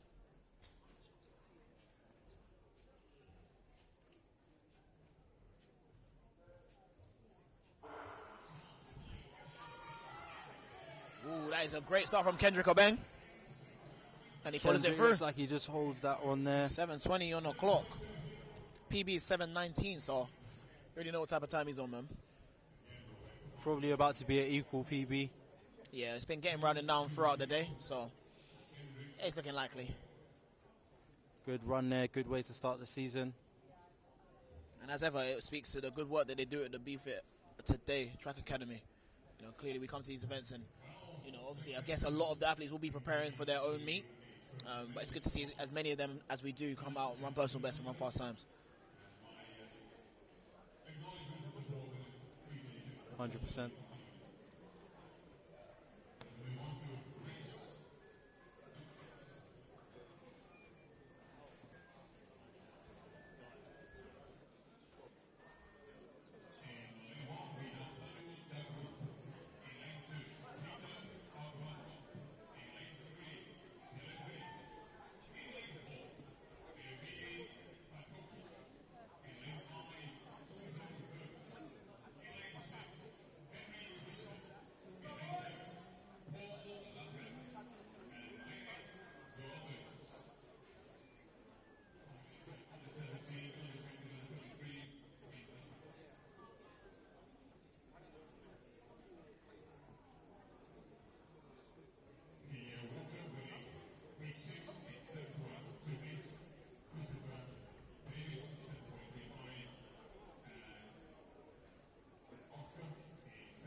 Race 8 of 11 of the men's 60 meters round 2 about to take place.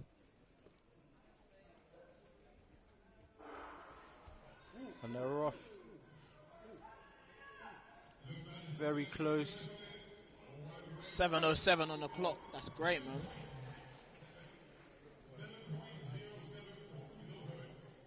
That looks like Uzo Herbert.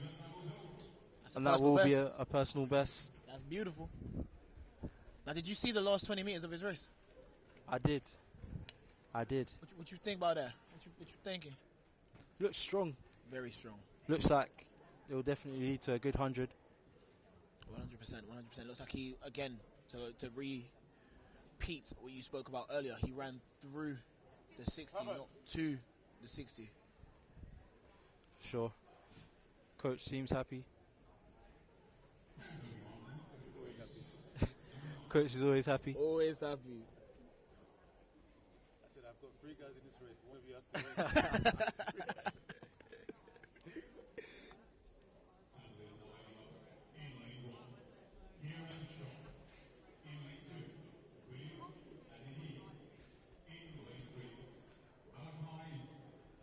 win. Okay, so the final 3 heats here for the men. I think this is where we start to lean towards the sub-7 clock-ins. That's right.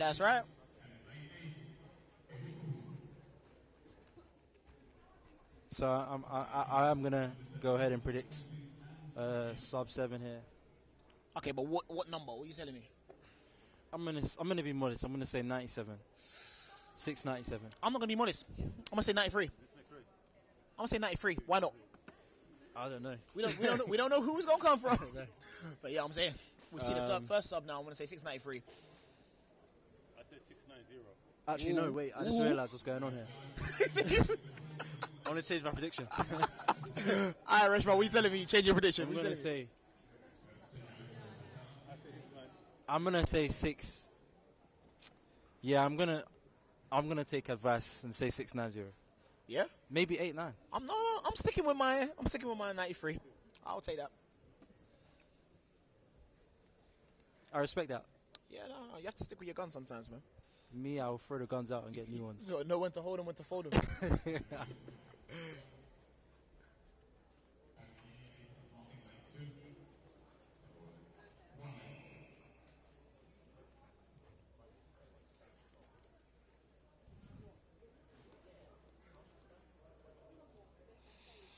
Let us see. Again, like I said, with Alicia, whether my prediction is right or your prediction right is going to depend on the first 10 meters here. So I will tell you. You'll see in my face whether my confidence is there or not.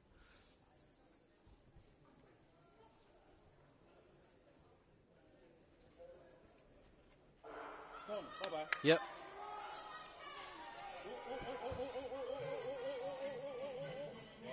So the clock stopped at 6:93, but that's crazy because it's almost like someone said 93 before the race went off. That's crazy, right? That'd be crazy. Another loss at the hands of the great one himself. Let me be clear. It's not that I don't want people to run faster than I'm saying. That's not what I'm asking for. I just feel like I have a almost sixth sense for this kind of thing. I've been in enough races and lost enough times to enough people that run faster than me to know what times look or feel like. Yeah, And see, sometimes I'm more on the winning side, so maybe that's why you don't know. That's why you don't know. you're too black. Your gift is you're so gifted. Your gift is working against you. Listen, more HSI references. If you haven't seen the HSI show, so go on YouTube, search HSI training. If you're a sprinter or you like sprinting, and thank us on the Narrative Pod page. Yes, 100%. You'll see a lot of videos from people like Maurice Green out to Bolden, legends in the sport, just teaching us how to sprint, basically.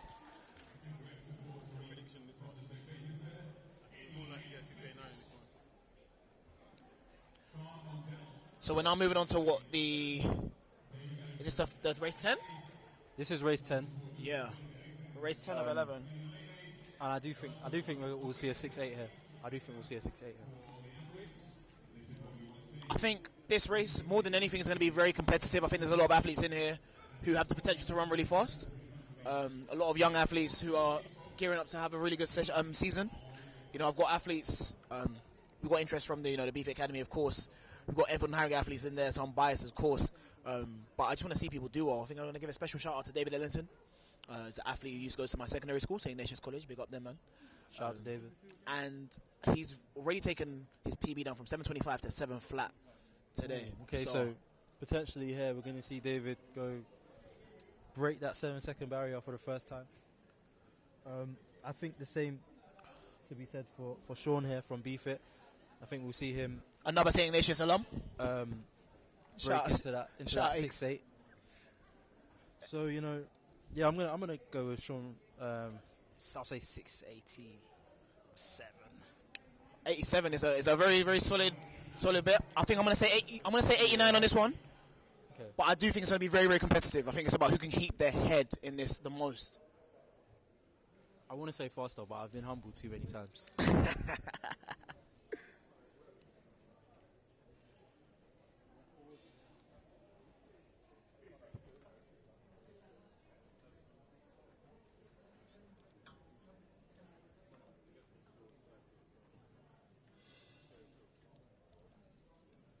Athletes taking their time.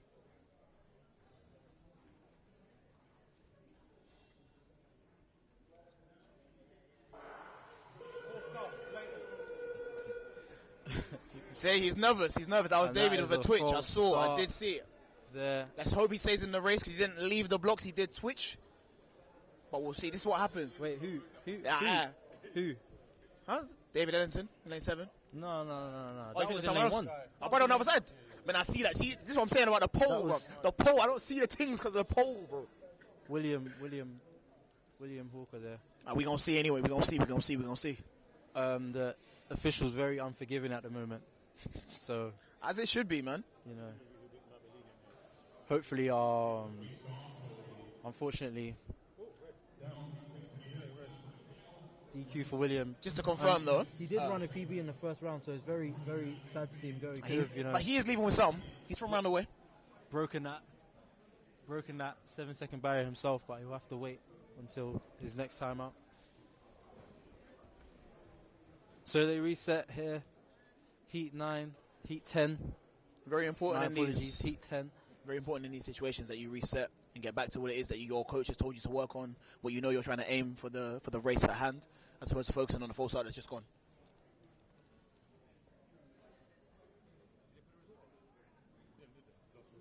No, they did it. Flash up. 692.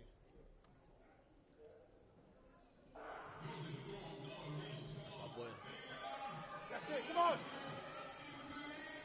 See, I told you, 88. 8. And I feel that will be rounded down to 87. And I feel that is Sean. Yeah, that's a very good run. It's a very, very, very good run, man. I must say, I may or may not have run right next to him and run that time. So I did know he was the one.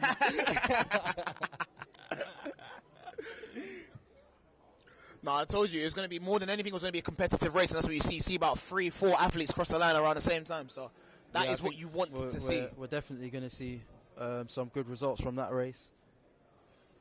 And now we come to the setup for the last race of the day. The last race, you know.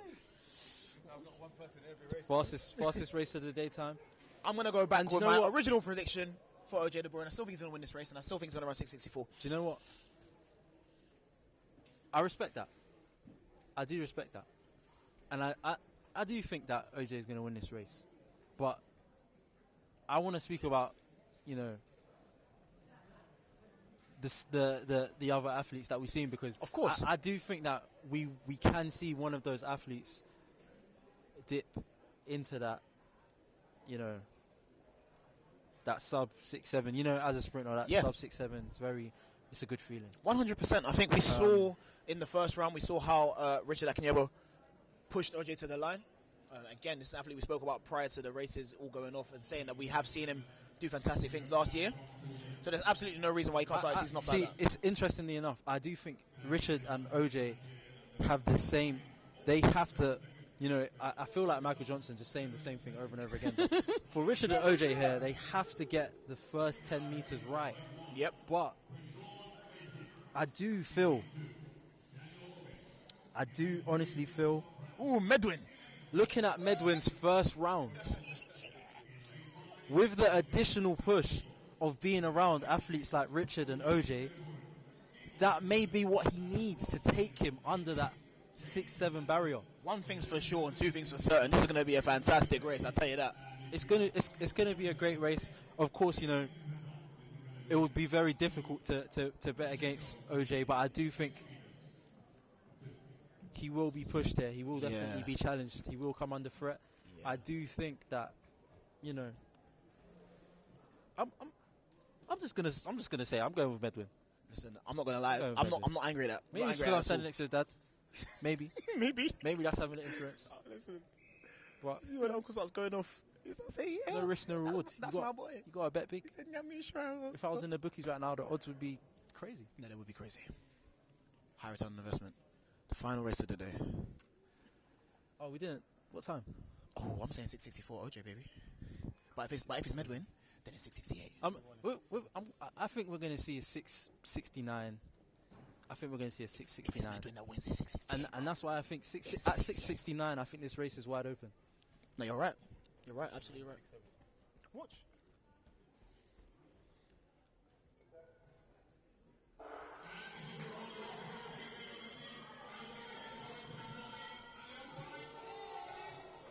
Is that 6:63 the flash up? I think we just saw a flash time of 6:63. So did I say 6:64, right? 6:63. Very close on the line. I think OJ De Boer came through with the experience and composure for the win. I think, Yeah, 100%. I think 100%. we saw OJ Edinburgh, and I think that will be rounded down to 662. Yeah. That's a very good Which means season that opener. that's looking like Ruben Medwin. Arthur Yeah. is right. But Looking like we Medwin must 664, say, baby. I do think Medwin Yeah, also ran 6'6". Oh, no, I it's easy believe 6'6", he's easy under 6'6". that 6'7" barrier. Aye, listen, we need to talk to this boy. He's fantastic. Listen, He's fantastic. let me tell you something. That's impressive. That's extremely impressive. If you hit this thing anymore, you're gonna break your hand. I hope you guys on the stream can hear me hitting the rail. Man is slapping the 'Cause road if like you can't, like, you're not like he's getting this disciplining it. full experience. Maybe we need to make this ASMR so they can appreciate what's going on right now. Yo, that's easily the race of the only day. get this Performance of the day feeling. easily has to go to Medwin and Danton because whatever the You time can't comes get the up, performance of the day if whatever you time, don't win the race. Nope. Yes, it can. No, you can't. Yes, it can. Do you know It's why? like giving man of the match to somebody on the losing team. I've seen that happen. I've seen it happen. I've seen it No. happen. Listen, not bro, right. Listen, if we let's talk about the World Cup final and how Mbappe's the man of the match. Let's talk about that, fam. Let's talk about that. Because man scored a hat-trick in the World Cup final at 23 years old or whatever he is. That's man of the match behavior. I don't care that he didn't win. Yeah, but he's not man of the match. Nah, bro. to the you. objective is to win. How to can you be you. man of the match? To you. Listen, all I know You is can't be the best man in the match if you didn't reach your objective. okay. Then he can be most improved. Yeah, he can be player. most improved for sure. Most improved player of the day. It's coming up, but it's looking like 63. I think it's 62. Looking like that, yeah. Oh, yeah, Anticipation don't put your building. clothes on though. It's cold. Anticipation building in the stadium. It's not going to be up for another 3 minutes. 663 Yeah, 663 for for OJ OJ De Boer. Boeren. 667 for Medwin 667 Danton. for Medwin. 673 for Richard. 675 for Max Brown. Great racing, great running there. Very, very competitive race. Wait a minute. Does this brother run And for... again, Wait. we produce another cracker at the Bftta Open.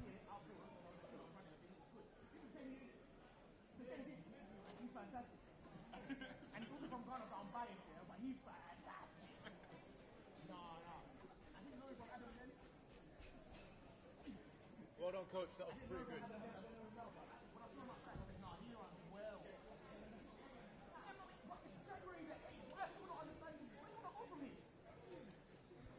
Also, I don't think you can hear Ruben Arthur on the, but he did reiterate it is the 8th of January, the 8th. Again, Some people go around I'm the starting moon. to say this for the last time. People are still saying Happy New Year. Fam, people they don't understand. They don't understand what we're saying. Richmond, look at the camera. What's that, brother? People are still saying Happy New Year. Fam, like He's under 20. He's a junior. there's no reason to do this at this time of year. Some people, I've never run that fast in my life. My PB 668. Let's get it twisted. Like, he's run very, very fast. Man says he's not happy. That's fine. Like, it shows the athlete and the caliber athlete and the desire he has to It's not perform. just the time. It's the display. You know, in the first round, in the second round. Again, OJ, very formidable opponent. PB, I believe, 656. Yeah. 10-0 outdoors. So, you know, that shows the level of athlete that he's brushing shoulders with. Yeah, it's fantastic. And, you know, this is what we come out to see. Without these meets, we don't, you know, the athletes don't get the opportunity to You know what, though? be in these situations. Let me take an opportunity to say congratulations to Ryan Freckleton and the wife of sports and athletes, because, you know, we have winners in the fast race of the women's. Yeah, winners in so the fast for race me, of the I have men's. to give the performance of the day to Alicia. Alicia Reed's got to get it. She got to get it. That was a fantastic display. Well, that's Won me. both her rounds. Ran close to her PB in the first round, PB'd in the second round, went under that magical barrier of 7:30. Yep. You know, it bodes well for the rest of the season because, like I say, you're doing this in the start of the Yep. year, bro. There's no reason to run this fast so soon, but it means you got signed in the deck. You know sure. what's coming. Great running there from OJ as well. You know, in the first round, as you said, it took him that first round to get into his running. 663 on the 8th of January, good running. Yeah. I think everybody in that men's final, great running. Yeah. You know, it's what we love to see. Yeah. So 100%. It bodes well for the rest of the season, and hopefully you'll be seeing us at some of these races in the season. It depends on if TJ got the budget for that. You know what I'm saying? We ain't free, baby. Come on, baby.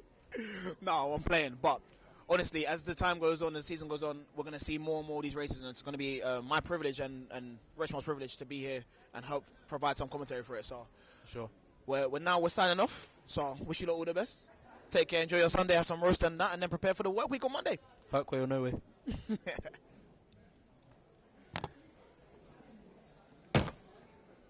find some kids.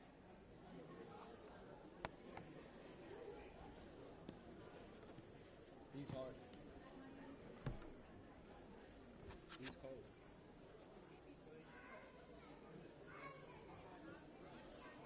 He's super cold. Okay. Is he like under 20? I don't know. That might have been false. But I hope it's not. Because that's fast. That's very fast.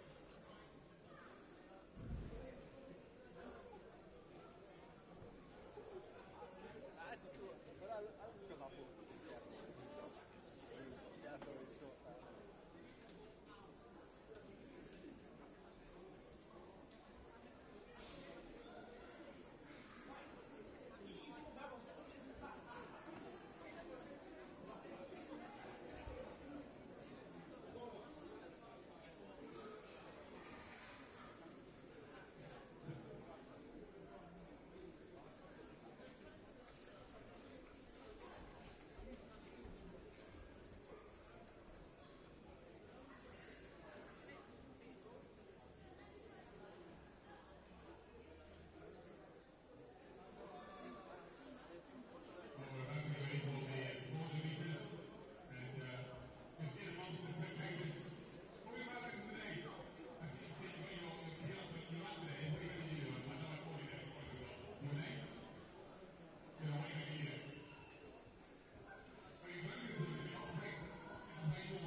also in the call room. So, ladies and gentlemen, please, a round of applause for all of our officials today for making today a success. A round of applause, please.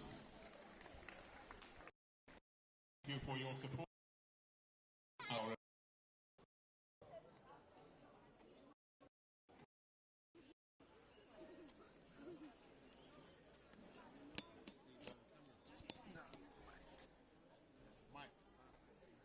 so that the sound amplifies. Nice. Make sure not to touch them. Hello. No, you can't hear. You're silly. Ooh. Say this. The thing's called back. Look, it's just stuck in your back like that. This is why I say to you, stop messing it up. See how it come out? So it's stuck in my back. It was stuck in your t-shirt like this. Look. Like that. Look. Look. What's this? It's real. It's real, sir. So for the 400 meters, there will be 9 races in total. I thought you just picked up a reel. I thought it just picked up just Right, randomly. reel. That's what I said. How much did that have in it?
I've just had a word with Vince, the Prince of Sporting Attire, who will be here for the London Games, and he has some great merchandise that he will have available. So for those of you that plan to be here for the London Games, look out for the merchandise that Vince, the Prince, will have, of course, along with all of his sporting attire, spikes and equipment for relieving those tight muscles.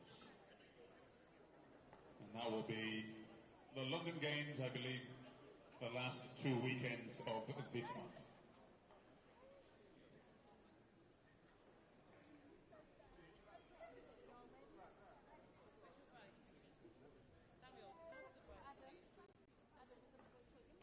And we have movements as we see athletes now making their way down to the start of the 400 meters. I have a list of 4 athletes, but I see just 2. Charlotte Gurney and Megan Ball.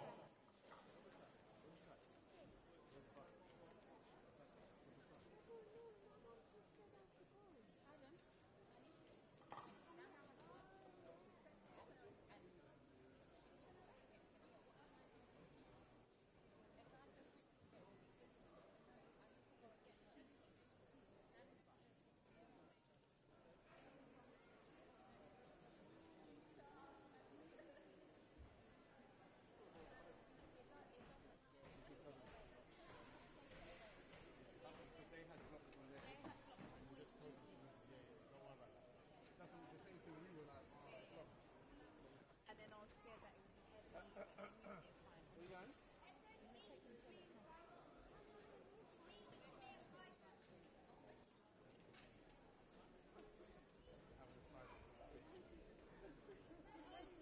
everyone.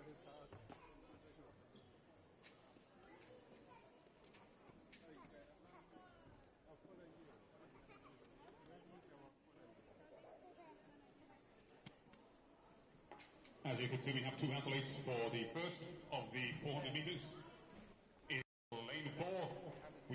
Megan Barlow. And in lane 5, Charlotte Gurney.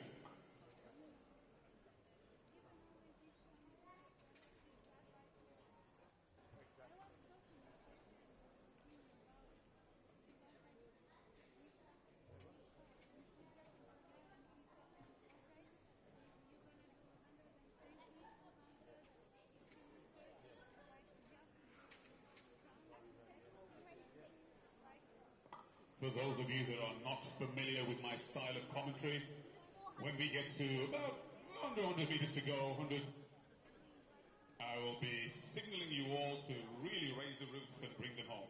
That's usually where the worst part of the 400 meters, the last 100 meters, when the lactic kicks in. So stand by to really bring them home the last, let's say, 75 meters.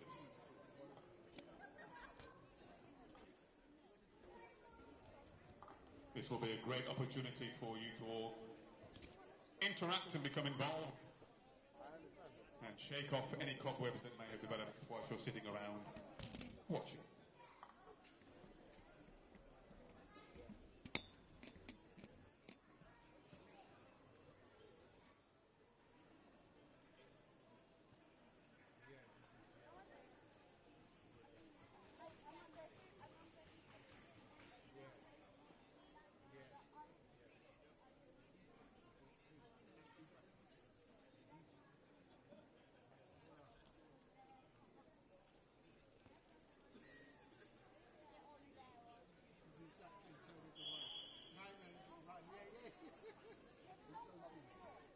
Here we go, folks.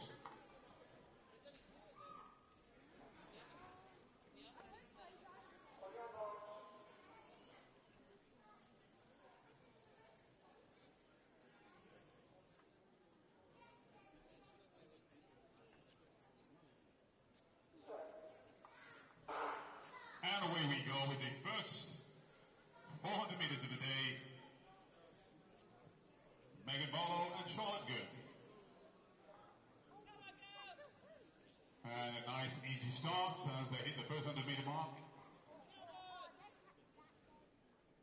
With Megan Barlow on the inside leading the way.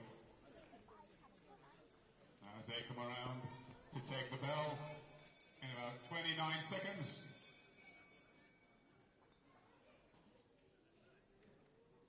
And this will be your opportunity, folks, to get ready and practice that, bringing them home. I'll let you know when, with about 75 minutes or so to go. Very good running there by Megan Barlow and Charlotte. Let's bring them home now with the final 50 to go, ladies and gentlemen, as we raise the roof. When the lactic kicks in, this is a great run. And an awesome time, 1:02, as we bring home the final. Charlotte Gurney, well done. And great support there from the spectators. Excellent. So now you know what to do. You just follow my lead. And trust me, the athletes, when they hear that, will get an extra burst of energy.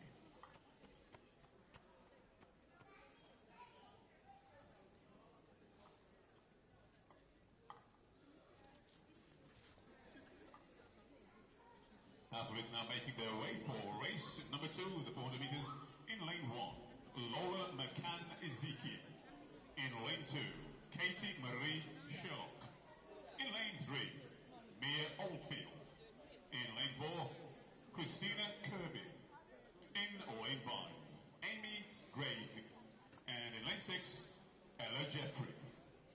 Our athletes for race number 2, the 400 meters.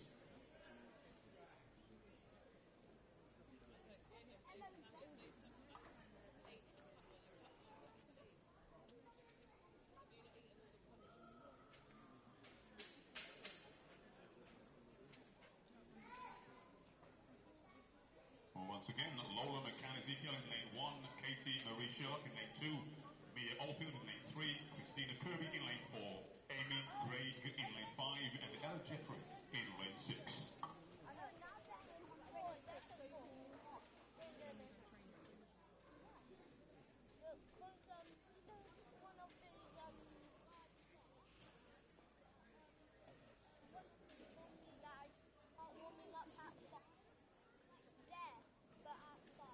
see there's no Mia Caulfield in lane 3.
And away we go with race number 2 with Lola McCann, Katie, Christina, Amy, and Ellie. And a nice steady pace on the inside lane, looking very strong with Lola, I believe, or is that Katie on the inside, looking very strong coming through. And great support from the spectating side. Yes, and it looks like Katie Marie Sherlock. Is she going to get the belt? Oh, and she's holding it off, and it is Ella Jeffrey.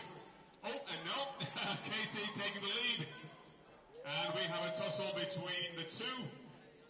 And a great run as they're coming, as they're approaching the 100 meters to go. This is going to be exciting finish, ladies and gentlemen. Let's bring them home now with about 100 meters to go. It's going to be the final 50. This is where it kicks in. And she's pulling it towards me. It's going to be close one. And she's pulling it out. What a great run. A great comeback. Oh, what a great run by Ella Jeffrey in a time of 1 minute and 50. What a great run there by all the others. A great finish. Great round of support from the spectators. Well done. And that was 1 minute 00.5. And we'll wait for confirmation. What a great finish.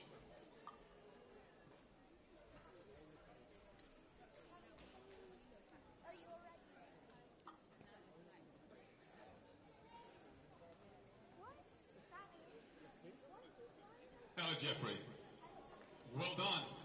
Now, just so that the audience and spectators realize how important they are, what does it feel like when you're coming with the final 50 to go and you can hear the support of the audience? Yes, gives you a good boost? Oh, well done, a great run and a great comeback. Excellent. Great run there for Ella Jeffrey. So you see, folks, your support is priceless.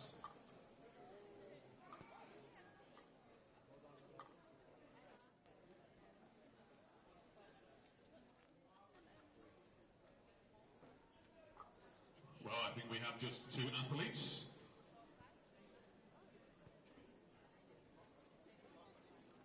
Rebecca Andre in lane 4 and Rihanna Buaku in lane 5.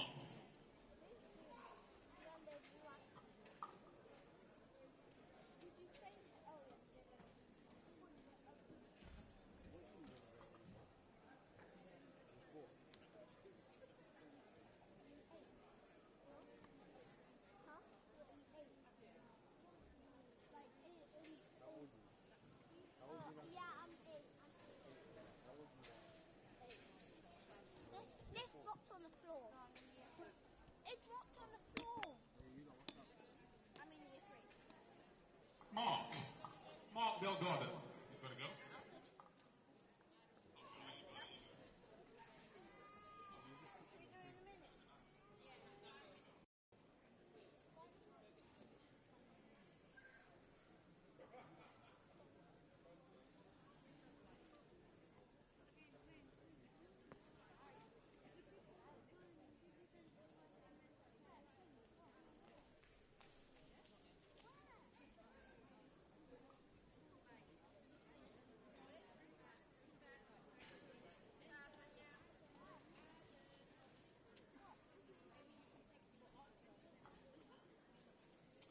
go with Rebecca Andre and Rihanna Buaku.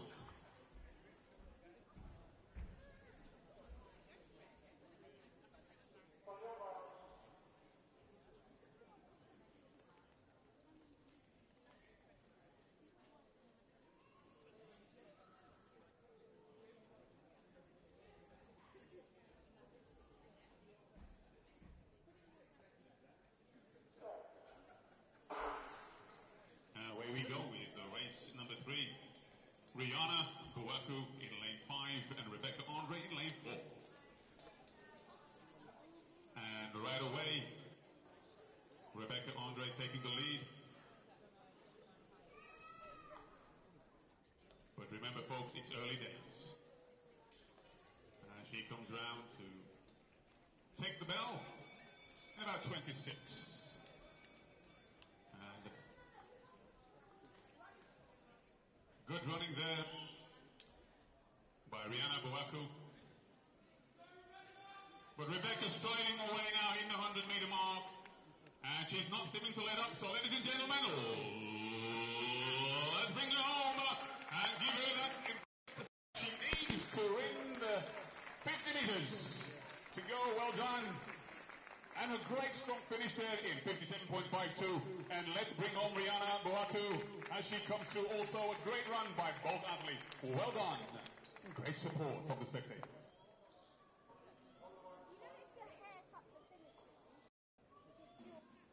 And Rebecca Andre not letting up literally from the word go. Doesn't seem to be at all tired. Well done. And that was what, 57-ish? I didn't get an accurate time. Are you happy with that? Rebecca?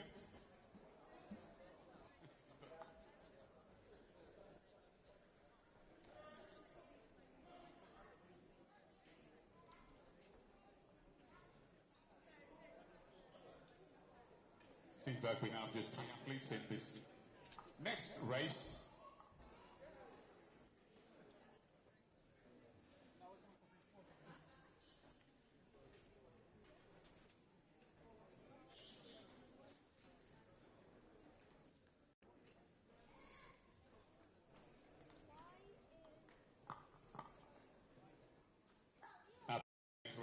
Race 4 on 400 meters. In lane 3, Mark Jessup. In lane 5, Peter Wright. And in lane 6, Adam Bernard. 3 athletes for race number 4.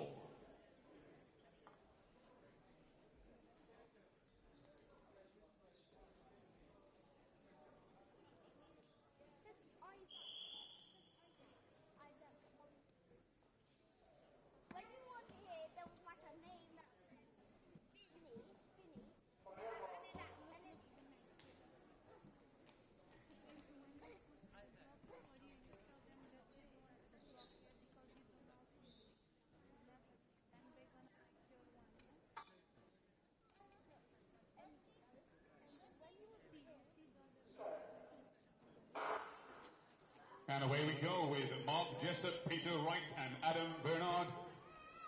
And a very strong start as they enter the back straight.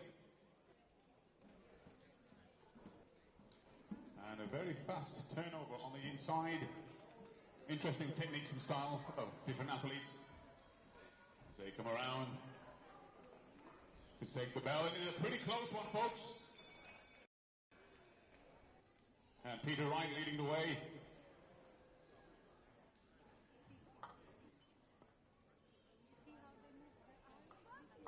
As they approach the 100 meters to go, pretty evenly paced as we go. Let's bring them home, ladies and gentlemen. A round of applause as we bring home the athletes. A great run. Peter Wright, ladies and gentlemen. Adam Bernard. And coming in, Mark Jessup. Well done to all the athletes. And the time is gone.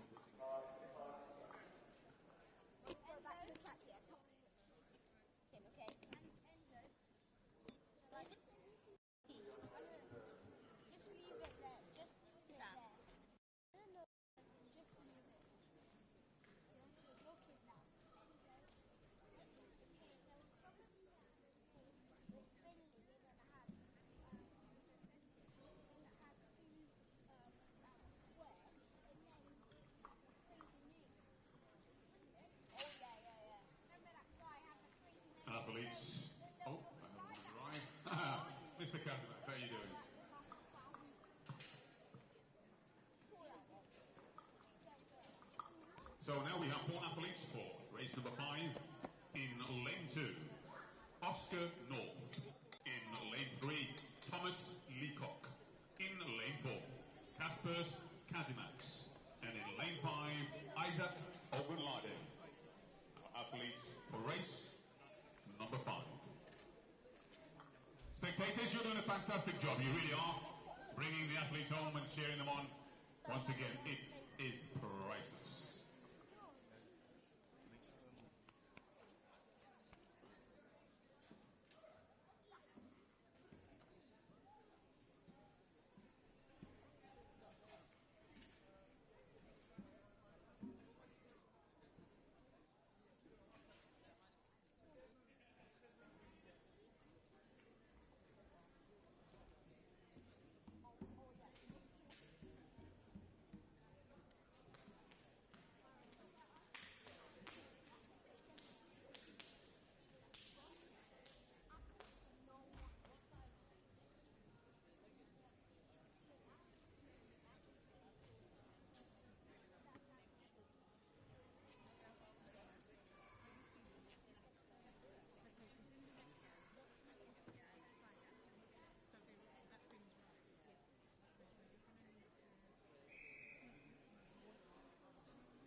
And away we go with Oscar North, Thomas Leacock, Kaspars Kadimax, and Isaac Ogunlade. Oh, moving like wildfire. On the inside, coming through very strong indeed. I think that is Thomas, let's see.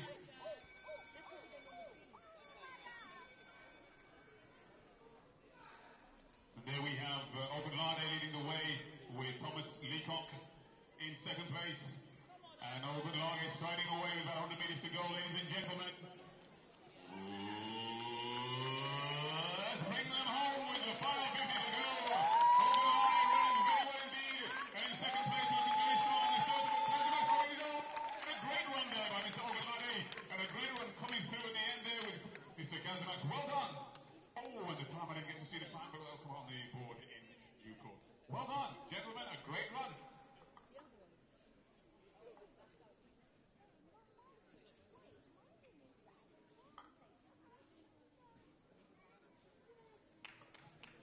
Isaac Ogunlade taking the victory there and walking around as if he's just gone out for a stroll.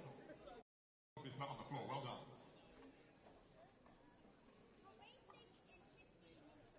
Mr. Isaac, I can't interview you, just give me a wave. Did that race go according to plan? Was it?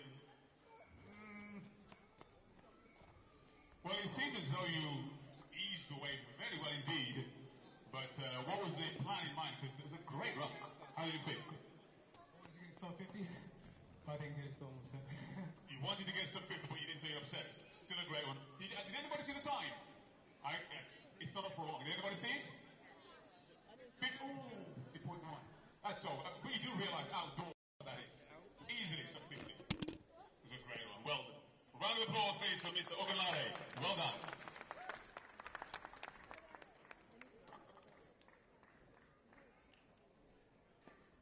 Now let's move on to race number 6. I see 2 athletes.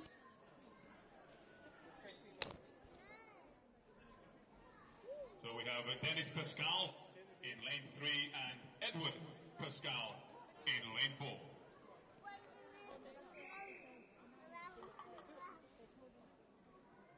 I thought we were trying to...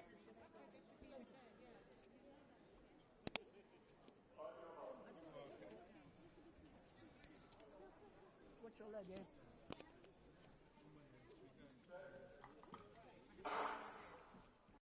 Dennis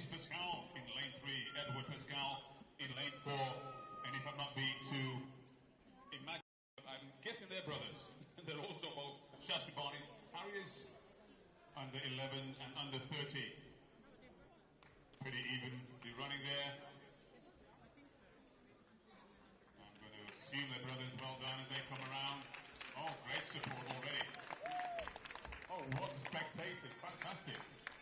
246 and Edward Pascal, followed by young Dennis Pascal. Remember, look, folks, this is under 11s and under 13s. So, to be appreciated and to be understood that the age difference does make a bit of a difference. But that's great as they now approach the 100 meters to go. And if anything to go by, your support. Let's bring them home. Ladies and gentlemen, the final 50. As we have the Pascals coming down. A great run for Edward Pascal and Dennis Pascal. Well done indeed. A great run. Wonderful. 105.34. 105.34. Now listen, folks, I'm going to give you a job to do now because the timing on the board is literally up there for about a second and a half. So keep your eyes peeled on the time in case I need to come to you to ask what it was. Because once I'm coming to the numbers, so it's on you. And if I come to you and I cannot get the numbers, you're out the door. I'm only joking. Okay, so let's go on to the next race.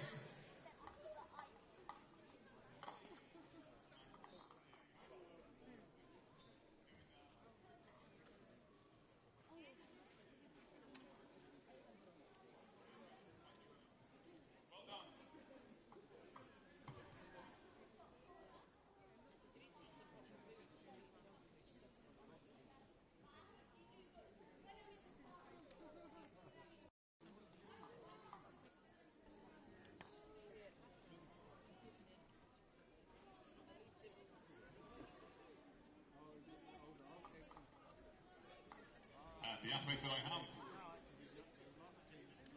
listed before me in lane 1, Dan Dominguez. In lane 2, Felix Tyner. In lane 3, James Andrews. In lane 4, Oscar Hall. In lane 5, Ebuka Wokechi. And in lane 6, Gideon Olayton. Athletes for race number 7. And I don't think there's anyone in lane 3. Sorry, lane 2.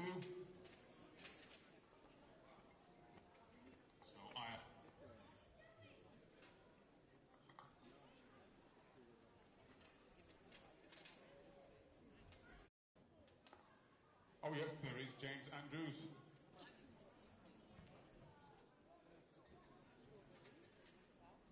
So once again, that's Dan Dominguez in lane 1, Felix Tynan in lane 2, James Andrews in lane 3, Oscar Hall in lane 4, Ebuka Wokechi in lane 5, and Gideon Olayton in lane 6.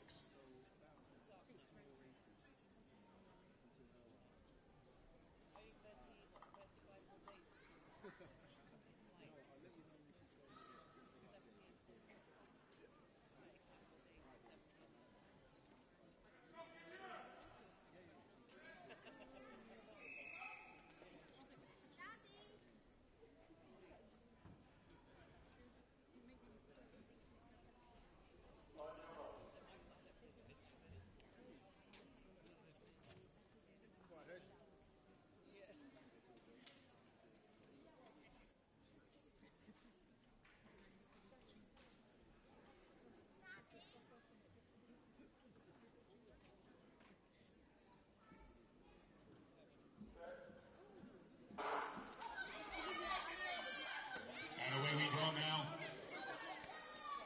Dan Dominguez, Felix Tyner, James Andrews, Oscar Hall, Ebuka Wokechi, and Gideon Olayton. And already on the outside, Gideon Olayton looking very strong indeed. In second place, Mr. Wokechi. Now, folks, this is a very good pace indeed. But remember, it's that final 100 that makes the difference. And it's an interesting way of developing. Let's bring them over. Ladies and gentlemen, it's going to be a close one. It's going to be a close one.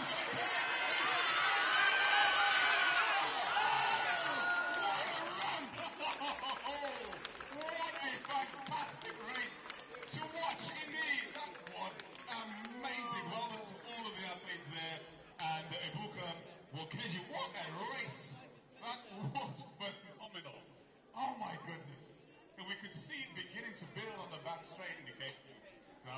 absolutely fantastic. Ladies and gentlemen, seriously, that has to be one of the highlight races of the day. That was fantastic. Let me get another applause for these guys. What a great run. That was absolutely fantastic. I'm telling you. Brilliant. Well done. Great. Awesome. Oh, my goodness. We're getting spoiled. Are you doing the 200? Oh, I'm loving this. Spectators have gone crazy. Absolutely fantastic. Get my breath back now. Okay, so moving on to race number 8. That was a great race. That was a great race. In lane 1, Callum Sydenham. In lane 2, Sam Andor. In lane 3, Sam Brown. In lane 4, Frederick Hake. In lane 5, Mubarak Salih. In lane 6, Elliot Bailey. Wow, what can I say? That was an awesome race. The distance between first and second on the back straight to come back and win, fantastic. Awesome.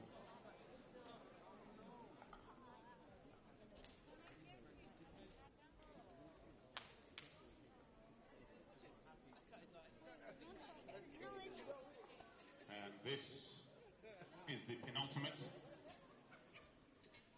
race for the 400 meters. Race 8 of 9.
And away we go with the penultimate of the race of the 400 meters.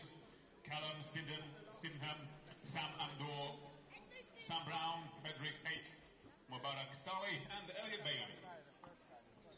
And a pretty evenly paced race distance-wise between the athletes as we round the bend and begin to now see the shape beginning to change. And coming through, Mubarak Saleh taking the lead with, I believe, Sam Andor in second place. Again, ladies and gentlemen, Sam Andor moving forward. Now we've got 100 meters to go. Wonder what the finish will be like. We'll wait and see. Let's bring them home. Ladies and gentlemen, with the final 25 minutes to go. And again, here we go. And on the outside, it's going to be a great finish. Oh my goodness. It just gets better and better. Oh my, 53.40. What a finish. These last two races have been absolutely dynamite. Unbelievable. Did you see that? A three-way tussle. What a great victory. Awesome. What a finish. That was ridiculous. Wow. And you know what, ladies and gentlemen, I've got to be honest with you. The athletes are amazing. Absolutely amazing. Because your support on that final makes it happen. It really does. I'm telling you, it is priceless. Your support is absolute. Remember, it is priceless. Okay, well, here we go, ladies and gentlemen, for the final race. 400 meter series. In lane 1, Tommy Aulo. In lane 2, Isaac Moore. In lane 3, Zico Jones. In lane 4, Adam Booth. In lane 5, Jacob Campbell. And in lane 6, Michael Shonide. And can I just, if Peter Scott is still in the house, Peter Scott, a great big thank you for providing a sound system for us to use. So Peter Scott, thank you very much indeed. Great appreciate it. Well, this is the final of the 400 meters. Once again, we have Tommy Auler, Isaac Moore, Zico Jones, Adam Booth, Jacob Campbell, and Michael Shonide. And great support for Shonide, I believe, from the stands. Well done. And let's just await as we hand over to Peter Schilling, who's been doing a fabulous job starting the races today. Again, I've had a chair that I could sit on, and I think it could stood all day, but really appreciate all of the work that the officials have done. Absolutely appreciated. Peter Schilling, thank you.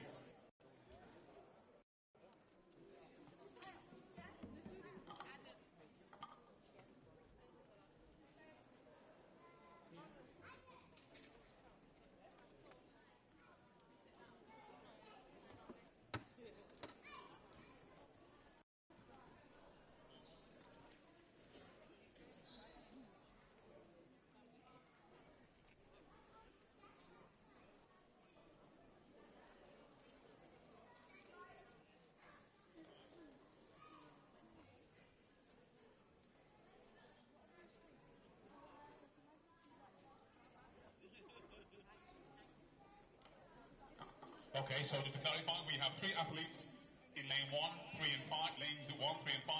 In lane 1, Tommy Auler. In lane 3, Zico Jones. And in lane 5, Jacob Campbell.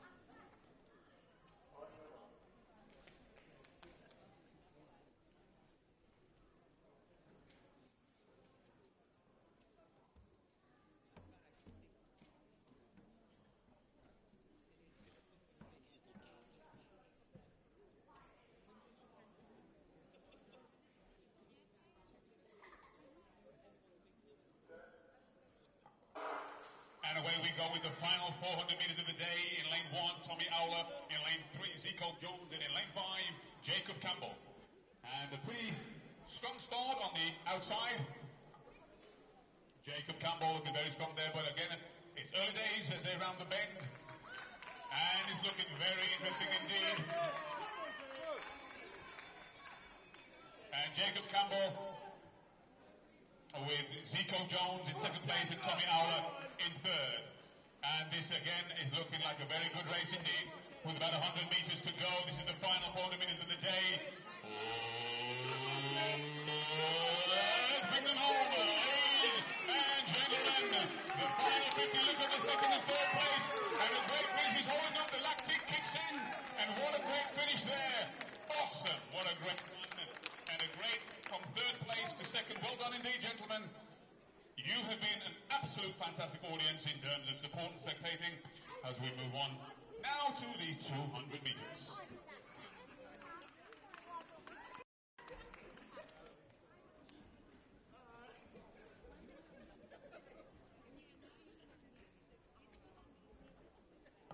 So, young man, you're a Pascal, yes? And you're a Pascal. So, your brothers, yes? And you're 12. So, what's it like racing against each other? It's fun. You enjoy racing against Big Brother? Yeah. Are you going to beat him? Have you beaten him before? No. You're going to beat him one day. That we brothers in the same race. So, who are you here with? Mum and Dad, listen, really, it was great watching them run. Thank you for bringing them and for your support. Parents, really appreciate it. Well done, great running. Keep it up. Fantastic. The Pascal boys showing us how it's done.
Testing.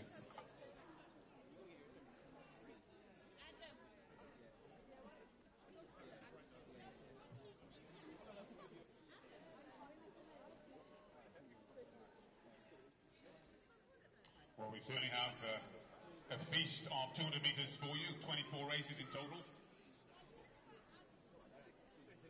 And then after that, we finish off with the 300 metres.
Athletes now arriving for the first in the 200 metres.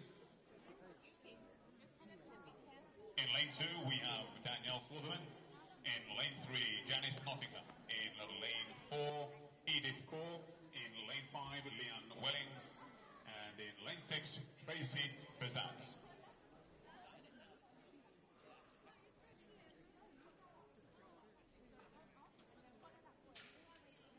And I believe Leanne Wellings was part of the 4 by 200 metres.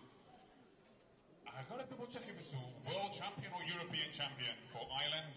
Well, championships I'll double check, but I know she's a class act, and I've seen her perform around the world on many events. So I'll double check with her to find out what championship that was. Leanne Wellings, one of the elite masters athletes for Great Britain. I believe in Northern Ireland. I'll double check.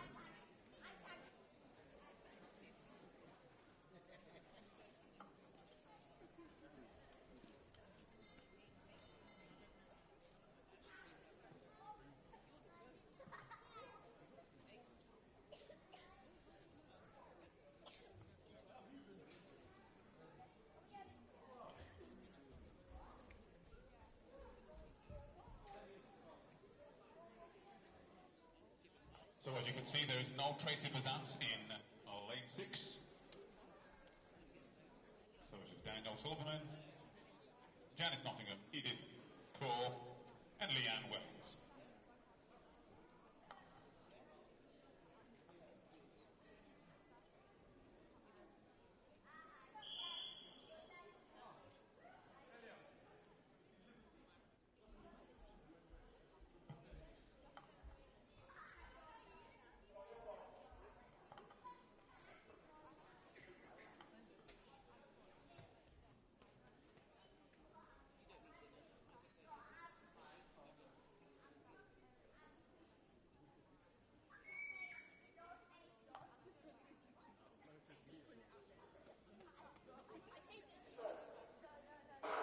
And away we go with the first of the 200 metres. Danielle Silverman, Janice Nottingham, Edith Core and Leanne Wellings. As they hit the back straight, Leanne Wellings looking very strong as they get to about the 100 metres to go. And a very good strong run there by Leanne Wellings. Let's bring her on, ladies and gentlemen. Leanne Wellings striding away as she comes through to take a great run by Leanne Wellings in a time of 29.45 and a great finish for second and third. Oh, what a wonderful finish. Well done to all of our athletes. A great finish and a great run there by Leanne Wellings. And before Leanne disappears, I want to double check just to make sure. Leanne, just tell me what it was, the record that you have or the victory you told me about. Get your breath back, I know. On the, I've got an Irish record for 60 metres. The Irish record for 60 metres? And and you won 4 gold in 4x2 where, is it? No, I'm trying to fix What that was last year? You got the gold medal? Fantastic, awesome, well done. Round of applause. And W45. And to all of our master athletes, well done. Absolutely fantastic. See, if you don't ask, you don't know the kind of athletes and the credibility that we have amongst us. Absolutely fantastic. Leanne Wellings winning the first of the 200 metres here today. As we move on now to race number 2. In lane 2, we have Alice Ganley. In lane 3, Dami Adukunle. In lane 4, Isabel Costin. In lane 5, Sienna Forster, and in lane 6, Sophia Gilboy.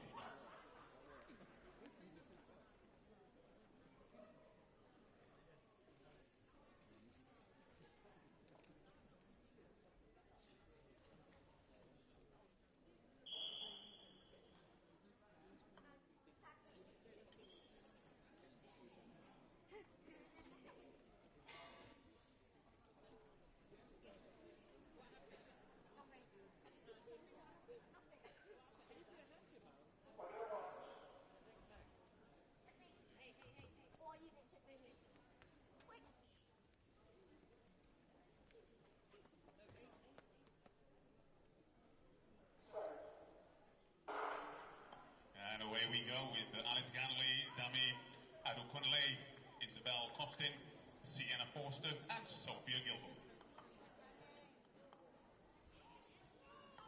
And looking very strong now as they come to the 100 metres to go.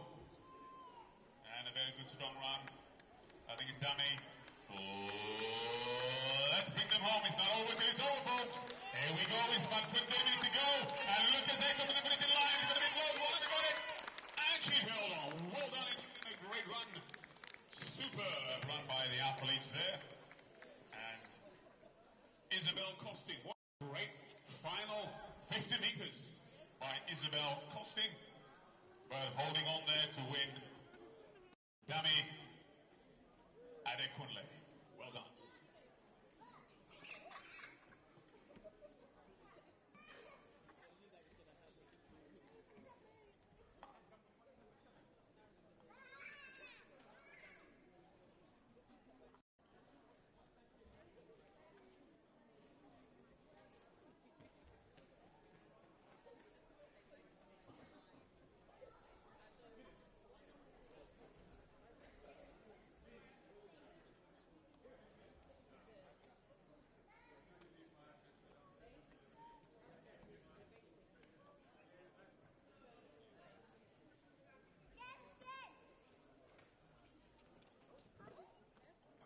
And just by way of information.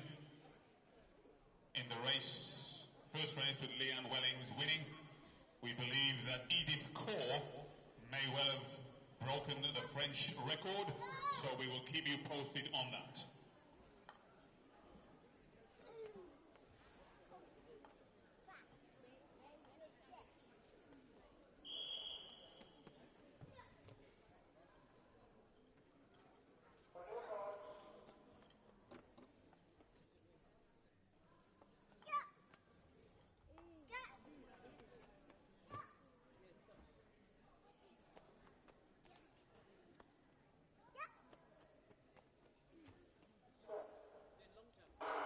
And away we go with race 3. In lane 2 we have Myla Gilboy.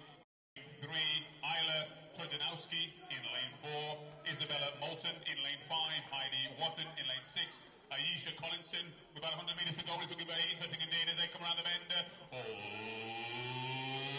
let's bring them home. Oh, ladies and gentlemen, coming inside.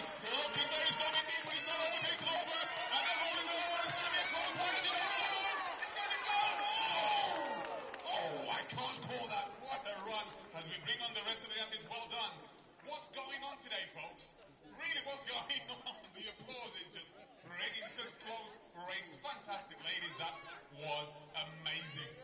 Oh, I hope it's been video. I hope it's been video. Fantastic run there. And the victory for the official times. Wow.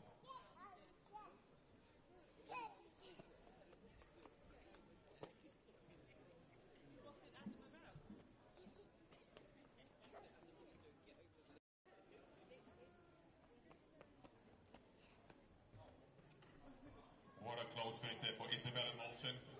We'll wait to see if she held on.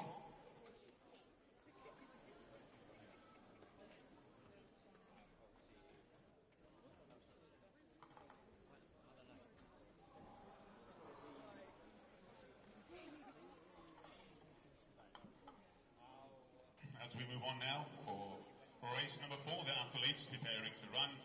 In lane 1, Chloe Barracliff. In lane 2, Havika Kairi Edu.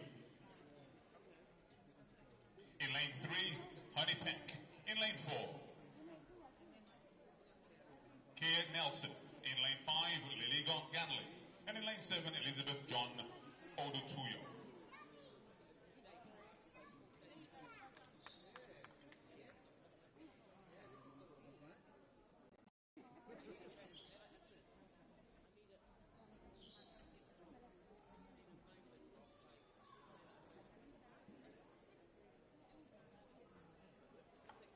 Leave it to Havika Kairi Edu in lane 2.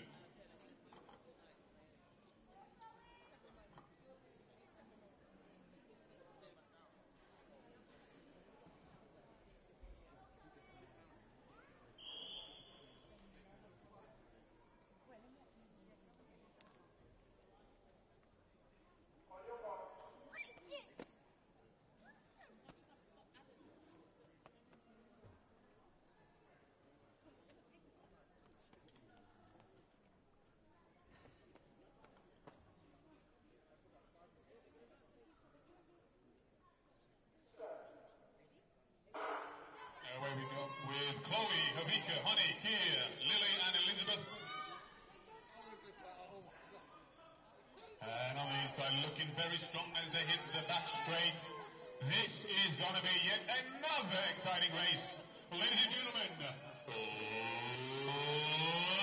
let's bring them home with the final 50 to go, and it's going to be a good race. It's got 2 on the point on the outside. It's going to be a close one, and she's going to in. Is she okay?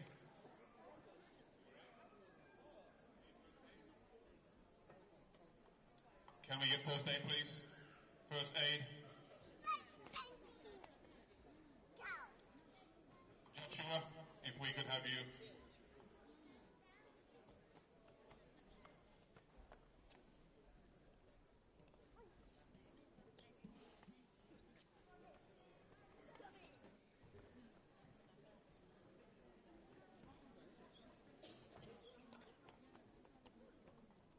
Well, she's sitting up and cognizant, so hopefully she'll be okay. We do have first aid in attendance.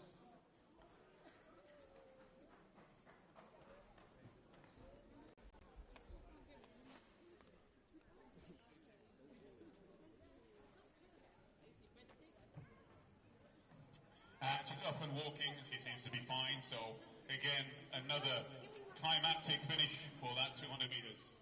Really, every single race has just been so phenomenal, absolutely. As we move on now to race number 5.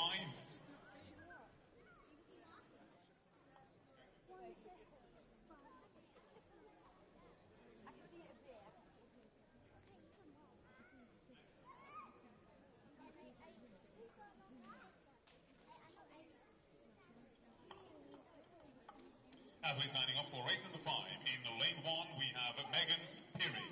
Megan Peary in lane 1. In lane 2, Lily Scott. In lane 3, Nicole Hawkins. In lane 4, Esme Aikumi. In lane 5, Liberty Jamlik. And in lane 6, Ava Carter. Athletes for race number 5.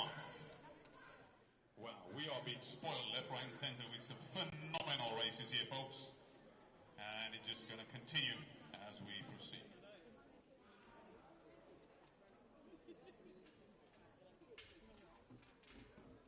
Megan Peary, Lily Scott, Nicole Hawkins, Esme Aikumi, Liberty Jamlik, and Ava Carter.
And away we go with Megan Peary, Lily Scott, Nicole Hawkins, Esme Aikumi, Liberty Jamlik, and Ava Carter. And a very strong look in Liberty Jamlik. As we approach the 100 meters, let's see what develops. Oh, let's bring them home. Ladies and gentlemen, as they come to the final 50, Liberty Jamlik holding their own. That's looking like a very strong finish there. And a very good run indeed for Liberty Jamlik. Well done.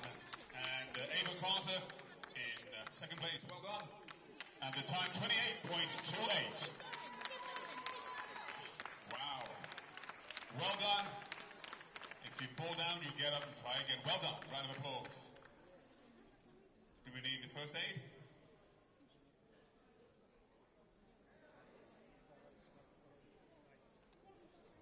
Well done, Esme.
is now lining up for race number 6 in lane 1. Ella Gilda Briggs. In lane 2, Isabella Phillips. And in lane 3, Grace McCauley.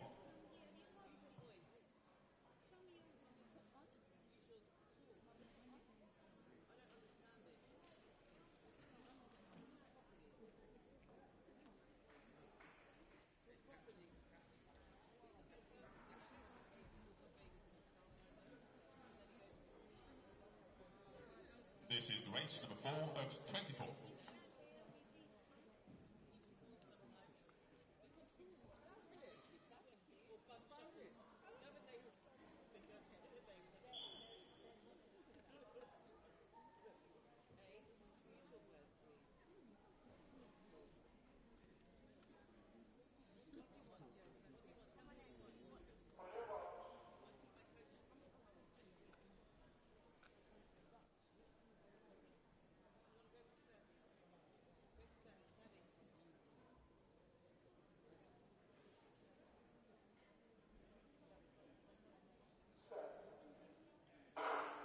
Where we go with Ella Gilda Briggs, Isabella Phillips and Grace McCauley.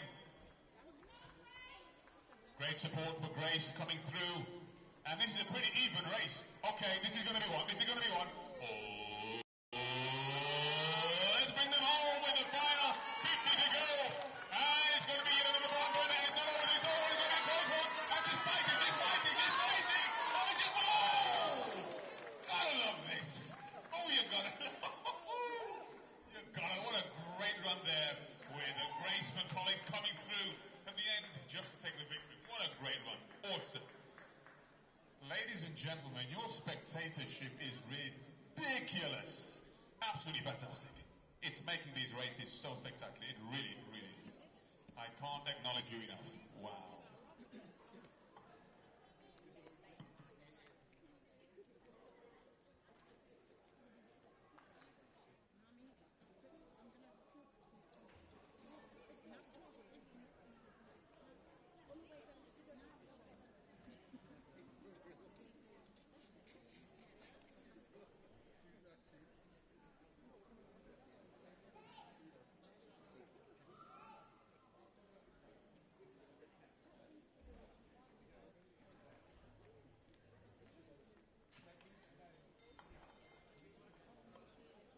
Well, I'm just getting my breath after one race after another. It's just been absolutely awesome. And as I said before, your support and spectators. What a start to the year for Bftta Open. It really is absolutely phenomenal. Let's move on to race number 8 in lane... Let's see, sorry, race number 7. In lane 1, we have Charlotte Reinhardt. In lane 2, Layla Pope. Great support there for Layla Pope. In lane 4, Robin Whitehouse. And oh my goodness, we really have got the support out today. And in lane 5, Aoife McCauley. Oh my goodness, what's going on? And in lane 6, Anna Lucia Harley. We shall see how this race turns out. There are so many people in the stands providing so much support. Ladies and gentlemen, you are phenomenal.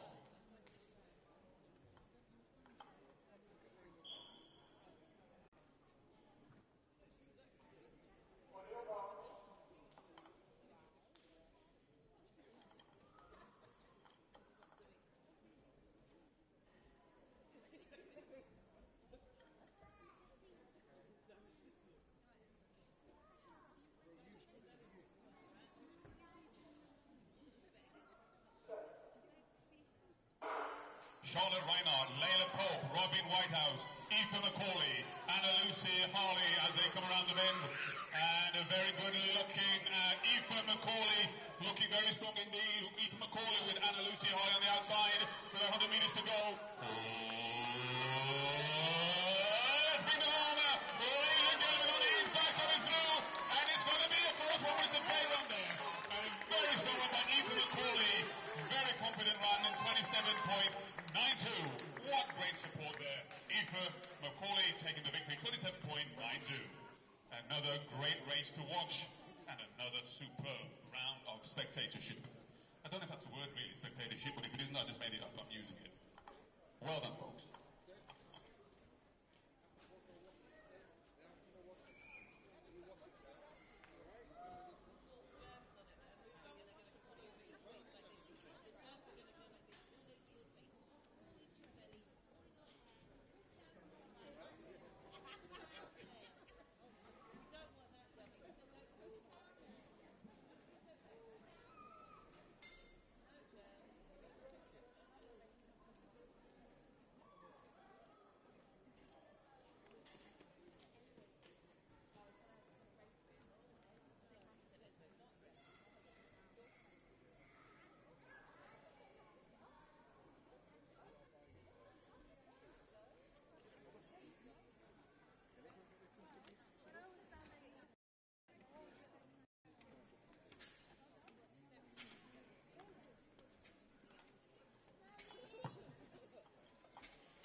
As you can see, we have 3 athletes now preparing for race 8.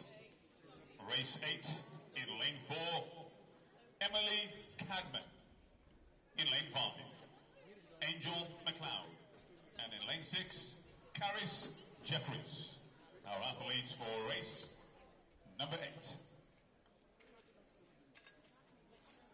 Emily Cadman, Angel McLeod, Caris Jeffries. Emily and Angel, under 15. Caris, under 17.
And away we go with Emily Cadman, Angel McLeod and Caris Jeffries. And Caris Jeffries looking very strong on the back straight indeed as they close in for the 100 metres to go, ladies and gentlemen. Let's bring them home with the final 50 to go. And a very strong run there by Caris Jeffries. Coming through indeed with a very good run there. Taking the victory in a time of 25.51. Wow. That's Emily Cadman. Wow. Well done, Emily. Wonderful run there by Emily Cadman. Fantastic. 25 seconds.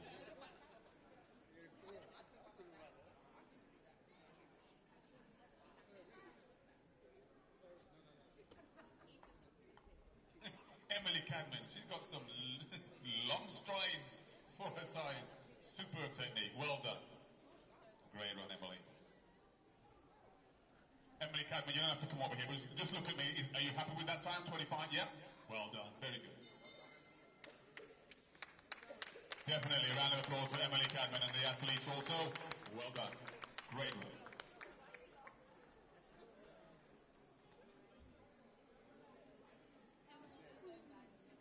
Interestingly enough, Emily Cadman, under 15, along with Angel and Caris Jeffries, also, well, under 17. So, great future for those athletes. Wonderful. Super.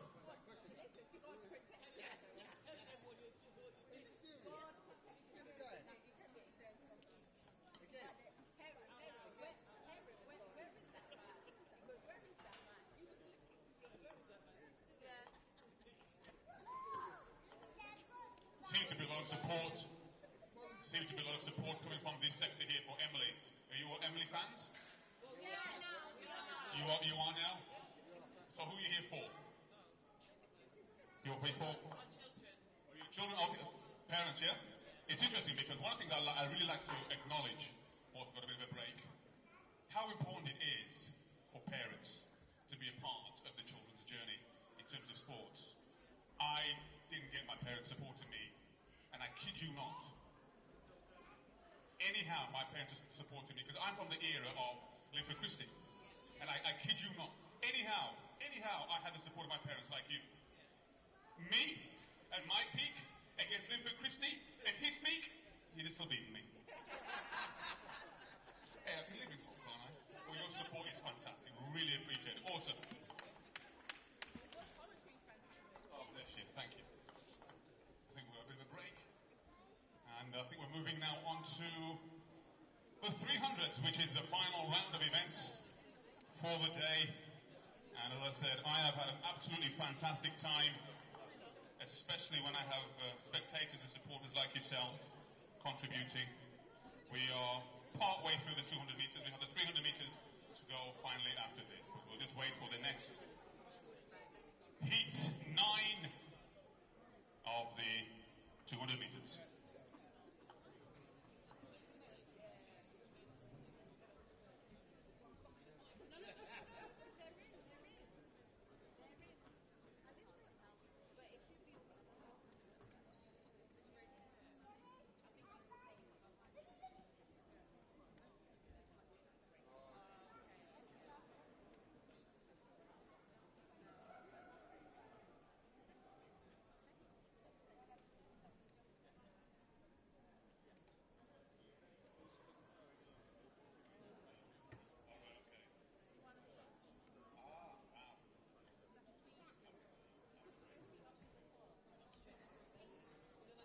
Just a quick update. It looks as though there is only one athlete for race 9. So I believe they're going to merge it, I believe, with race 10. Not quite sure how they're going to do that because there's a full range of athletes for 10. Well, we'll wait and see. Okay, so let's see here. The athletes are on their way.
Athletes now, we have a combination of athletes from race 9 and also joining into race 10.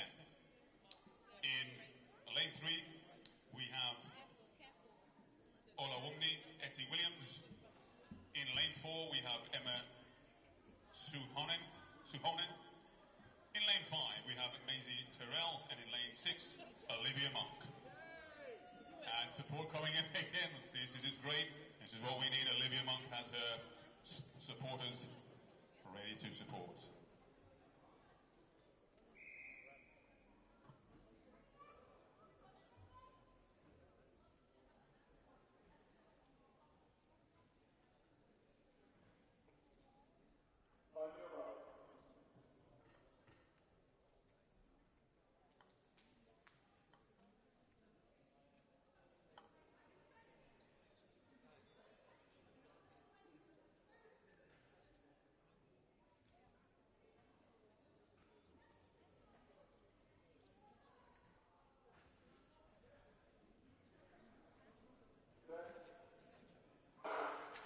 Wunmi Etty Williams, Emma Suhonen, Phoebe Ryder Benson, Maisie Terrell and Olivia Monk as we come through the back straight and away. They're striding strongly along as we come with 100 meters to go. Ladies and gentlemen,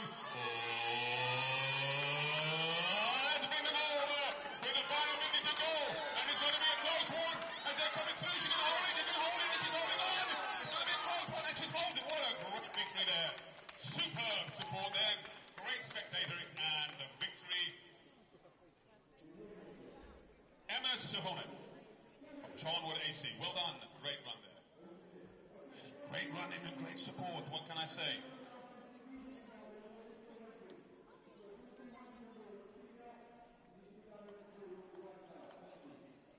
Folks, we're nearly at the halfway mark for the 200 meters. So make sure you enjoy and lap up every ounce of enjoyment because once it's over, it's over. Race number 11. Soon to come.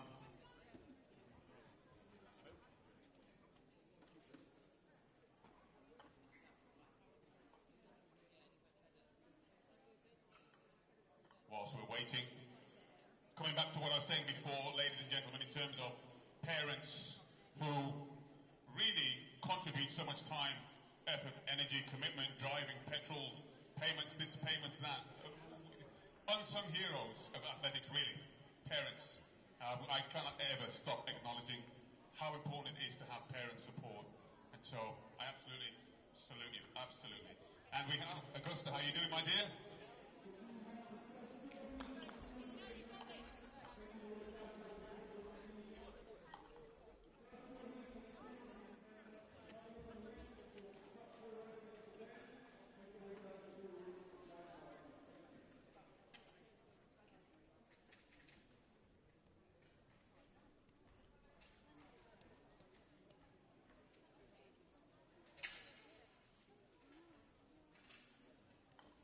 As you can see, we have 3 athletes for race 11.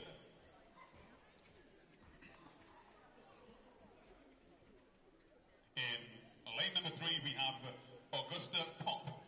In lane 4, Christina Paulson. And in lane 5, Evie Patrick. Christina Paulson with her cheerleaders cheering her on. This is what we need to give them that priceless boost. Augusta Pop, Christina Paulson, and Evie Patrick. I believe Augusta Pop returned to the UK recently, so hopefully there's no jet lag there.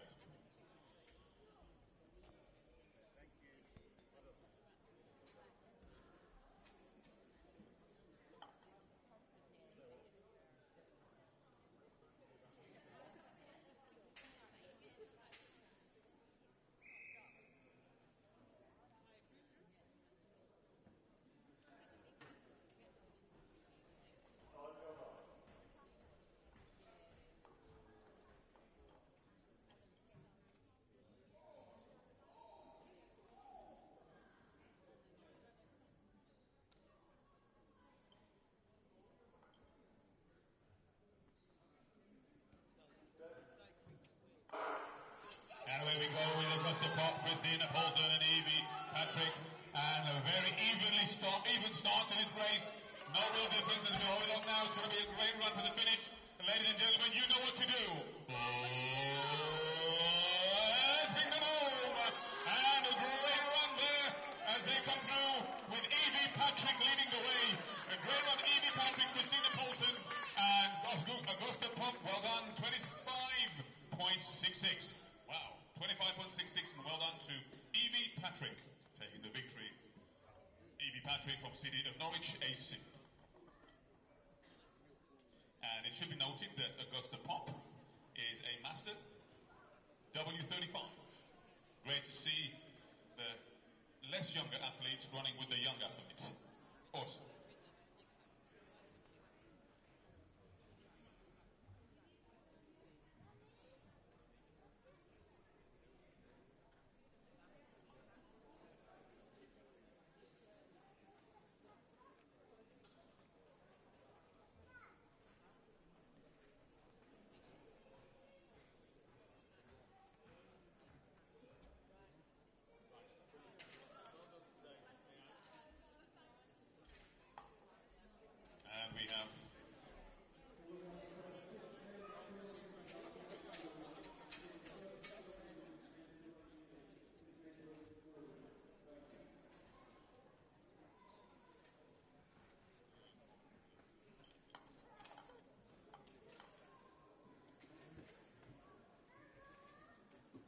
Athletes now lining up. The 4 athletes for race number 12.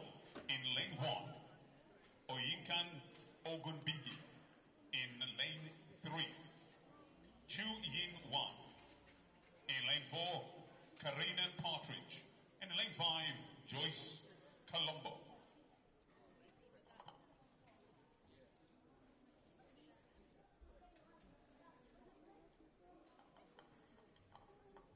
That's Oyinkan Ogunbiyi, Chuk Yin Wan, Katrina Partridge, and Joyce Colombo.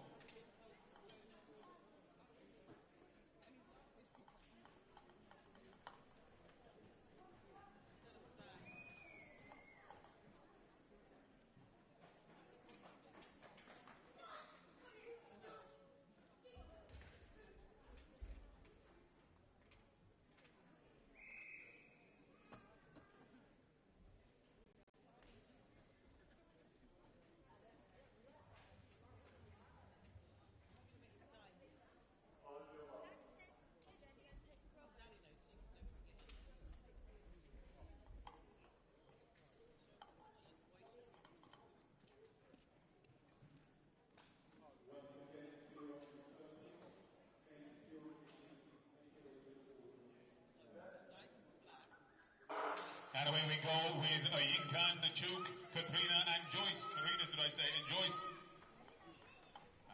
Pretty evenly run on the back straight now. Looks as though it's going to be one of those close finishes again. You know what it's time to do, folks.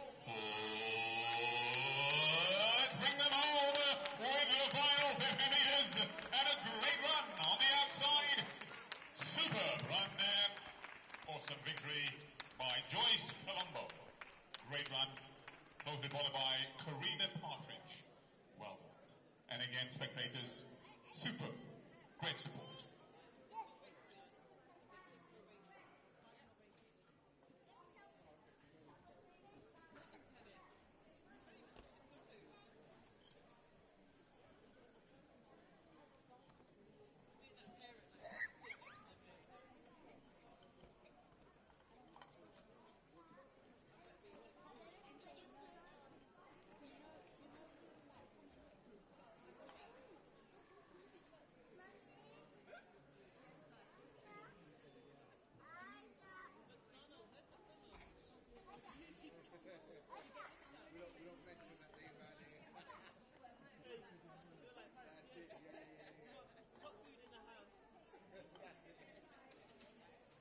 And if any of you are rubbing your eyes to see if you're seeing double, no, you're not seeing double. Kaspars Kazimax is back. I don't know if he's fully recovered, but I don't know how he does it. But I do believe he's a decathlete anyway, so I guess he's going to be used to doing a billion different events in 1 minute. Here we have the athletes coming through.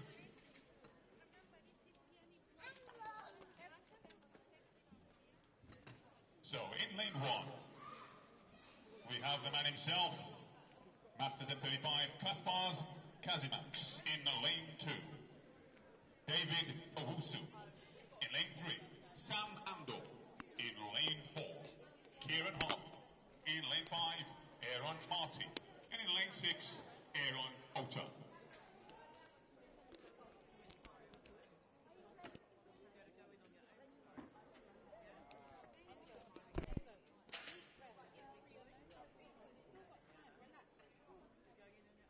Oh, okay, so this is 13 and 14 combined. Let me just get some clarification on the athletes.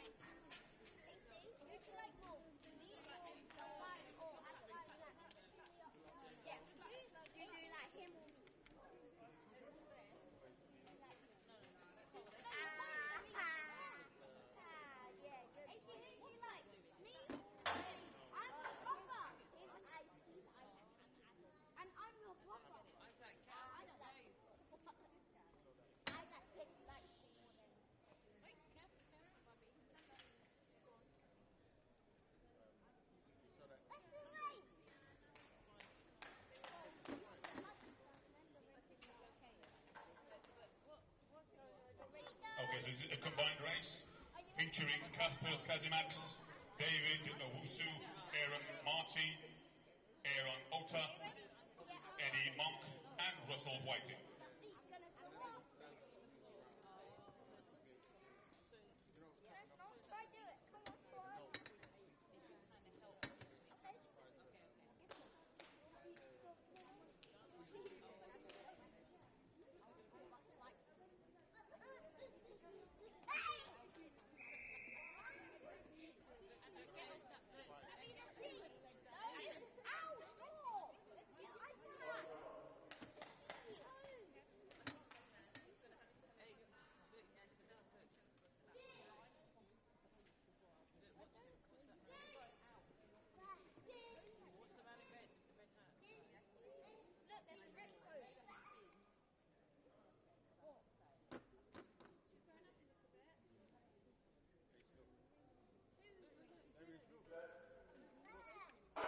Kaspers Kazimax, David Owusu, Aaron Murray, Aaron Ota, Eddie Monk, and Russell Whiting as they hit that bend, and he's flying down. It's going to be a good close finish.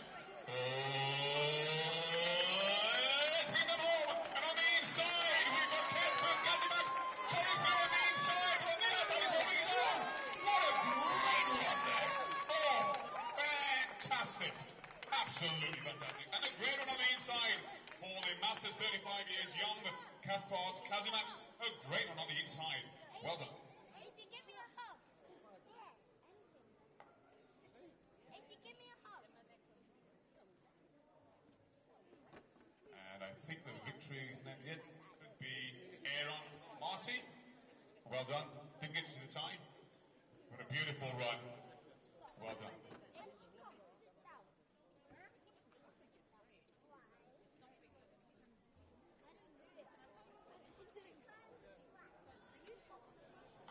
And here we have the young boys of track and field.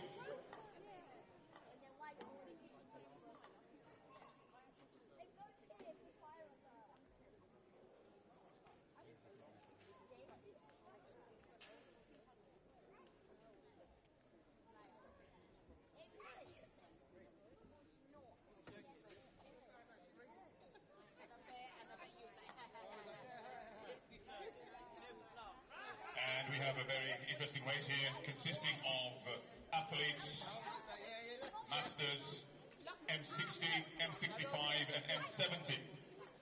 Just goes to show age has got a number. In lane 2, Chris Michael.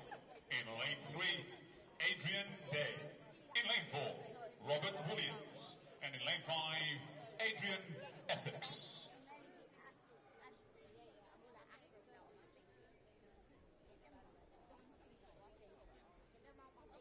All athletes, absolute superstar role models for our younger ones, ranging in ages from 60 to 70. Awesome.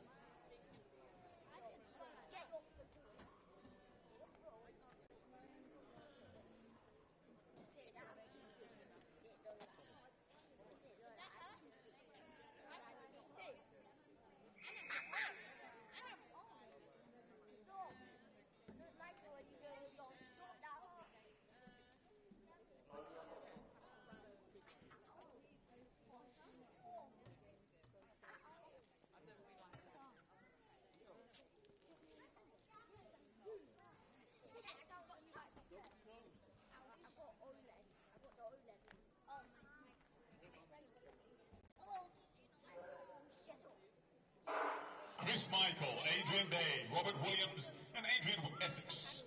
As they hit the bend, coming home into the back straight, and a good, stronger run from Robert Williams.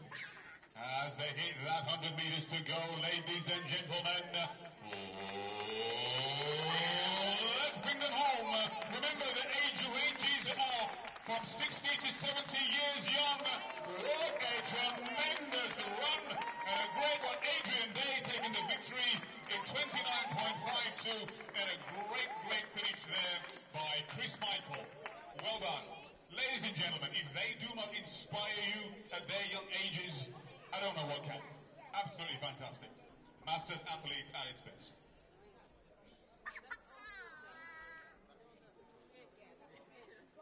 Now we have two more athletes as they're on their way. I have one more request to make, and this is a round of applause for a very, very special group of people. Without these individuals, this event wouldn't be the same.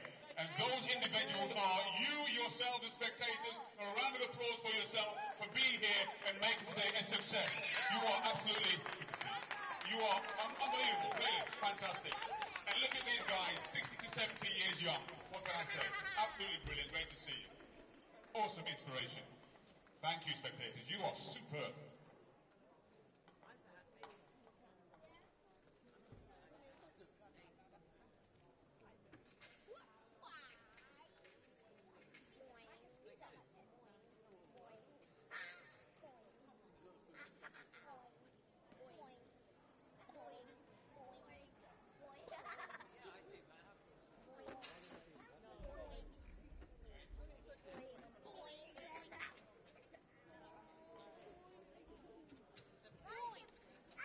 Looks like we have three athletes in this race. And if you recall in the 60 metres, we had some blistering sprinting from Giuseppe Minetti and also a great, great run by Amir Zico. Athletes here in lane 2. James Twaley. In lane, great support there. In lane 5, Amir Zico. And in lane 6, Giuseppe Minetti. Giuseppe Minetti, one of our iconic legends in masters athletics. I had the pleasure of witnessing him become the European 200-meter champion, I believe in 2019, and a fantastic athlete and a great, great ambassador of track and field. Lane 2, James Twaley. Lane 5, Amir Zico. And lane 6, Giuseppe Minetti.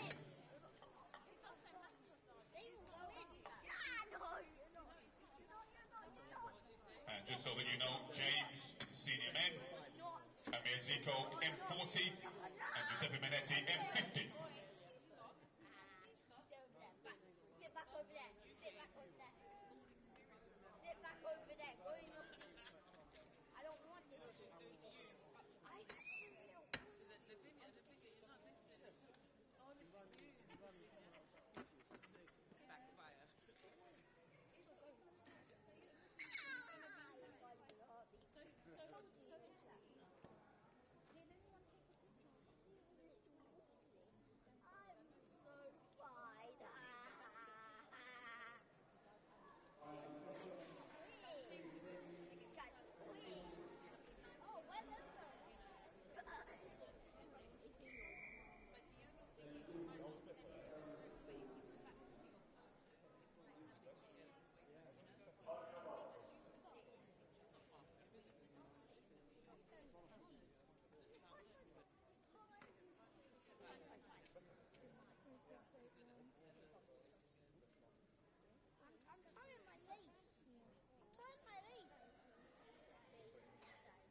Away goes James Twaley with Amir Zico and Giuseppe Minetti as they take the main route. Very, very good start indeed. They hit the back straight, and it's looking like it's going to be a very good close finish. But Amir Zico holding his own as they hit the bend, but James Twaley coming around.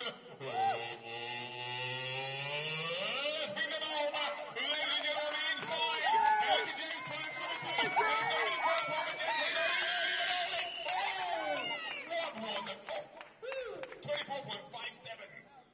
4.57, I think, if I'm not mistaken. I'm going to confer with my fellow associates.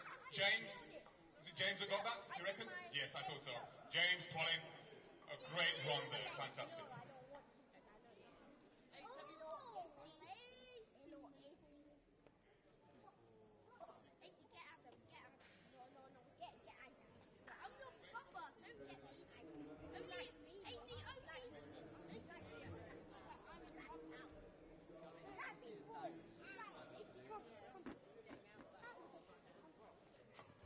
Results for Heat 15, Adrian Day 29.52, Adrian Essex 30.25, Robert Williams 30.69.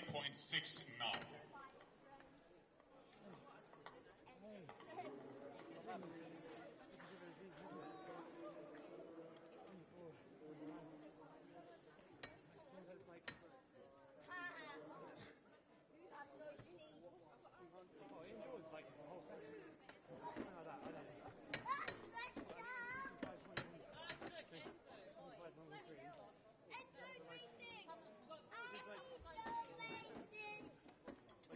making their way for the race number 17. In lane 2, we have Enzo Couto. Gotta love the spectators. In lane 3, Freddie Rowe. In lane 4, Harry Lewis. In lane 5, Adam Webster. And in lane 6, Gregory DaCosta. I see 1, 2, 3, 4. I see 5 athletes, so obviously one is missing. We'll soon determine who that is. And there's no one in lane 1. Well, 2. Oh, that's right, yep. Lane 2, Enzo Couto. Lane 3, Freddie Rowe. Lane 4, Harry Lewis. Lane 5, Adam Webster. And lane 6, Gregory DaCosta.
Enzo, Freddie, Harry, Adam, Gregory.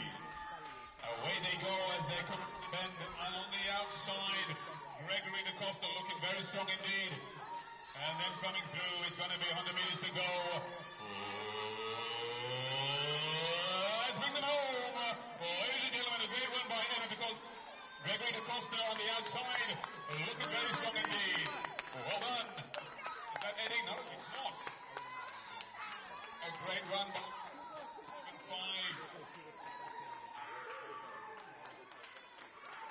Gabriel Edwards. I see we've had a last minute lane change. Well done to Gabriel Edwards. Gabriel, what's your number?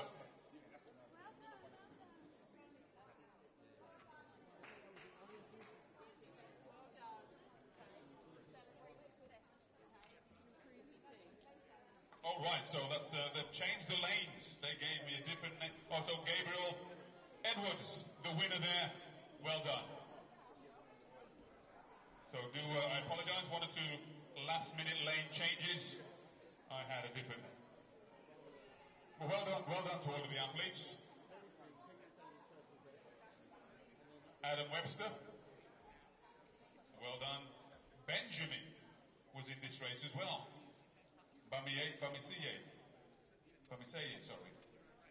It's been a bit of a change on that one. So let's see if they've ironed out the order and names for race 19. I think what's happening, folks, I think when it's time for roll call, there are certain athletes that aren't turning up at the last minute, and so they are combining the races.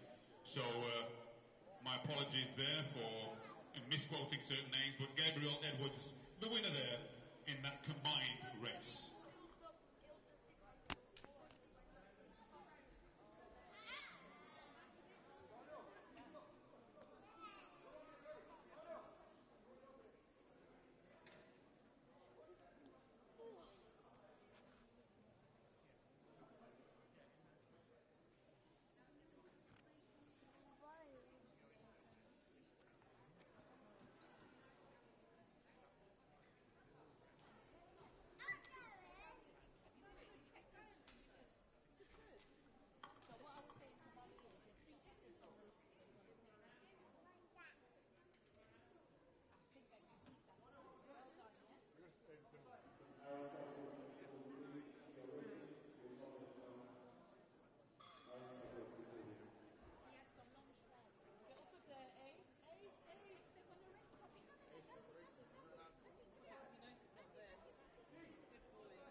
again another combination of two heats with Brandon Calabullett, Maud Aikin, Darnell Bowens, and Isaac Ota.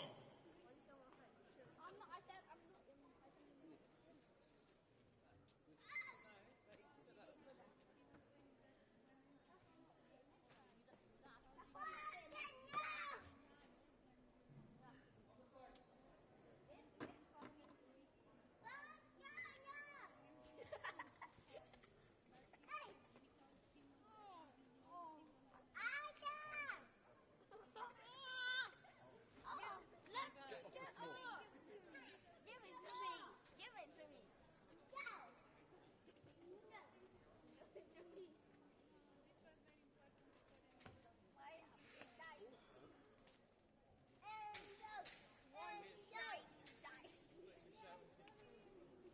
What is my food down here? Look, see, it's small enough. Come on, Isaac. I will get it before I drop it. What's the Trafford setting? Everyone setting?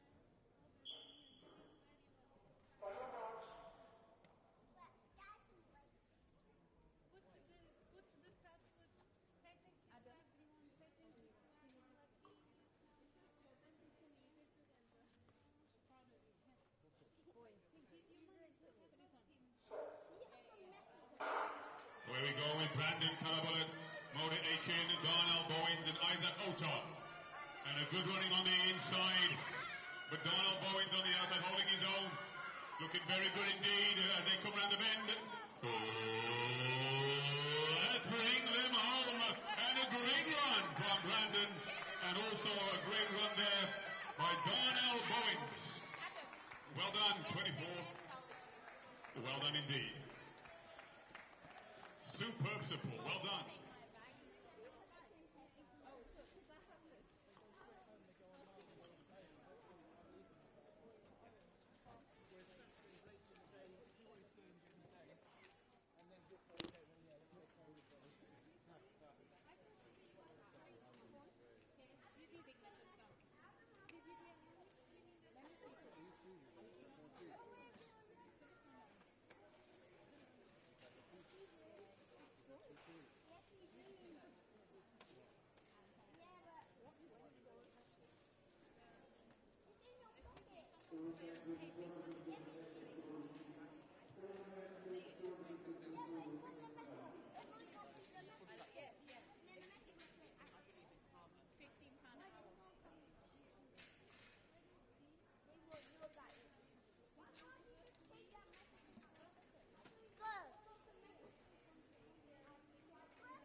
Athletes now lining up for race 20 of 24.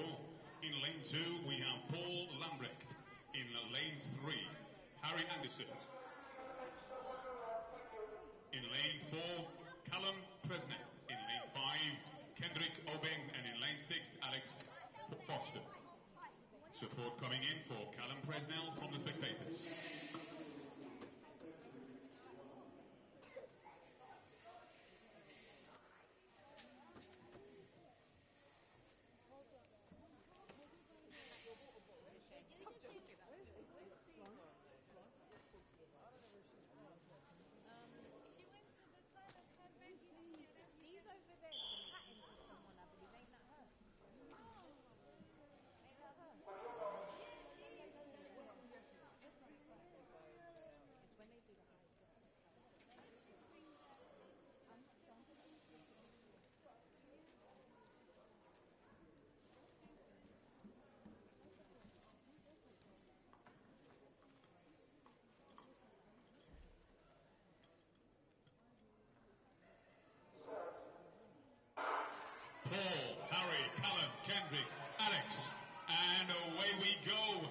great run. Kendrick Obing looking very strong indeed with Alex Mercer on the outside. But come on the inside.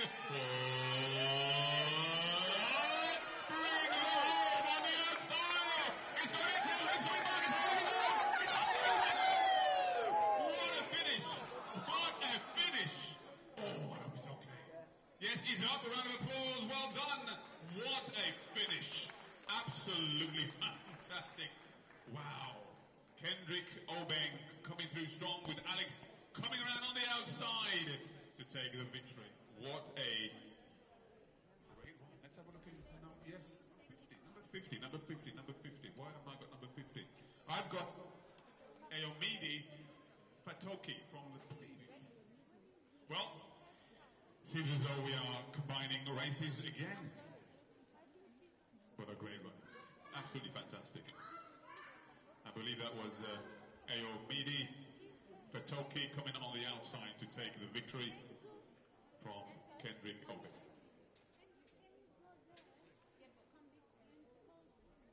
Well, according to my list, folks, I think we have just 3 races to go. We have been taking and combining races, and I'm not quite sure if there's going to be any more change, but we'll wait and see.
This has been a last-minute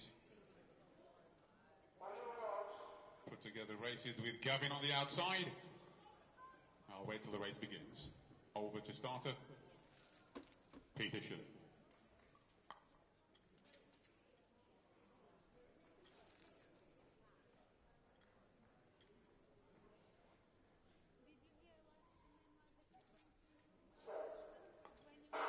And away we go, on a great start there by Gavin on the outside as he's holding his own as he comes down to the back straight. And it's looking like a very interesting, but Gavin, one of our Masters athletes, holding his own as they get the 100 meters to go. Well, ladies and gentlemen, let's bring them home. And Gavin is holding his own as he comes through with the final 50 to go. And a great run there, wonderful run. Super time, 22 point, I think 260 to the flash time. Well done. And in fact, let me just wander over to them because these athletes were put together at the last minute, so we didn't have listed name-wise, so let me find out exactly who they are. James Wilson. James Wilson was in lane 4. Sorry? Jane Saunders was in lane 5, yes? Excellent. And Gavin, well done, Gavin. Good to see you again, my friend. How you feel? It looked like, well, the time, it came on 22, I think 60 or something. I'm not quite sure. I'm not sure, but it looked, you were...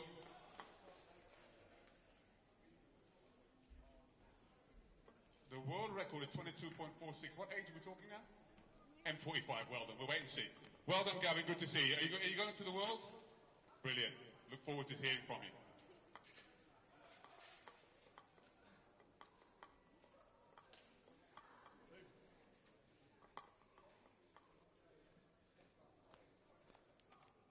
Man, it's crazy inside. Did you feel like you were going up and down, like lumps? I kept on losing it. Crazy. Great racing, guys. And I believe we have just 3 athletes. Oh, let me make sure.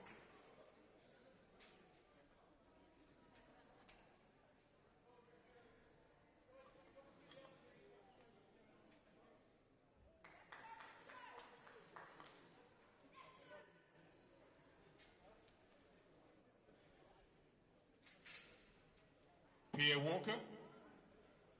Is it Pierre Walker on the bend? Give me a wave. What's his number? It is?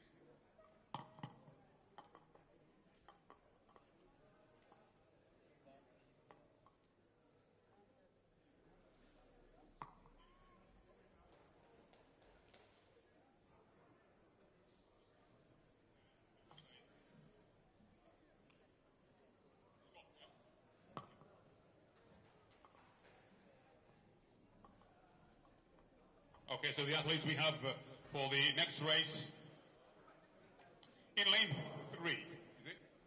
In lane 4 we have Marvin Ray in lane 4, in lane 5 Pierre Walker, and in lane 6 Scott Gunning.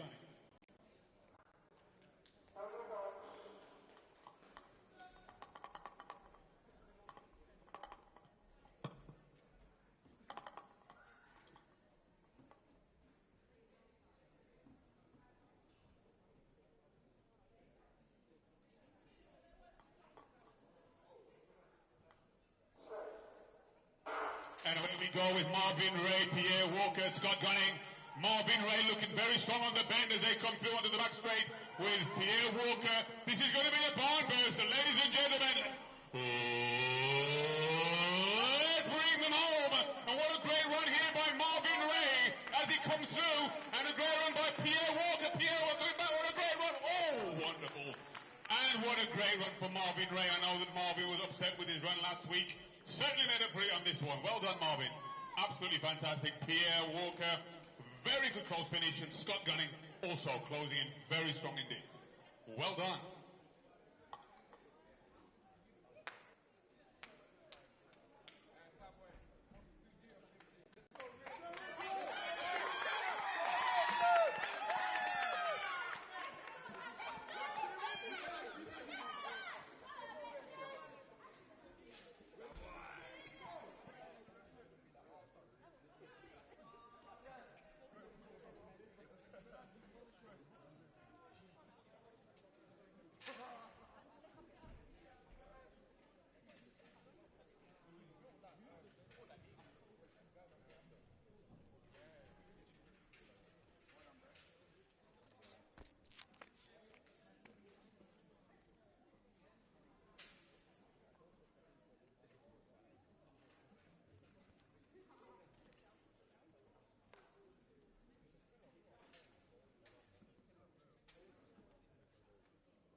Well, after all the juggling and changing and lane draws and lane changes, I believe this is the final race of the day for 200 meters, unless there are alterations made that I'm not aware of. But in lane 3, we have Jake Watson. In lane 4, Will Dean. In lane 5, Richard Akinyebo. And in lane... Wow, what can I... Well, I can't wait to hear that once this race starts. And in lane 6, Krishawn Aiken. So let's, folks, stand by for I believe, the final 200 of the day. And it looks as though we might have the biggest cheer of the day with the involvement of Richard Akinyebo.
Watson, with Richard Akinyebo, Sean Aiken, and what a run is going to be a blast of the burning.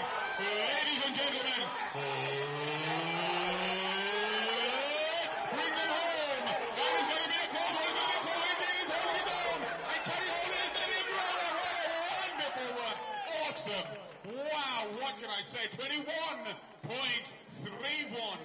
Absolutely phenomenal run there between Richard Akinyebo and Sean Aiken.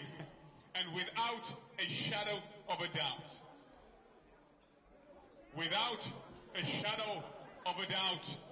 when it comes to cheering, it's not the bronze, it's not the silver, but the gold medal goes to this group over here. A round of applause for cheering. What cheer. Awesome. Absolutely fantastic. Well done.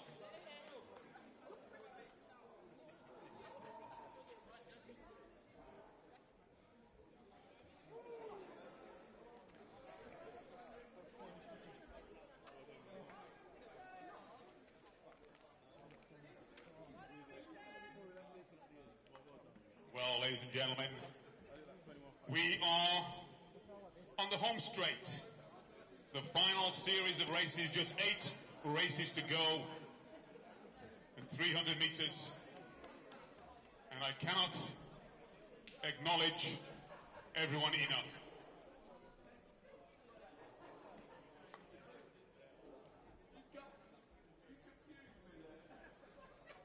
There's a very special person here today.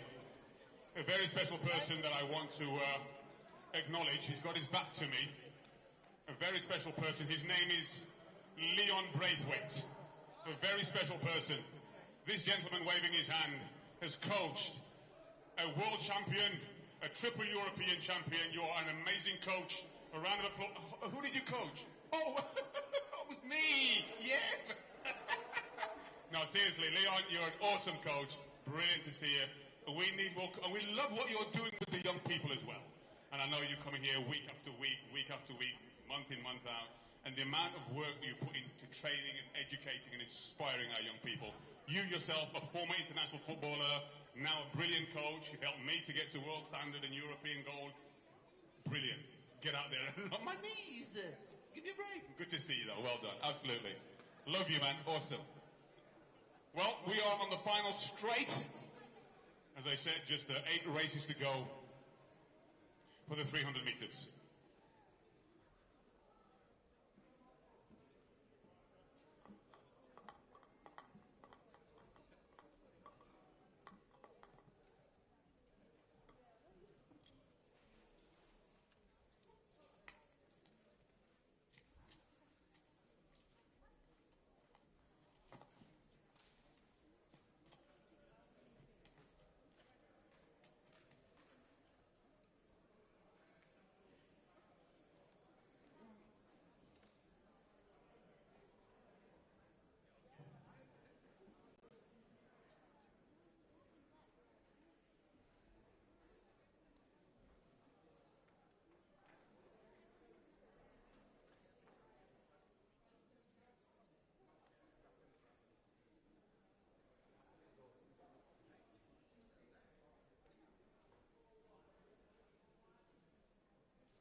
athletes now lining up for the first of 8 300 meters.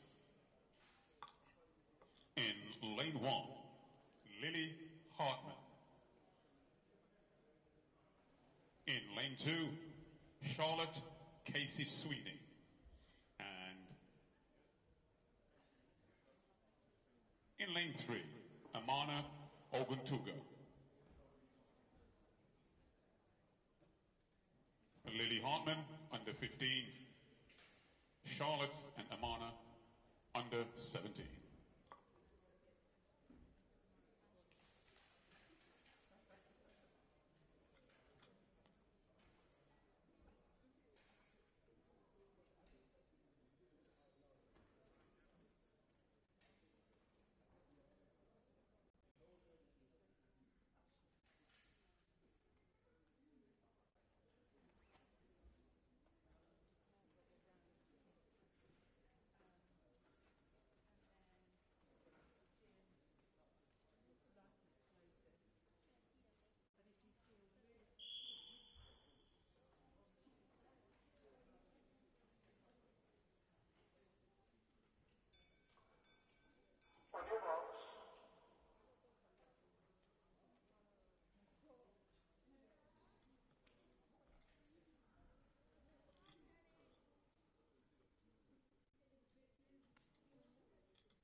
And away we go with the first of 8 to 300 meters. In lane 1, Lily Hartman. In lane 2, Charlotte Casey Sweeney. And in lane 3, Amana Oguntuga. As they come around to take the bell, it's pretty much blank over that opening line as they now move into the inside lane at some point. As they hit the back straight. And now they hit the inside lane. With about 100 meters to go, ladies and gentlemen, you know what time it is. Let's do it. Let's bring them home with the final 50 meters to go. And a great strong run coming through. And well done indeed to Lily Hartman. With a great second place for Charlotte Sweeney and Amana Oguntuga. Well done. And that's the first of 8 races. As race number 2. Make their way to the start.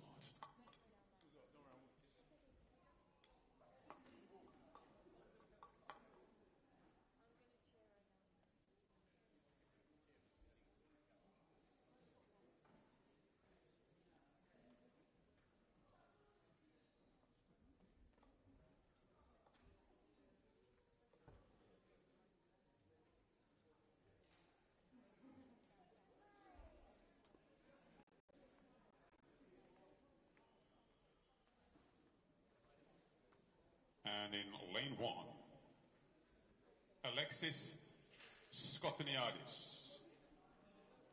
In lane 3, Chloe Farmer. In lane 4, Ella Burridge. And in lane 5, Lucy Boyes.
Results for 300 meters, heat 1.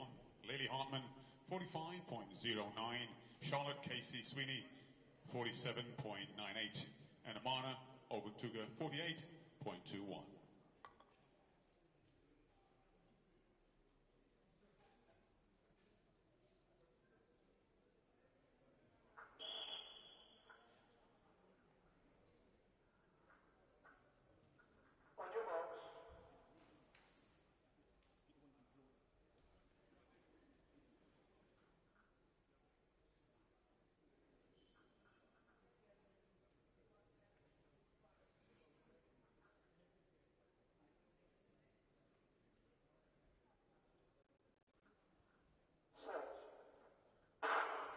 And away we go with Alexis Cotiniaris, Chloe Palmer, Ella Burridge, and Lucy Boys.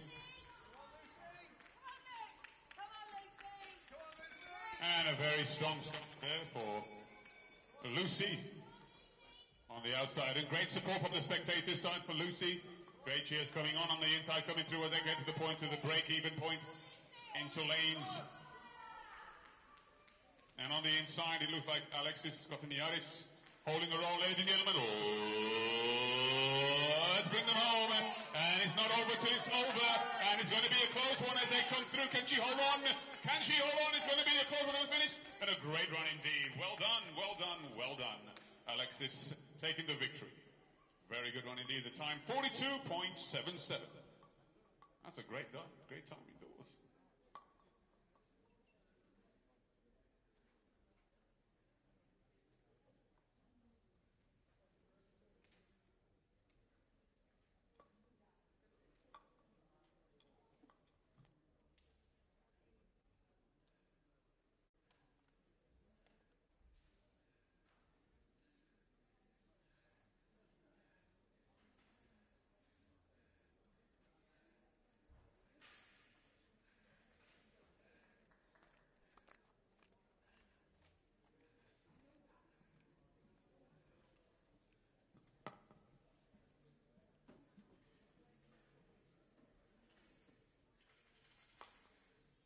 Race number 3.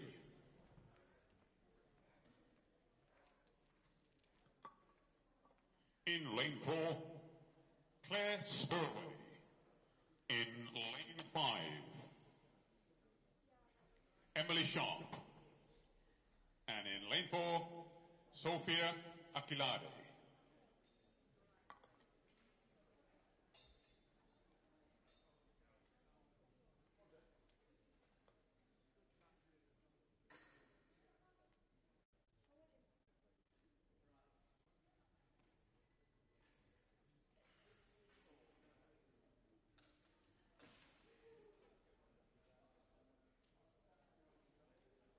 Claire, Emily, and Sophia.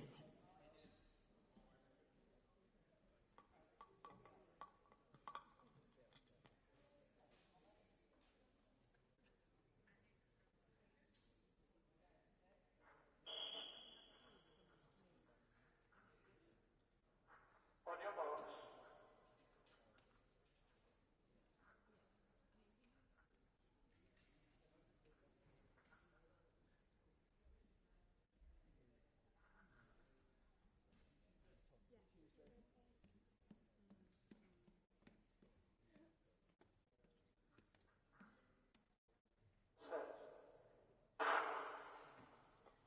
And away we go with a good strong start by Claire Spurway with Emily Sharp and Sofia Aquilade as they come around, pretty much evenly paced as they take the bell.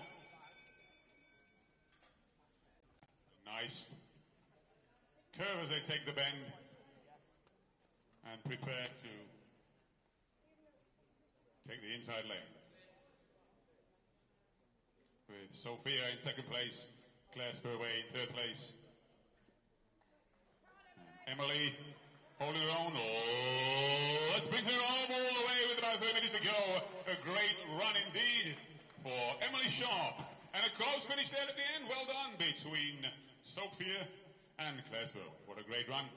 Again, that was a combined race of W40, under 20s combined, and senior women.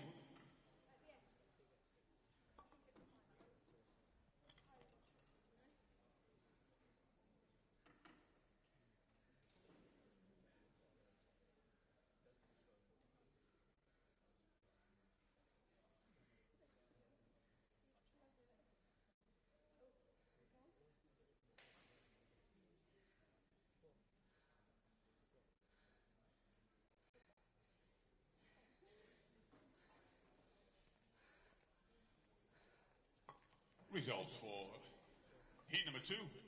Alexis Scotiniaris, 42.75. Lucy Boyes, 43.11. And, oh, the results have changed. Well, we're now on to Results for number 3, Emily Sharp, 43.41, Sophia Akilade, 44.79, and Claire Spurway, 44.98.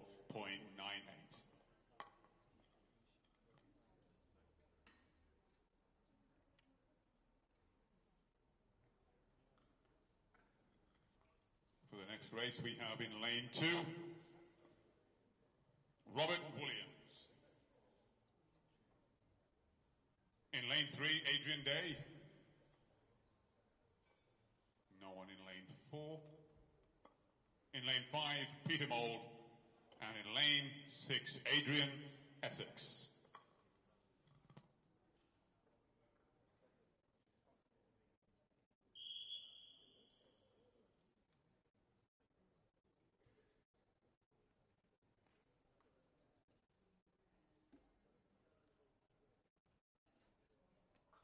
Sorry. Gentlemen, stand up, please. Stand back from the line. Thank you. On your marks.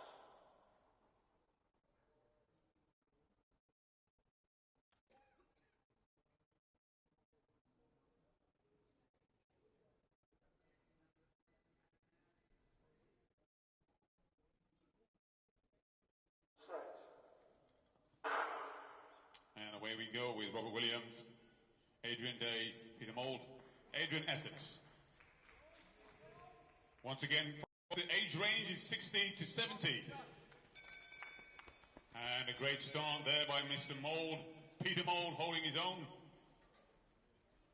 And looking very strong indeed as they take the bend, should I say, as they come round to break from lanes. And Peter Mould looking very strong indeed. Peter Mould, 70 years young. Let's bring them home. What a great run by Peter Mould, the young 70-year-old, but look at him in second place. And it's going to be a great finish indeed. Superb run there with Adrian Day coming in very strong. And Mr. 70 years young crossing the finishing line, Adrian Essex and Mr. Williams. What a great run by all of those Masters athletes. Age range 60, 65 and 70. Well done.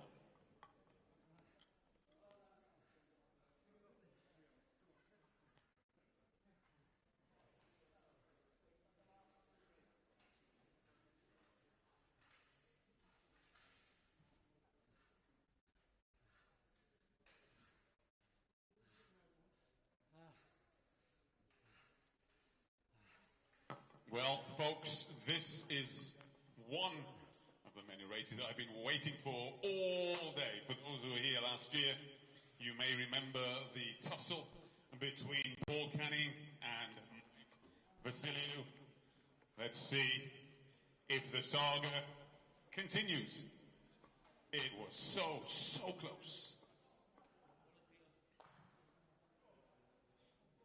In lane 3, we have Tony Kilalier. In lane 4, Paul Canning. In lane 5, Michael Vasiliou. And in lane 6, James Twally.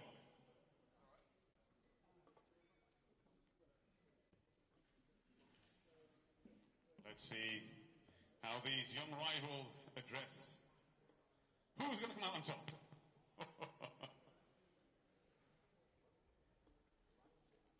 Such a fantastic race last year between Paul Canning and Michael Vasiliou. Tony, 55. Paul Canning, 55. Michael Vasiliou in lane 5 is 60. 61, actually. And in lane 6, we have James Twally, who's a senior man.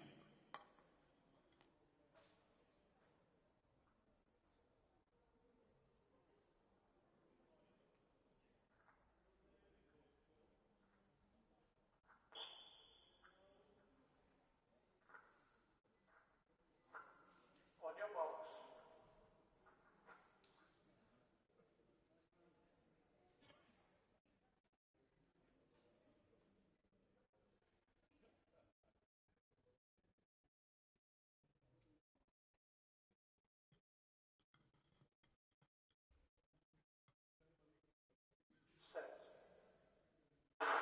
And this is it. This is the right of the race-off, should I say, between indeed Paul Ganning and Mike Basilio, but looking very strong. James Twalling on the outside with Mr. Clearly. And here we go, we're taking the bell with Mr. Canning moving on the inside, very strong indeed, with Mike Basilio holding his own, but James Twalling holding also. Ladies and gentlemen, we've got about 100 minutes to go. You know what to do.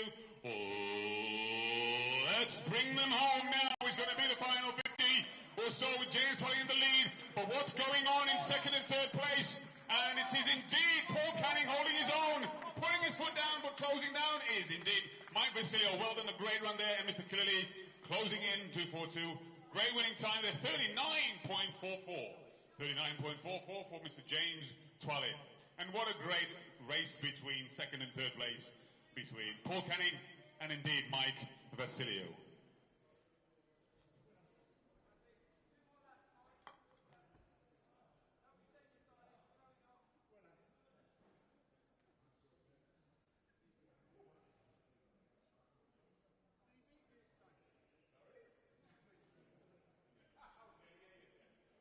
Yeah, I think you, I'm not quite sure where you came, Paul. Was it? We'll have to look at the photo finish.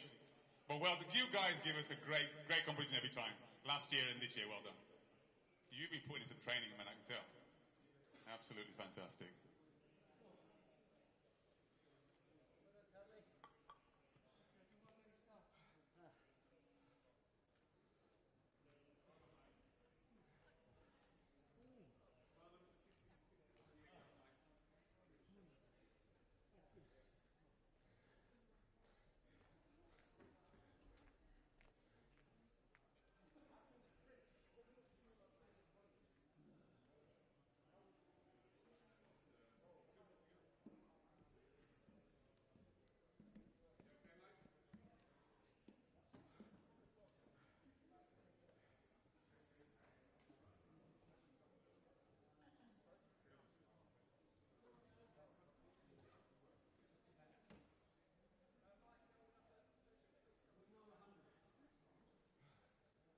Well done, Paul. That looks horrible.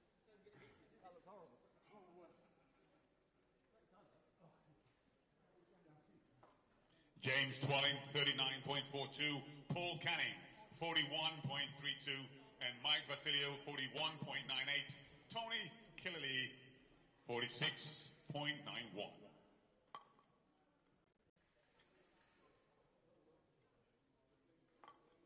Race 6 in lane 2, Oscar Claxton.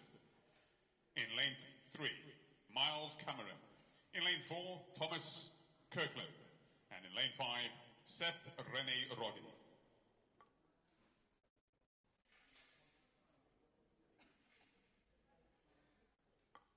I see 5 up. 2 to 4.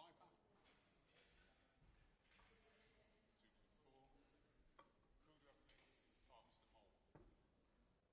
And we have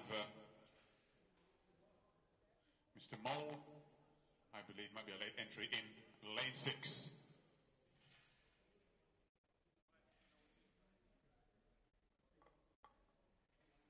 For those who are watching, Mr. Mole Senior just ran a few races ago. This is Mr. Mole Junior.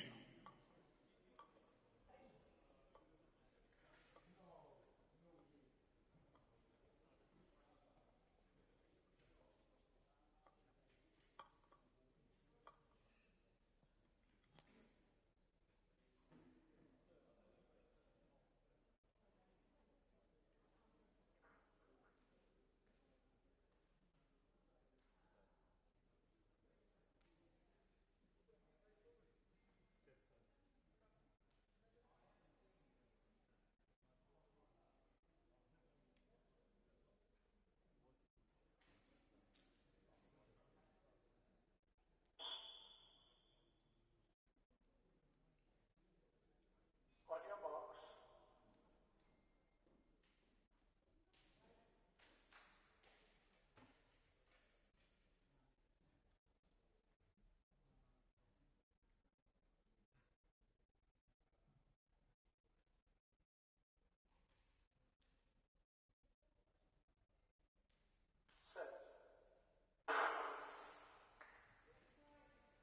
And away we go with Mr. Mole leading the way, looking very strong indeed. Mr. Mould, followed by Oscar Claxton, Miles Cameron, Thomas Kirkland, and Seth Roddy. Oh no, I think we have Mr. Shortall is also in this. Well, Mr. Shortall is in second place. I think it might have been a last-minute change. Michael Shortall looking very strong indeed, and Mr. Mould. Oh, let's bring them home. Mr. Mould looking very strong indeed, and he's not letting up. And looking very strong. Well done. Great run as he crosses that finishing line. Great second place, and also Mr. Shortall taking third. The clock stops at 37, which, if it's true, that's a brilliant time. Well, that was not quite sure how Mr. Shortall was entered into that, but glad to see him running.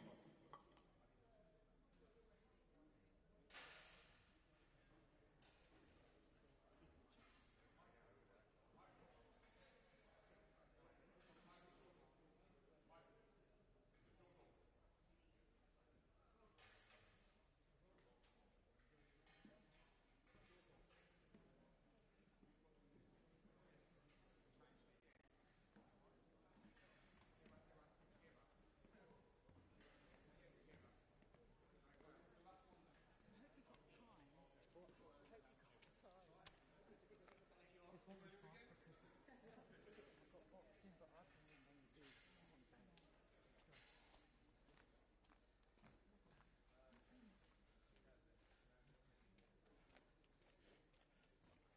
If I'm not mistaken, this is the final event of the day. Mr. Official in the green room, can you give me a wave to let me know if this is the final race? In the call room, sorry.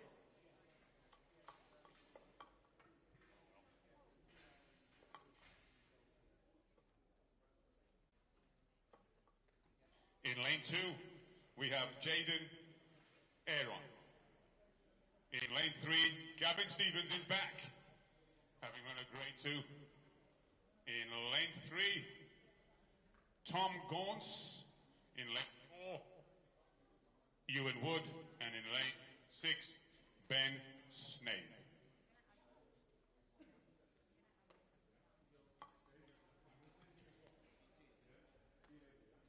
And it has been confirmed this is the final race of the day to conclude the first open meeting for Bftta for 2023. And what an event-filled, incredible sports performances we've seen today. Thank you to all of the spectators that have remained, all 6 of you. Really appreciate it.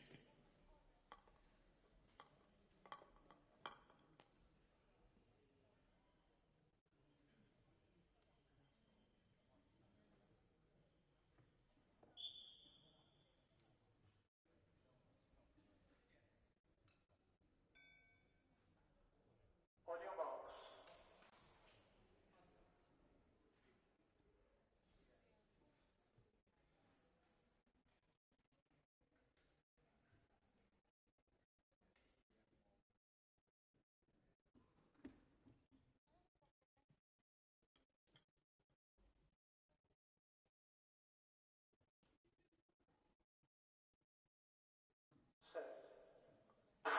And this is it, the final event of the day, ladies and gentlemen. Away we go with Jaden Aaron, Gavin Stevens, Tom Gaunce, Ewan Wood, and Ben Snade. And away looking very strong on the outside is Ben Snade indeed.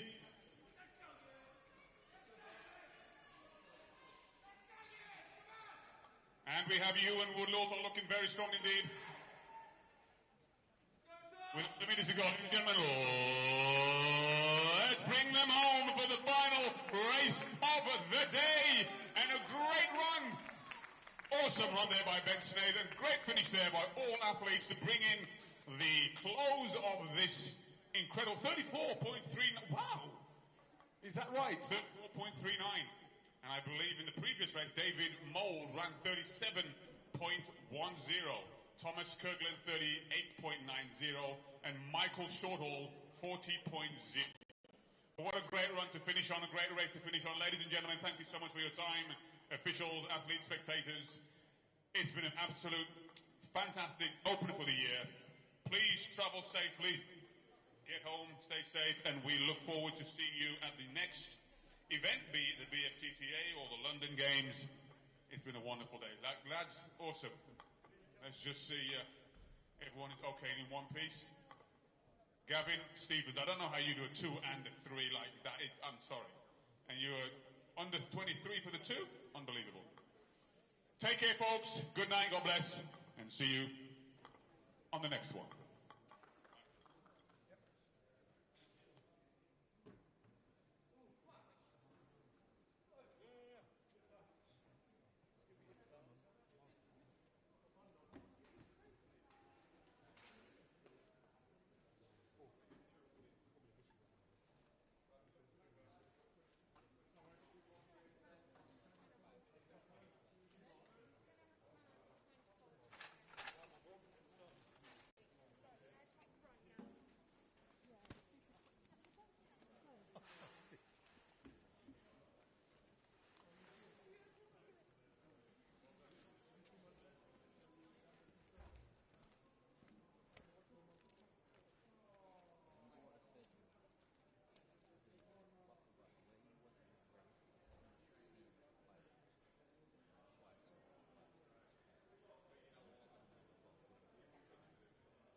was Well lucky. done. That was lucky, wasn't it? No, that was good. Well done.